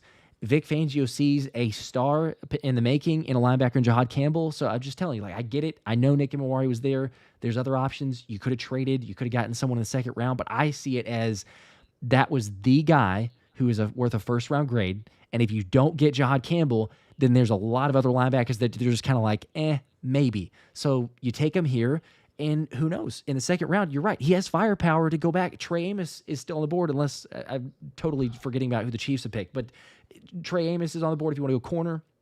You could go with a safety. They talked about trying to go with those, Kevin Winston Jr. So there's other options. Again, I totally get it. Even if Imawari is on the board or not taken, but we'll see. I have the Chief pick here. Let's just do the Chief pick just so we wrap up night one when we'll keep going. Do we have the player as well? You said we got the who it is? Yeah, I have both. Okay, with the 32nd pick in the 2024 NFL Draft, the Kansas City Chiefs select Josh Simmons, offensive lineman, Ohio State. So we knew they were going offensive line. The question was who was going to be there, and makes sense. There you go. Chiefs are going to get an offensive lineman to round out night one of the NFL Draft. Got their guy. You got to protect Patrick Mahomes. So they had some issues with their offensive line. We talked about it a couple different instances, and Chiefs arguing, some people saying like, no, it'll be all right. Moving some of their players from tackle to guard. Are they going to be able to have a stop? Yeah, I think it was the Super Bowl as the turning point of a Milton Williams just dominating time and time again. Jalen Carter being able to have his way with the Chiefs. You see that, you understand, okay, we need to bolster the offensive line, and you got a guy like Patrick Mahomes. If you're going to try to make things work, then you go ahead. You make a selection there. Borderline first-round grade, but Josh Simmons there, I think a solid pick. Ohio State has the pedigree, should be able to make an impact from day one, and it makes some sense. So good for them. Round it out. There's lots of options left, though. A lot of good players left on the board. We'll talk about that. Let it just be known that the Jahad Campbell thing is twofold. One, to make sure that no one else jumps him. I'm sure Philadelphia had an idea. Someone really wanted him. It could have come up to the 31. And the other thought is you get a fifth-year option. So if you believe Jihad Campbell is going to be a superstar, you just added on an extra year of cheap. You get him for 5 years instead of 4 if you were to go ahead and wait. So crazy. By the way, they showed a little corner camera of Howie Roseman in the war room right as the pick was made 5 minutes ago. Yep. He looked happier than I have ever seen him after a pick. I mean, he looked loving it. I'll probably have this on our shows tomorrow. He looks so darn happy right now. Clearly, he had been desperate to get this guy, and the fact that they just had to wait to get him instead of trade up to get him is about as exciting as it possibly can be. If you're trying to trade up and get his guy, don't even have to. Just barely one trade selection, a 5th-round pick, get it done. Yep. Yeah. Totally agree. K King with a 2. Dude. Oh, it's so good. With 2, do we believe Dean is done in Philly? So another type of concern. No, and I think you mentioned it well. It doesn't mean it. It just means that he wasn't ready. And here's the deal. Dean can be ready by the middle of the season, first third of the season, whatever. We got to wait and see. And they can still play Campbell. They can still play. They can swap him in and out. They can put Campbell on the edge and rush the passer. That's the factor here. Is that it gives you so much more. Now, is Nakobe Dean, cooked because of his injury? Maybe. Who knows? But I do think there is a home for Nakobe Dean on this roster, even if Jihad Campbell needs to start day 1, which he probably will. Yes. Yep. We're right on that. Robbie with a 5. He's going to move back to edge. That's my guess. So there's the thought of, Campbell and potential there. Maybe. I think personally off ball with the ability to move up to the line of scrimmage and rush and send in blitzes, but you never know. There's a chance. I think they acquired a lot of potentials where you might go, some flyers, I guess, so to speak, at edge that they're hoping that pan out. Then if you need to bolster it, you just walk him down to the line. I think, and here's the dangerous, scary part of it, if you will, for the Eagles. Nakobe Dean, he was good whenever he blitzed. Like, he was a good blitzer. But he wasn't one that you walk down to the line of scrimmage and say, oh, now you're going to play edge. Zach Bond was. Zach Bond, you would occasionally do that. Now you have 2 guys. So it's a totally different game for the offense game planning for the Eagles, because you go, well, they mught walk down Zach Bond, but they might walk down Jihad Campbell, and it could be either side. So it's just a guessing game at that point, and it gives you a whole lot more versatility. So, I mean, we'll see. Maybe he is edge ultimately, but personally, I'm going to go with off-ball linebacker and the ability to move there. Garrett, and let's. Oh, just sorry, I meant fly. I was going to say from Ian Rappaport said the Eagles tried multiple times to trade up for Jihad Campbell. They had to deal with the Chargers, and they also had to deal with the Packers. So they really wanted this. Wow. Just FYI. And to get him basically 10 picks after that is I mean, for nothing. Phenomenal. For nothing. Yeah. Because I mean, think about this here. We've come away with the best linebacker in the draft, a first-round draft pick, moved up one slot, but all you did was give up one selection and basically your worst. I mean, it was one of the 5th-round picks, but basically your worst that you had in this draft. You still have 12 selections next year. 12 selections next year and all the firepower in the world to move up for tomorrow night. So we'll be streaming that off also. Reminder for people hanging out with us here. We'll be live tomorrow night. And we'll go to the big board here in a second to see best available. But there are a couple where you could have a Cooper DeJean type trade up where Philadelphia could really make some moves on day 2. Really make some moves on day 2.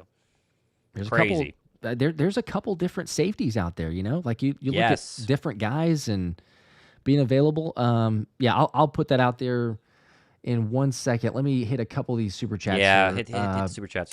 Matt Smith with a 5. Appreciate that. Says, question, have the 2 Super Bowl teams from previous years ever traded first-round picks before? Wow, that is a fantastic That's a good question. That's a good question. I would probably say no, but... I had no idea. First-round picks, that could be a record. I don't know off the top of my head. I'd have to research that one. I'd assume that, surely they've traded in a draft before, but in the first round... I don't know. It's just kind of odd, like a one-position trade-up, but to make sure that you get your guy, I'm sure that was Howie just putting some feelers out there and going, nope, we're not going to allow anybody else. We're going to go get him. Real Brave Music with a 2. I don't understand. Don't we need an edge rusher? well, again, we kind of talked about the versatility that Yeah. he goes, but if Azeez Ojulari, if Josh Uche, Jalen Right. Hunt, Nolan Smith, Yes. others that you get in this draft, I think that there's more than enough options. Yep. I agree. Jim with the 2 says it was so worth the wait. Great job, man. Go Birds. Appreciate that. It was definitely Go worth Birds. the wait. Really appreciate you guys all hanging out with us here. We're gonna do it again tomorrow night. Tomorrow night starts earlier, 7 p.m. Probably get done around the same time. We've got shows tomorrow as well. I mean, this is our off-season Super Bowl for you guys enjoying. And so if you're watching, by the way, we're gonna be giving away this bad boy once the draft concludes. So Monday's show, we're gonna announce the winners. Make sure you guys are subscribed. That way you get in on that. So lots of fun. On that note, too, I got the other giveaway to spin for, which I might as well go ahead and do. So this is the Jalen Hurts signed Super Bowl jersey. So let me... That's pretty good, huh? Not a bad one. Yeah, not a bad one to get a part of. So this was on one of the other ones. Congratulations to, who will it be? John 2000-1. Okay. John 2000-1 with the Breed of One comment. Is one of several people, but... Congratulations, John. You have won the Jalen Hurts signed jersey. I will announce it on the video. If you're here, it'd be great. You can email me at the Philly Special Show at gmail.com. If not, I will, like I said, mention it on the video. Plenty of time to claim. And if he does not claim for some reason, I will give it away during a live stream to somebody who's just there and present. But hopefully we hear back from John. Congratulations. You got it made. And the reason that you should, drop a like, make sure to subscribe, and plenty more to come. There you go. Congratulations, John. By the way, Jahad Campbell's RAS score, just because Anthony DeBona has this, because of course he does. Of course. 9.88 is his RAS score. You think the Eagles like that? Goodness gracious. Maybe just a bit. Goodness gracious. I think that's the best answer here for Daniel's comment. Daniel with a 5 said, any worries Campbell didn't come in for a top 30 visit? Well, you just heard I think that they just didn't want to tell anybody, would be my guess. I'm sure they met with him at the Combine. I bet that they had plenty of time to meet with them, but they did not want that to be common knowledge, because it seems like my bet is it was Walter Nolan 1 and Jahad Campbell 2. I firmly believe, because Philly tried to go to 23. Then they tried to go to 25, where the Chargers were. They really wanted this guy. Yeah, there was no question at all about where they wanted to go with that. I think that he even could have come in for a top 30 visit. It just never got reported, because we had 26 or 27 of the top 30 visits that got reported. So it could have been one of the 3 or so that we didn't have. But regardless, like athleticism score, Fangio, they've got connections to talk to coaches. They probably got a lot of info that way. Fangio watching the film, I'm sure that he was like, yes, absolutely, he is worth the pick. And that might have been more than enough. So no questions beyond it. I agree. With 2. 2 more from 33 Pauly. Justin Simmons is an Eagle. There's a prediction there, thinking that he's going to be an Eagle. Maybe so. Maybe. Early tomorrow safeties. is going to be very interesting. Very interesting, because there are a lot of good players on the board. A lot of good players. Yeah.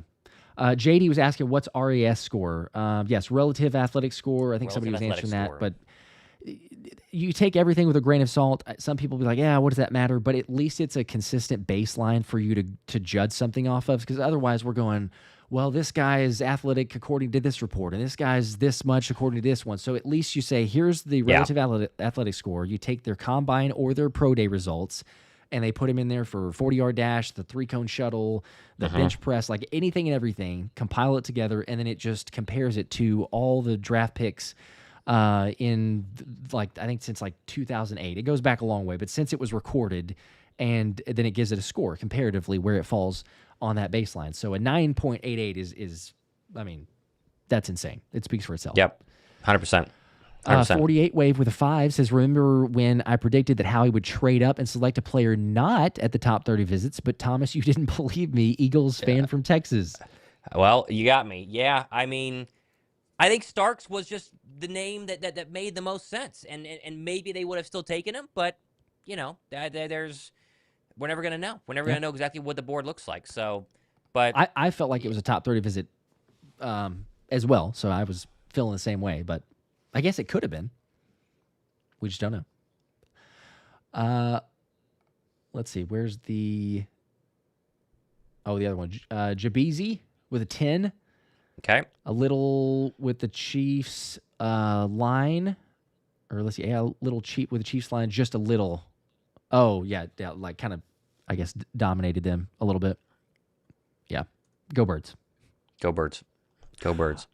Him with the 2. Eagles got the next Fred Warner next to Bond. Let's freaking go. Can you imagine? I saw someone's pre-draft player comp for Jahad Campbell was literally Zach Bond. Because it's like, can do edge, right? Can play linebacker, physical freak. Can you imagine just having a younger, I mean, Zach Bond's already pretty young, but a younger Zach Bond is pretty crazy. It's pretty wild. It is absolutely wild. It's going to be amazing to see them like just continue to kind of go through the training camp, preseason, where it pans out. Like you see the hype of Jahad Campbell in the interview as well. You mentioned the EAGLES, but let's go. Got the guy. James with a 10 says, Howie, yet again, Vic will do his magic and also maybe edge, maybe with the potential, move him there. He could. Or he could stay put. Like we said, you got the versatility, and there's other guys to get made. Again, and I think that this is maybe appropriate. We could go to best available if I can get this ready for just a second. Yep. For people that are wondering. So, look, he could be an edge. You could move him that way if you don't feel like he's an off-ball linebacker. I think that they do. They value off-ball linebacker a whole lot. They've proven that.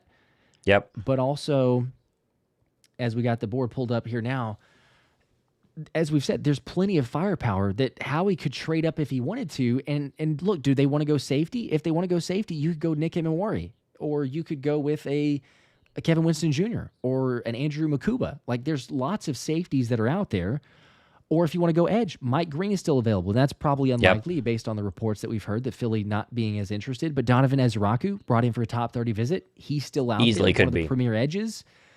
Darius Alexander, if you want to go more of an interior defensive lineman, but a guy that could be available, or cornerback, right? They also said that they want to come away with a corner by the end of round 4. Is it a super early one? Trey Amos is still out there. So there's so many different, and heck, we hadn't even hardly mentioned Mason Taylor's name, but tight end, he's still there. You Big go time. and pick that way. Big time. Rounds 2 and 3 to be fun. Okay, let's do the big board. Do you have the big board ready to go? The best available? Yes, that's what I meant. Yeah. Yep, it's right. already up. I pulled it up. All right, ESPN's best available. You see it here. I make sure that mine is refreshed on the screen as well. Will Johnson has knee problems. Like we keep saying this. Will Johnson has knee problems. He could really plummet. He might not even go second round tomorrow. Mike Green obviously has off-the-field issues. They date back to high school and early on in college, but he did leave a college program because of them. So how much further does he fall? He's a first-round talent, though. Somebody's going to get a really good player, and everything I have heard on him is that he's a good teammate as well. So just do with that as you will. We all love Nick Emenwari. I mean, literally, the first 4 guys here could all be Eagles, right? I mean, Will Johnson, if they want to get another cornerback, Mike Green, although probably out on him, Emenwari, and Ezraku, because Ezraku came in for a top 30 visit. I would go nuts if Philly got Nick Emenwari tomorrow. The problem is, Josh, it's a big jump because you have to go from 64 probably into the high, or the late 30s. Upper 40s at best, so it gets tough there. Then you got to go to some interesting selections here. Travion Henderson, some had him as a borderline first-rounder, 2 running backs going round 1 tonight. I think he's a good player. I think he's an early day 2 guy. We'll see him off the board for a team that needs a running back there. And how far does Shedeur Sanders fall? Remember, the Browns have 2 picks early tomorrow. You would think he's going to end up being a Brown, but there's no guarantee. And there could be a case where you wait until, 41, 42 area for the Saints? Maybe you get back around there. Would he fall all the way to Pittsburgh again as you double dip to 42, I think, would be Pittsburgh, right? If I do my math correctly. Where does Shedeur fall is going to be very interesting. Arroyo, the very old but very good tight end from Miami. Trey Amos, I had him as a first-round cornerback, also still on the board there. Mason Taylor, day 2, could be a very interesting option for Philadelphia. I thought he was a dark horse candidate for the Birds at 32 earlier tonight. Did not happen. Yep. And then you'll get other names like Shamar Turner, the defensive tackle. TJ Sanders, also another defensive tackle, could go early on day 2. And then Kevin Winston Jr. Philadelphia can't get Emenwari. If they want to still get a safety at 64, then Kevin Winston Jr. from Penn State makes a ton of sense as well. Tons of different ways. There's a million different ways that they could play this, but you're right. There's a lot of guys that they should like. on their board, different options. I'm hyped about it. I'll just say that Yeah, I agree. they crushed it from that standpoint. I'll also put up here real quick because people wondering, as Anthony has done such a great job on so many different other graphics, but the top 30 visit for who is still available and who they might have more interest in. Again, they went apparently for a pick that does not have a top 30 visit, which he could have. We'll never know. But you still see on the board there, Donovan Ezraku, first round grading. That's the first one up there on their board. But then, Thomas, you mentioned Trey Amos. That's another one that's still out there and available. Nick Scorton, TJ Sanders would be the next one. They got a lot of guys from like 60 to 100 in that range. Several different offensive linemen, other cornerback, Kansas State Jacob Parrish. So, yeah, there's so many other guys, and you know that Howie's coming away with this like, hey, look, we got our linebacker. We know that we're probably going to have to go for another defensive lineman. We're probably going to go for a safety, probably going to go for a corner. It's going to be defensive heavy, and then maybe a tight end, certainly some offensive options at some point. But I wouldn't be surprised if you get a trade up, maybe 2 trade ups tomorrow night to say, okay, we've got our guy, or there's someone out there who's fallen further than we thought, and they're just going to go ahead and make a move. So it sets it up beautifully. Yep, I totally agree. Oh, man. How great is it? How great I is see it? tweets saying a healthy Jahad Campbell is literally Fred Warner, is what people are saying. It's so great. We'll see. That's pretty crazy, but we will definitely see. Linux Av with a 2 said, yeah, Donovan Ezraku, round 2, please trade up. It's possible. And there's so many options there. It is certainly a chance. Ethan with a 5 also said, do y'all think we can still get Nick Emenwari? And Thomas, let your boy get that helmet. Go Birds. Still love the Campbell. Both might happen. You never know. Both might chance. happen. We'll see. We will definitely see. Saying there's a chance. They're saying that there's a chance. Albert with a 2 also says round 2 trades are a missed. I don't know what I'm probably mispronouncing or misreading that. Are a missed, or like a mystery, or a mistake, or man, a mystery. I'm sure all those could work. It's just MIST and then 3 question marks. So I'm sure I'm butcher. There's probably something that actually is what I'm missing here. But yes, round 2 trades. I'm sure we're going to see those for sure. 100%. Let's go. All right, I think I ran through. I'm double checking on the super chat. I think we're caught up. Missing, but I think I did. Yeah, got that one there. Got all the picks in. Not too bad. Like we said, we're gonna have tomorrow night. So come back. We're gonna run it back tomorrow night. It's gonna be a party. Gonna go through all the picks and selections and everything else. So feel free to come string, like and subscribe, turn those notifications on so you don't miss it. Yes. It'll be live probably 30 to 15 minutes before the draft for tomorrow night, but more picks, reactions, and everything else. Appreciate you guys too. I mean, this was just wild because we ended up going over 5,000 likes for the stream too, which is a first for us. Crazy. There's no telling how many views this thing got. We were up to like almost 10,000 combined, so that was wild. Yeah. But yes, again, let's just say we appreciate you guys. Thank you from the bottom of our heart. All the time and effort, energy, production that goes into this, it is because of y'all. So I've said it a million times, but I'm not tired of saying it. It is because of you guys. Hopefully you enjoyed it. We had a blast. It's only night 1. We got another night. We got another couple days to end it here from Matt, the Eagle 1 with a 5, says another great stream. You two are the best. Go Birds. And good night, everyone. We appreciate everybody. There you go. Go Birds. Go Birds.